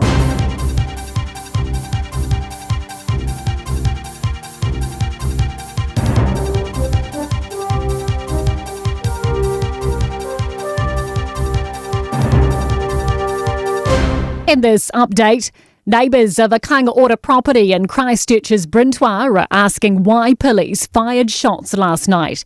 The officers hit and killed a woman and critically injured a man at a home on Clyde Road about 11 p.m. They say they were responding to reports a man was armed with a knife and threatening to hurt himself and his partner. Rosie Leishman reports. The woman was killed after reportedly picking up the knife and threatening police. As sources told our newsroom, police had been at the property often recently. Neighbours say they knew the couple well and would see them walking their dogs in the area daily. They're asking why a taser was not deployed. And neighbours of the pair say they're in shock. Why didn't you shoot her in the leg? Yeah. Why did they shoot them? Why? Why? That's shoot to kill. The Public Service Minister is blasting the Secondary Teachers Union for calling a strike. PPTA members will down tools next Wednesday, rejecting a 3% pay increase over 3 years. Minister Judith Collins says it seems the union spends more time on marketing with a minimal attempt at negotiating. It's obviously all just a stunt. They don't even put an offer back. They just go, we're not even putting it to our people. We're out on strike. Unionised nurses at Christchurch Hospital are walking off the job tomorrow afternoon, protesting chronic staff shortages. NZ Nurses Organisation members will picket outside from 2 to 4 p.m. Delegate Gail Marriott says there aren't enough nurses, midwives and healthcare assistants to give patients the care they need. More than 36,000 unionised nurses, midwives and healthcare assistants also planned 2 days of strikes next month. And parenting advocates say we can't rely on parents to protect their children from harmful content online. Our newsroom has revealed that criminals are using code words and emojis to deal drugs and firearms on social media. Police believe this is a direct attempt to target young people. And that is news. To sport, and Tom Dundon, the owner of NHL Ice Hockey's Carolina Hurricanes, has agreed to buy basketball's Portland Trail Blazers from the estate of Microsoft co-founder Paul Allen for about $6.7 billion. ESPN reports Dundon intends to keep the team in Portland. Allen died from cancer in 2018 and his will called for sister Jodie to sell the franchise at some point. Golfer Rory McIlroy claims he's turned down the chance to work as a playing captain at a future Ryder Cup. The 45th edition looms on Long Island, New York next month. American captain Keegan Bradley is ranked 12th in the world and could potentially feature on course. McIlroy says he's already rejected a similar inquiry. And that is sport. Ua na ole Radio Samoa se furulima iwa toru a mo e tautuaina o e ilaungangana fitua so le vai aso.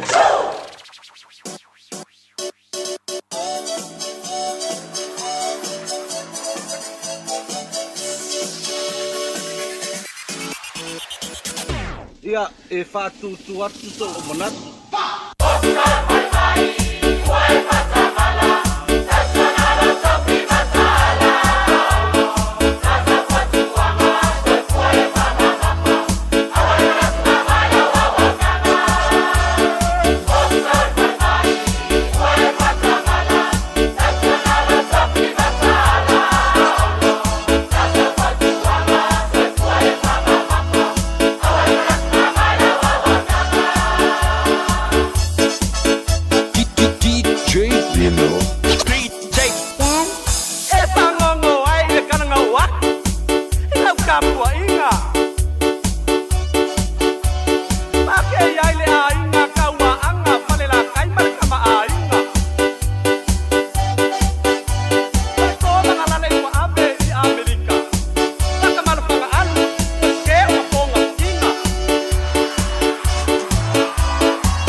Saidia maua, ai makwai pa.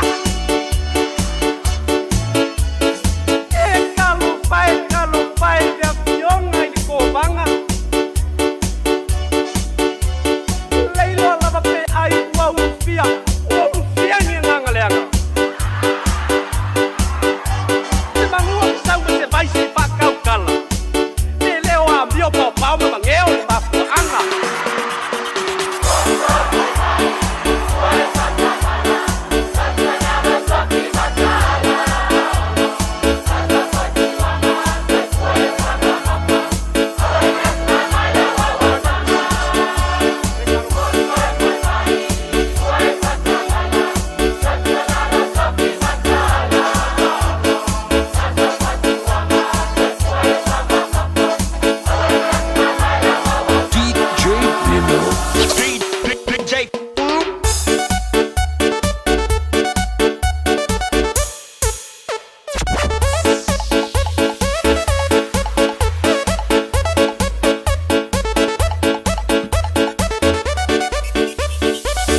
Yo, tatu telefonu ati ya ole ngana Britania leita ya ole ua balu minuto tene le tula sumaltas. Tula bulu tatu po kalabe male maftanga tatu wa tinu fatalo fatia kisa sole fai malo se fomoria leita ya mafuta boy nai male poni au sitalia. Avale tula sumaltas le fatas male arfionga le malu se mostiti fa wa uniso tatu po kalabe fanga solo. Ya ona tatu taulunga fo ilel po kalabe le mo oe. Liso vaenga po kalame whanenganga i luse fua malwola e whamarsi au e pia mo tātou. Ia e whamalo atu niso i lato lo mafuta mai whatalo whatu niso company a unanga ma tautua lo mafuta mali mauto Samoa. E mai se le tautua ma unanga le whionga konsula ma le lato ofisa a malo atu po kalame leita iau malolo sai malolo whamalosi. Te e whamalo atu nei tamamtina ma tue mauto malawa whamalo atu po kalame ia tautua le leita iau ma le tartonunga lo manuia au tau. If it helps them feel safe, they can keep the light on all night long. Contact donates the energy to Power Women's Refuge and their safe houses nationwide to support the vital work they do in Aotearoa, New Zealand. Whafonga mai tina matamaita i tutoa, mamalolosi o Pasifika, wala tau lavea ina lalangi. Whaftai moa o tau ngaluenga lelei uma, wa whaia mo ainga, matangata lautele. Ai pe tai, tu salava pe tutoa mamalolosi tina matamaita. E la tau te moomia lava, una whaia la tau siaki whafoma. A whai ua whaasful lima, i le onos fuluiva tausanga le matua o lo soifua. Whaatonu nei loa so wavanoa siaki fua ai o susu, mo le siaki ina, pe ua afia i le kānesa o susu. I le pressed, screen, Aotearoa. Wala awane i le numera. O Valselau, lua fitu o, lua o. Awa, o le whaia o le siaki mawha ate o susu i le aso. E lavea ina ai o tou moa tai au. O le vitu au lele ma le vitu tai ala o ngā amata e mawalunga lana au au nanga tau early childhood education po a o ngā amata Samoa ma le Pasifika I Mangele e iai whaia o ngā le stala ma whaia o ngā lango wa lava tā pena mo le awa o ina o le whanau. E uti avanoa o lo o tutoe au alai te whaatuai ai lesi tala nei loa lo walo wala au mai I le olua tasi tolu lima fitu valu iwa fitu olua tasi tolu lima fitu valu iwa fitu e whaatulanga ai se taimi e te asi mai ai. Radio Samoa Tasi lima iwa tolu Amo Radio Samoa Tasi lima iwa tolu Amo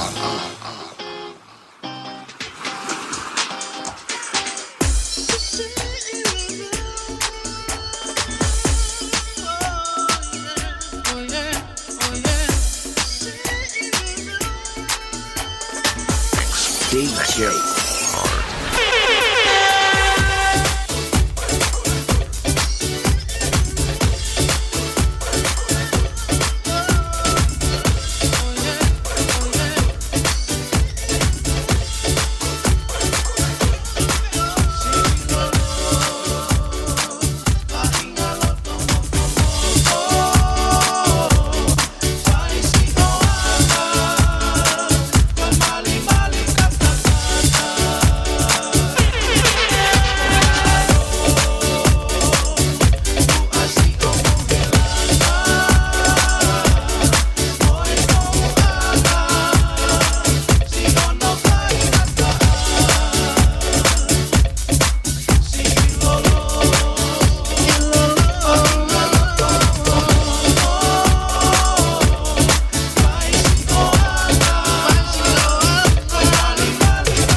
Radio Samoa. Taslima iwatolu Amo.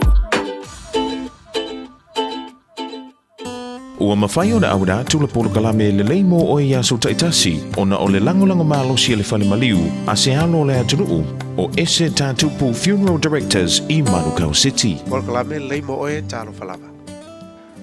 O te manatua, te tala se tasi o whaiwhi au i se maliu na sa awa i atu iai. O le maliu o se ali i sa iai le kengi al Black Power. E whape le taimi a o whai to e sau ninga o le tangata sa wāma le angalea. Sa to tele tangata Black Power na maisi tangata na awai i le maliu. Sa wa aia fōlinga fe ai ma pau o popula le kengi a Black Power. To ilu atu fōlinga ido o tangata sa awai e leo di Black Power. Sa whapea upo ala whaife au. Awa tātou te ino pe feita i le nei ata lii ua maliu. Awa o le ata le nei, e ilo ai. O le ta māma le tina o le nei tau le lea. E le o ni tangata ta talo. Na whetagisi mātu o le tama lea ua maliu. Ma lau le tusi, ale la tama na tusi, mō la ua, e lei maliu oia. Sa tusia le tali nei upu. Sa tele aso o te nofo aina o au le fale.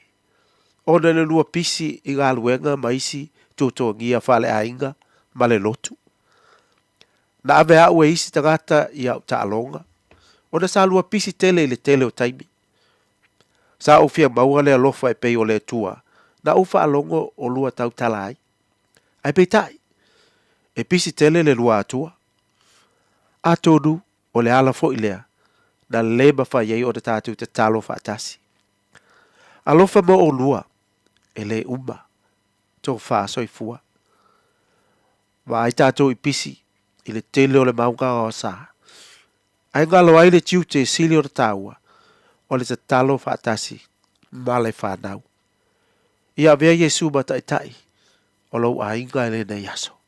Mana tua, ele lei mo oe.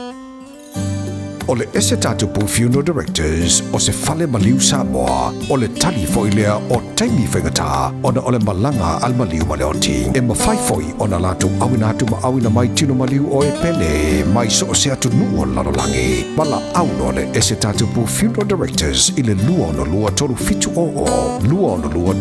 o pea fiu ane ele se fulu male balu Norman Spencer Drive in Manukau City.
alo mai au Alele ni usila ila upai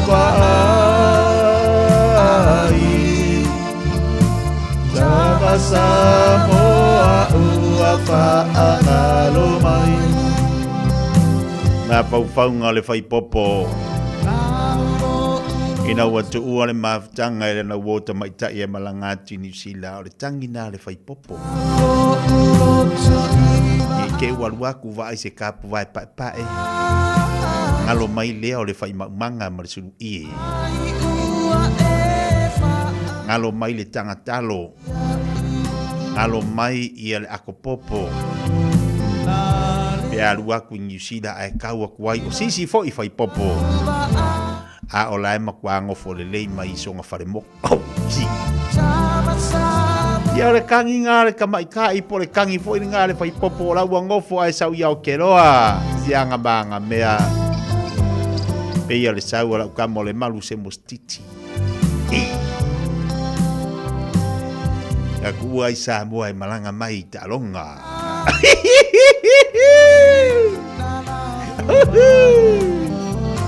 Taimi o ave fua o lai titi o ia Na malanga mai ai Mona fōlinga ua matu ala iti mona mata e puiti Ale ale kai miningei Ua makwa whai o le bevengi Ua la po a au de lei Wa kiri ai ngā mai e sianga whanga ua sisia kuirunga Whaakumu fomu I mea sango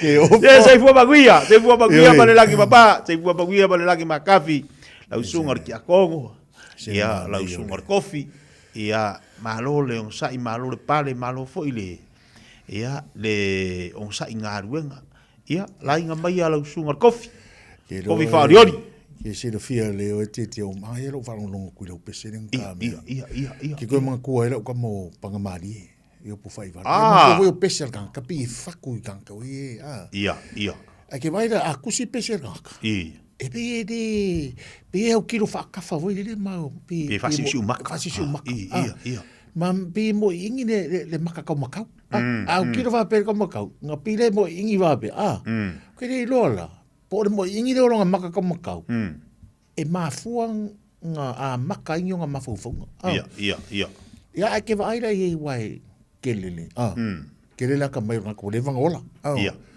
Kami lang au 5 le kami nga ala 5 ke dei lo kami lang e lo tapo mo le ko fai o ke le fio bo e fa kapa va bia ai we ke ku ga le wa vai yo pu wa ka ngora ke ku nga ya pangamari e de ka u pangamari ka u yo ma yo pu ia mai iro ia ma koso mai ale wo fu fa pe we ka fe ka lo fai le ka lo yo pu ma ku lo yo pu velo kus pai yo ka ia wa sawa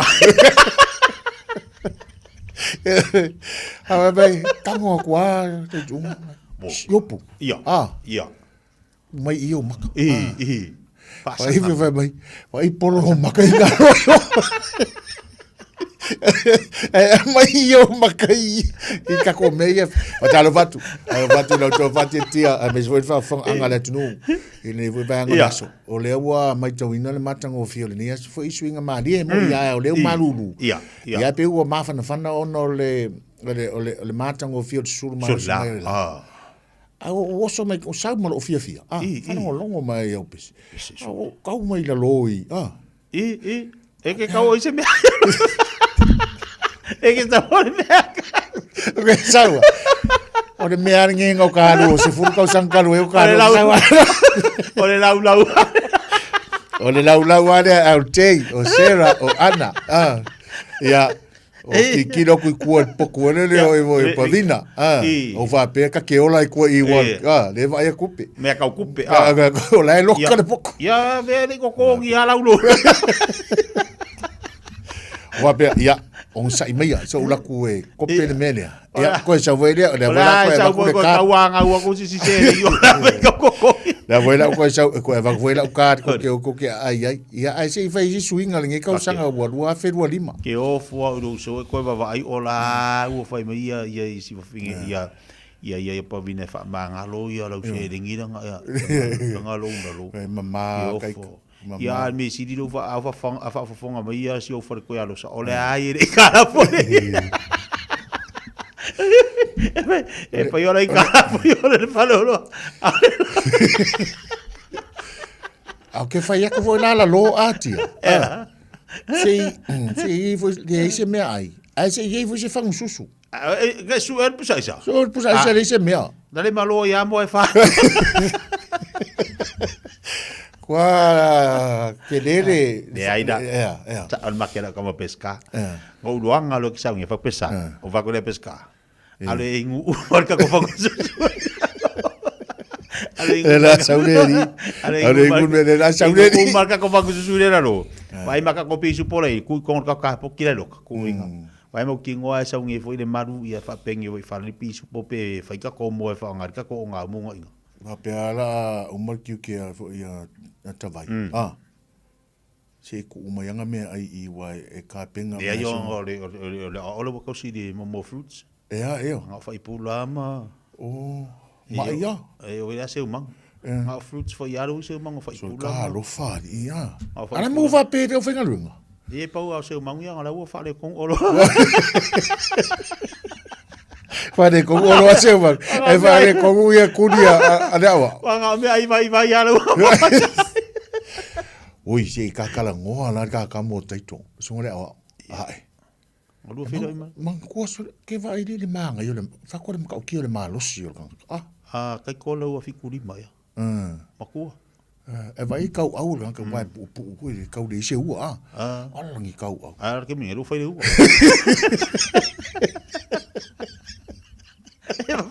e va bene se ua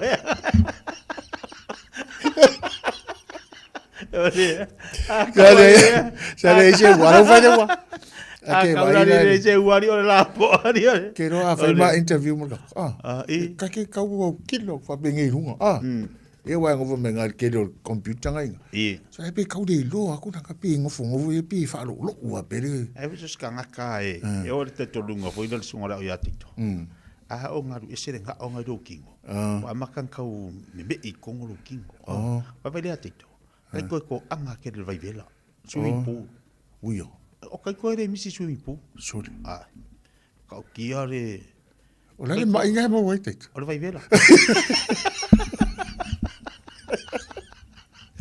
me quelle basa che vai vela avere che vai vela sabe ui e swimming pool sa ko mo filu te via o e alu ko inga swimming pool o ko inga e ala ia me nga e ko inga ko le nyanga o le swimming pool fa nga mole sauna o le steam wa ba ai le makau ki o me le kausi so fu wa ko steam mal so na me ngo fo ka ko relax ko so le ke la kursia so le ka mo ka malo ko ngo so o ma sang o le me nga ka la ko ngo fo relax so le ka mo ka malo ko pe le ka mo lunga malai ho o ma sang be vela ia o ma sang be vela wa por al fin ngal le era ko nga e dese me fo al me o ke fo o me lo sona la ko ngo fo le la lo mai wa ve velo sole aka ke la si so ke ai ka mo ka malo ni kai ma fai nga kai ko e fai e da ku e nango ma sangir kingo ma sangir kingo wa foi o asola o ka alor ko inga de se nga o asola o ka alor ko inga i di ngo fo yo e mu kin de la ya lu le mo sure au coming ave taxi ave taxi ngama wa ave train ngama wa le taxi sei no la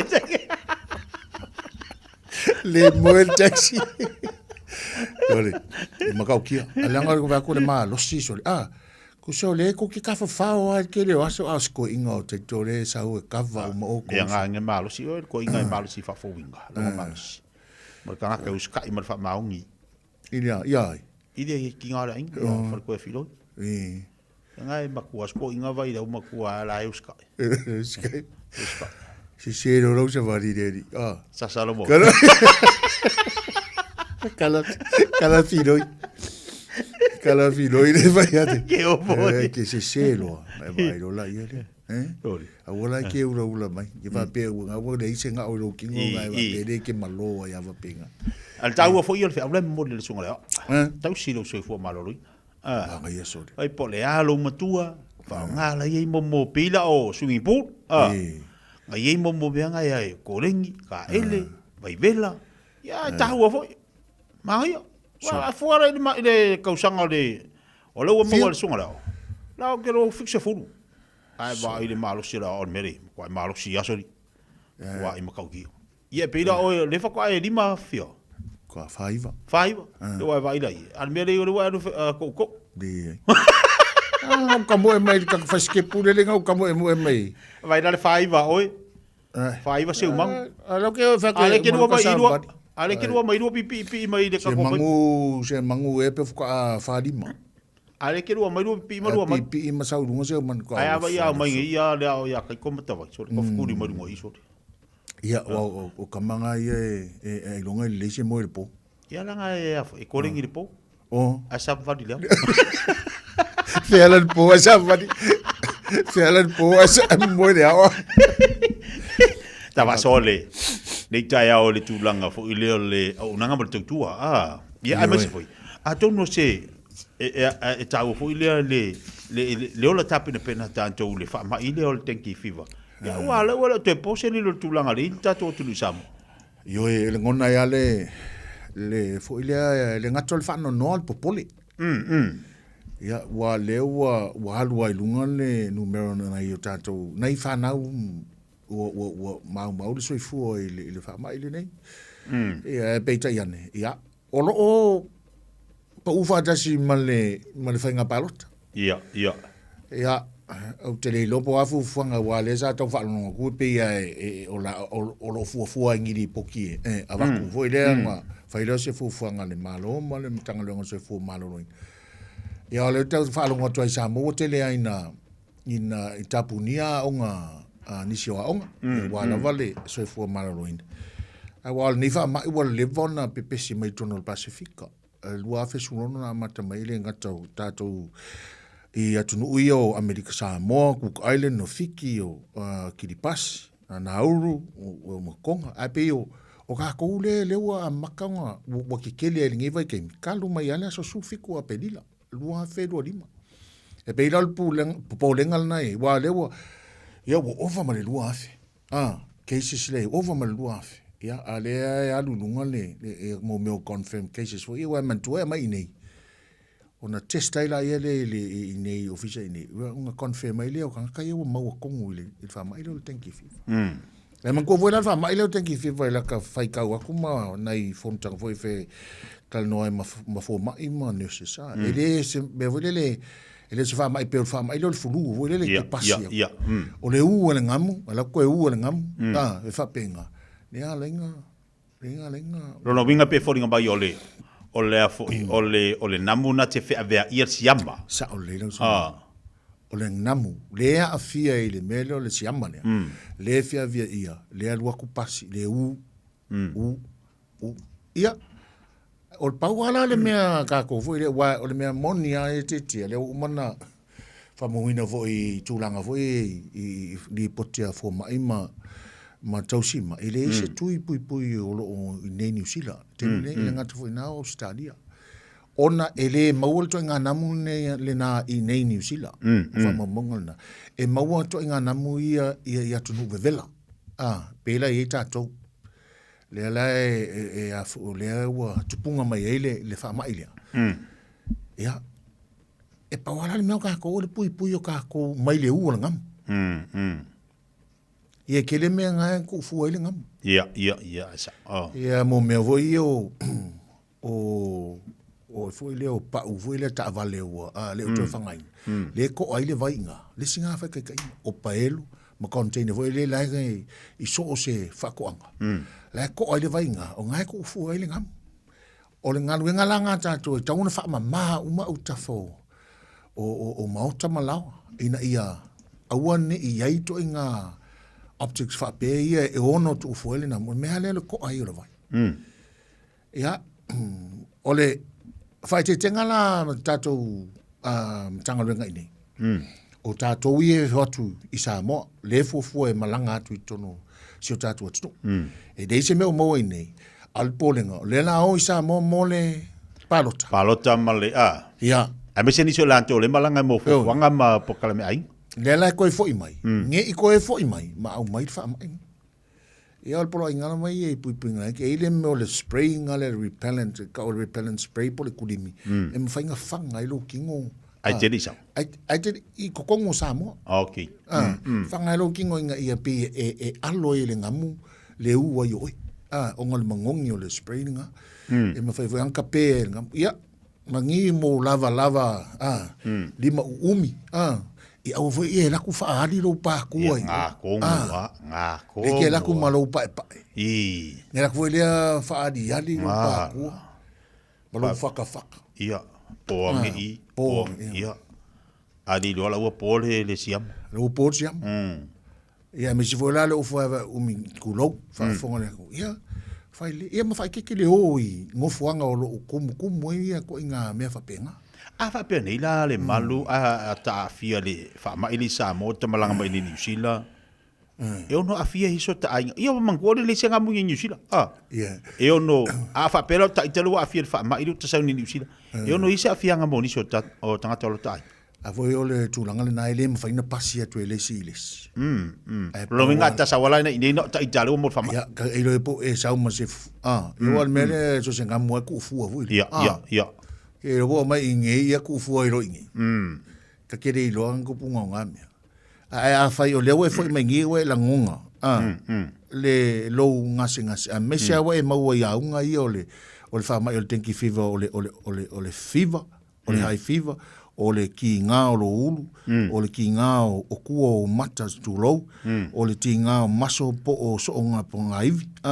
O lo maua I kama foi le mo kwai overall le lava ele se le lava masangi o kwai ele lava ia e ke kau maua le me foi le pua isi kulo fa suati tu langa va pena e o so foi la le me ka o le la vela I lo ki o koinga o aunga I ole o symptoms I ole fa ma e ka kau lava nga e a va pewa e koe foi mengi sila awa e mai ka winga va inga ia po symptoms ai rola foma.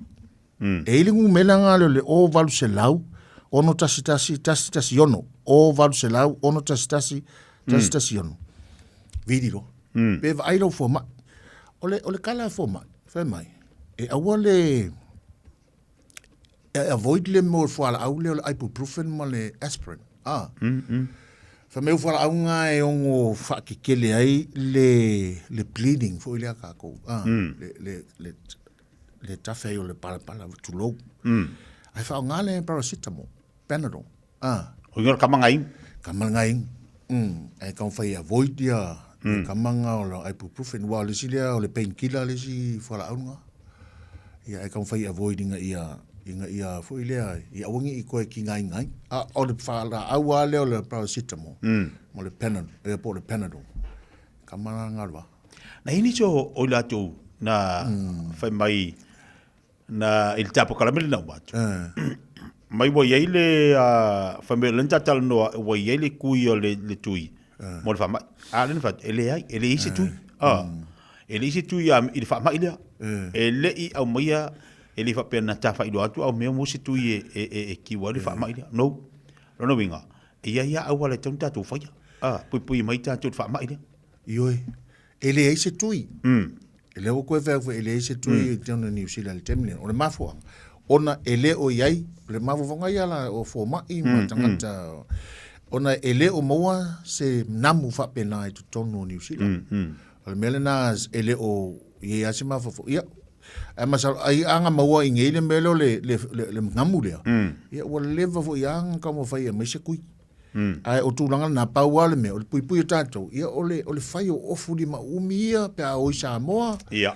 Le spray le ngai whao ngā le i le afo i le kaingamu pe a malolo le pō. Moe whaasungamu. Ia moe le whaasungamu. Kongu mawhafo. Ia ke lea me ke mawhau whau e oi. Ia mea leo le alu whaali le king. Ia mara spray fo ile lena ta ua. Ia repellent spray. Ka fo ke whao ngā o spray masangi. Ai whao ngā ko spray ngā e spray le ia ke kore ngamu. Ia wa spray ngā spray masangi. Ia pori mea le laku ole ngamu kukua ki a oi, uru mauru, uru kau au. Lai ke kalangoa, a ke rei roa. Lai po. Lai po. Le roa te ki whiwanga ue po. Lai ke kalangoa kua i o, ki nganga e re maasangi, kale ke kalangoa. Ala ua ue ngamu, ala ke kalangoa i ai. Nga ke ale ua varu kui kui. Ua le varu kui kui. Ua le varu kui kui fufula mai roa. Nga umale fufula koe papala i foloa. Ai. Nga wha mai koe inga. Awe ki kalangoa fo ka ngaka ke rei loa.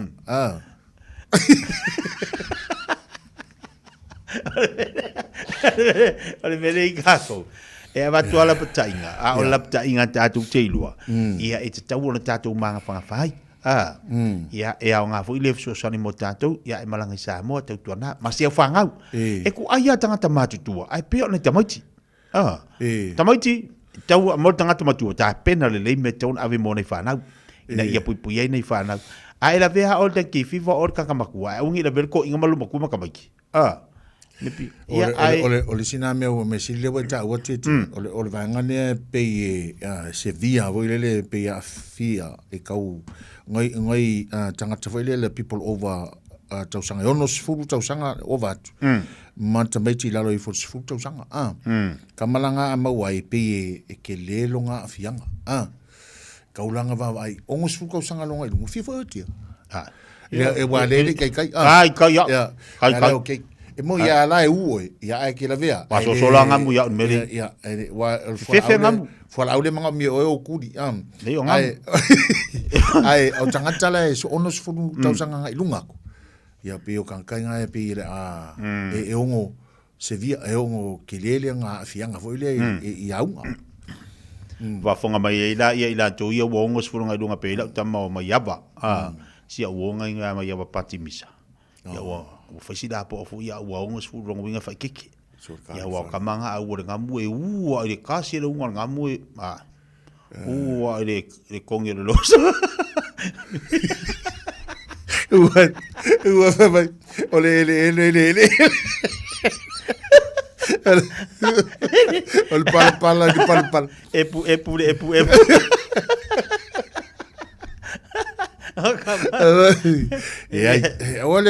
ole manatu vai tatou ole me ole fai ole temile nei on lau puipuinga ina ia wone ia afia oi ia me si foi sa va me si ata to io lo fa pe tau fai le fa pe o Samoa ai fu fuanga fa la inga me si foi le palota e le fa pe la o fa ngi o ke alu ai avela ua la me pui ro kingo ia ma avela kulimi nga ma lo springa e ke la ku spray a ko kingo mo ke la ku fa sa Samoa au si au ia fa dia nga ia ka ko kingo Samoa ole solo mo tenki viva se ke le lau se ringi fa dia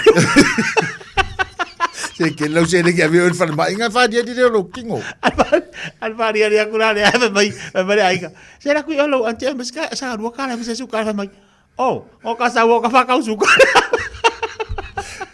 yoi ai mana tua mai manko mai ma ko ingi pia fa pia ole ke alu Samoa ka kala lolo ofu no miki afu oile ai manko lolo po kala me malu tetia ya o le sa wal po kala me ngai ka mai nga fa mai dunga ko kwa nga le fa ma la nga lo fa lo to nei fa pia ole fa tatano nga fo ile mal le tato malo ele o isi ma fo ile fa se lockdown terminate ai pay ole fo ringa mai se fa tali i le committee po ila to o lo o fengai ma fa la fa fuse a batula se lipoti tu inato de malo o inala fa ta mingo i le malo fa se fuanga fo ida mana ia e ta pena ia le malo ia mo se vai nga to no fa mo tatu tunu mana ia Tu ala fa tali o foi le o yo kako malo tausi. Malo tausi. Ya, na fa unga malo a. Malaya. Ah, pui nga foi na mo tatu lo tele. Pui. Mo tatu lo tele e tau foi na tatu ai I me la nga il tatu malo temini. Ma tatu o tenu. Anga i. Pesele nga sa wili so sa. Ngam too late is too late is le namu wa le namu wa watu e ulo vai maloli ma too late is so la ese malengamu awale ave ese olo miti afu fai pero miti afu so la ese malenga ya lo famia to vai a lutuma ma fai nga mai lu sole wa kilo e ka unga le lo fai ka le sa vali karsia usa kwa ka finka de meno wi kamaranga nga ka ngam ele nga vul ka ngam wai fa ka o ko ka ngam fa sa fa ia ai man ko la ke mi fia sa fa ai o la ke mi afo ku so ku fuha de ai ku pe ko ka ngam ku ai per ko ka ngam e va ka ngam mo pongi afu kwa dem faia ku so mene ku fuha ku fuha va penga longa winga wa malu lu ve vela ke va ke me va be longa winga wa lo longa fanga le fa longa lu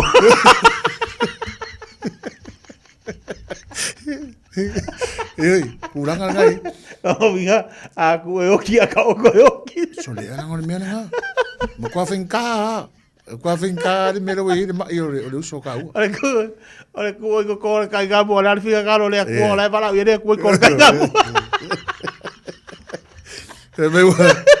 me lo makuasi ko inga lo makuasi ko ole ka se ko ka ngam sing ka si ko ke lo fainga ka manga ri de ngam ke lo le silia ki a kon fa mo inga e o foi la le fa ma ili sa on tinki fi ele ka ile fainga ele ke vai mal supo a fa ma i ko pa vo le kan ma ko ka ele mo covid ya so ole nga covid e fikir covid ala ko nga covid ko ku covid fikir covid ol fa kama covid fikir me sela fikir furu fikir le fo ile mele le tinki fi ko ni le da fa inga por me na ko mo ko walu vele le mako le udu da yo afuanga le usika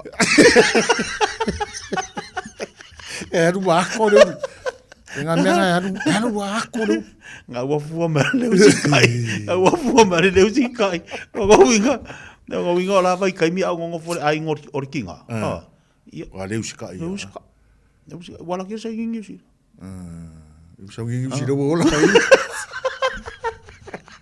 wa via wala umi ale le ala fainga usika ia pasami ya usika ia pasami ia langa ka musika ka fa o pikia au ai e fia fiku e kausanga va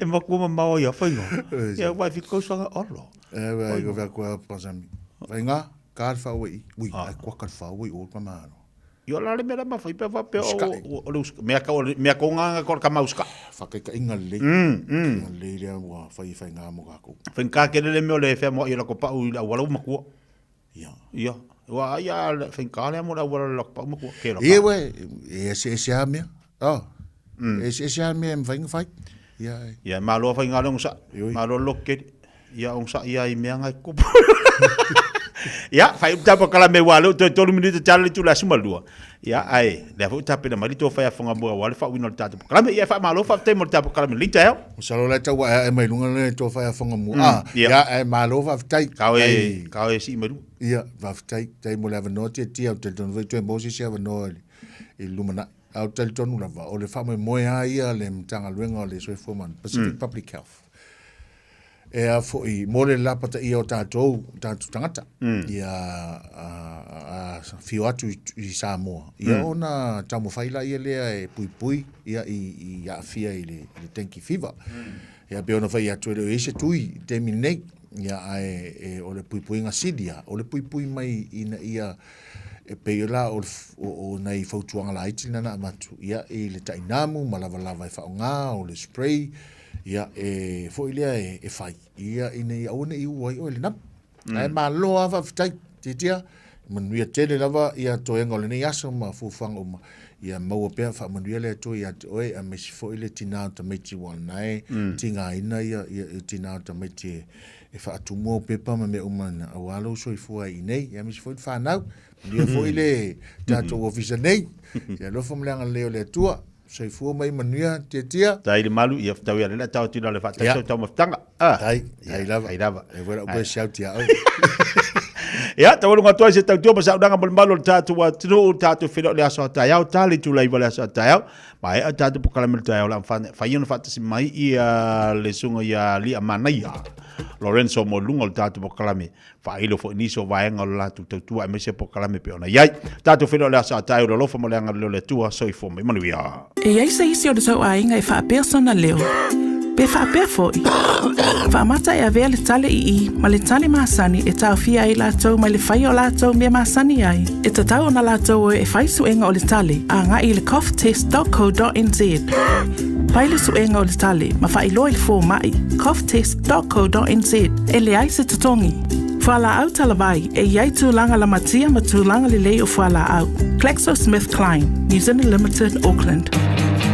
Ang whaialo esa ilina lau papalelei ma anong hata mo whale Samoa, New Zealand, po le Pasifika, o le Woodmart i Penrose Wharf.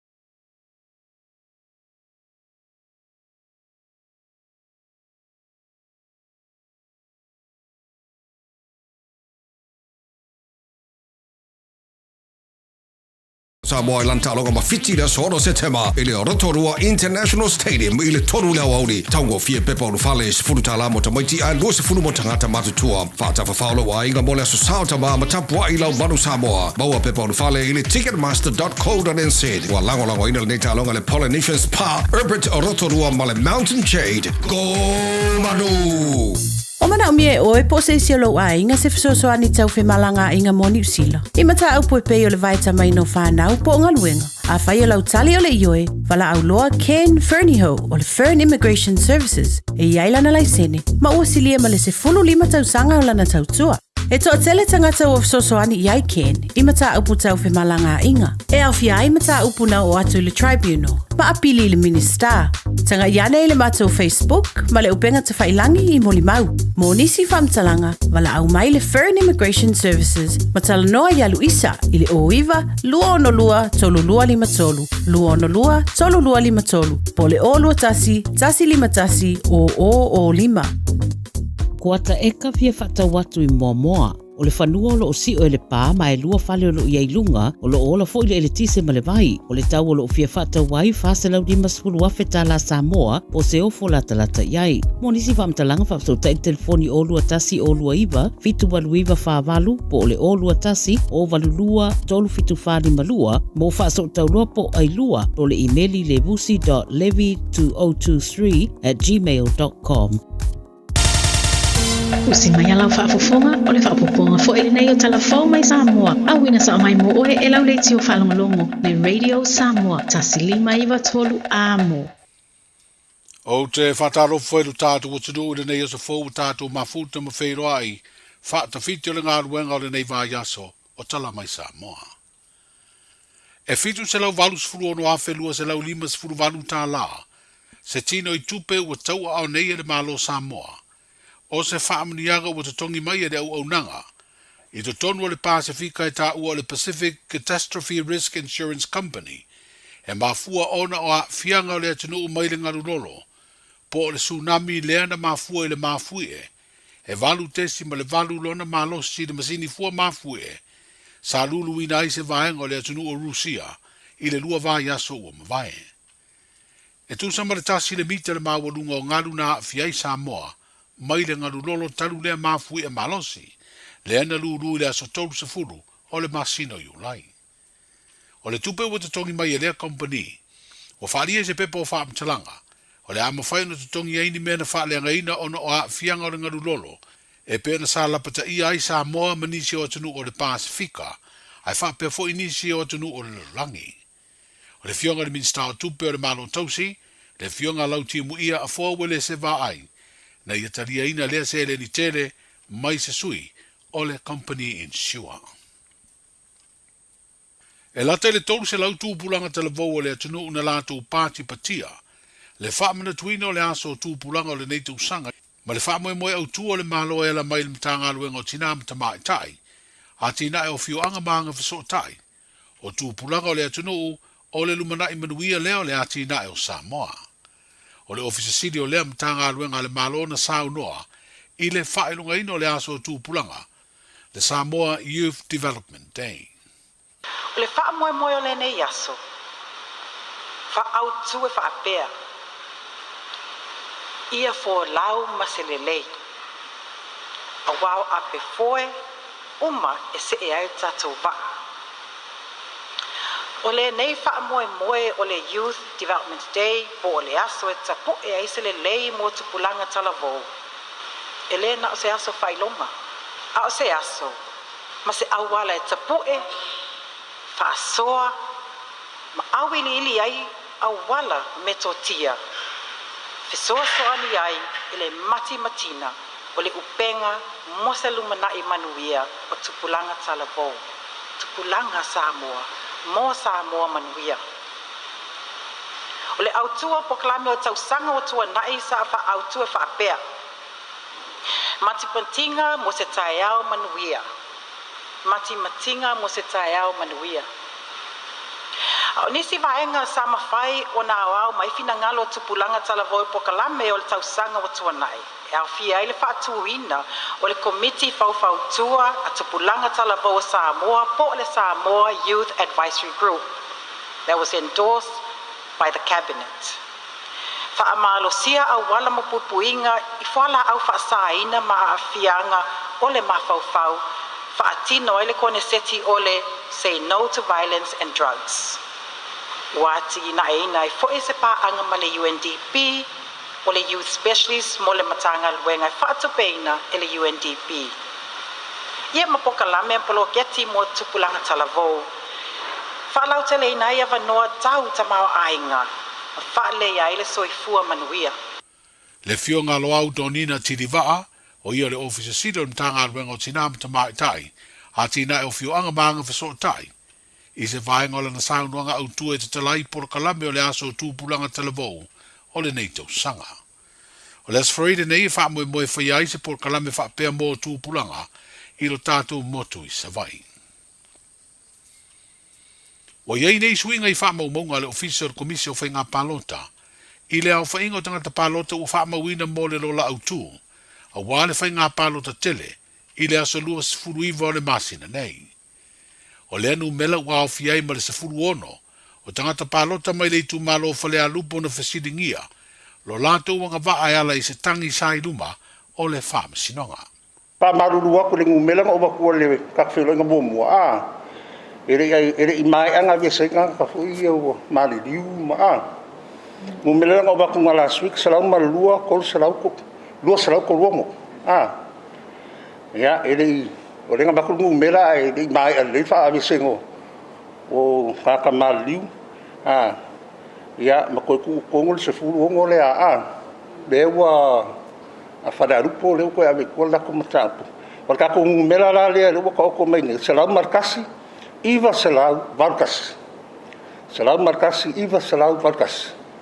Wal ngumela la ngā leo iai, ngā vansufiku pasenge, 87% o le alfa inga fuelele le ngā salau sufiku wafe no salau no lima le ngā mai le mai le tanga luenga wha mau kaka umanga le voting population nga mai le luoa kas e kau mai le kaimi ngai e pera whang sile fia le wawe se e kanga ka hui e le ako le lua kasi la schools full o au kuso se kawia apelila ka sanga lea wanga ika ka sa le skala mai sa pre-register le wha moe ka kusa I wha peo apelila ka sanga le whele palo i ape kai an ia le ua Whababe ngā whai, ia wale eligible lai langa kanga.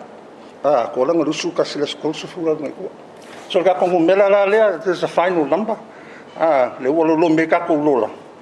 Salau markasi iwa, salau markasi. O nisi o tāpenanga o whairoa le komisina o whainga palota, le fionga tole a fua tu ia Filolo Alexander John Stanley. O a o onga mole au wawa ai palota mo sui tau wale e tā ua o scrutineers. O le vai sunei wa amtai lea o onga le tātou motu i savai, ma le wha moe moe a maea o na se mai lea i le motu au ponu.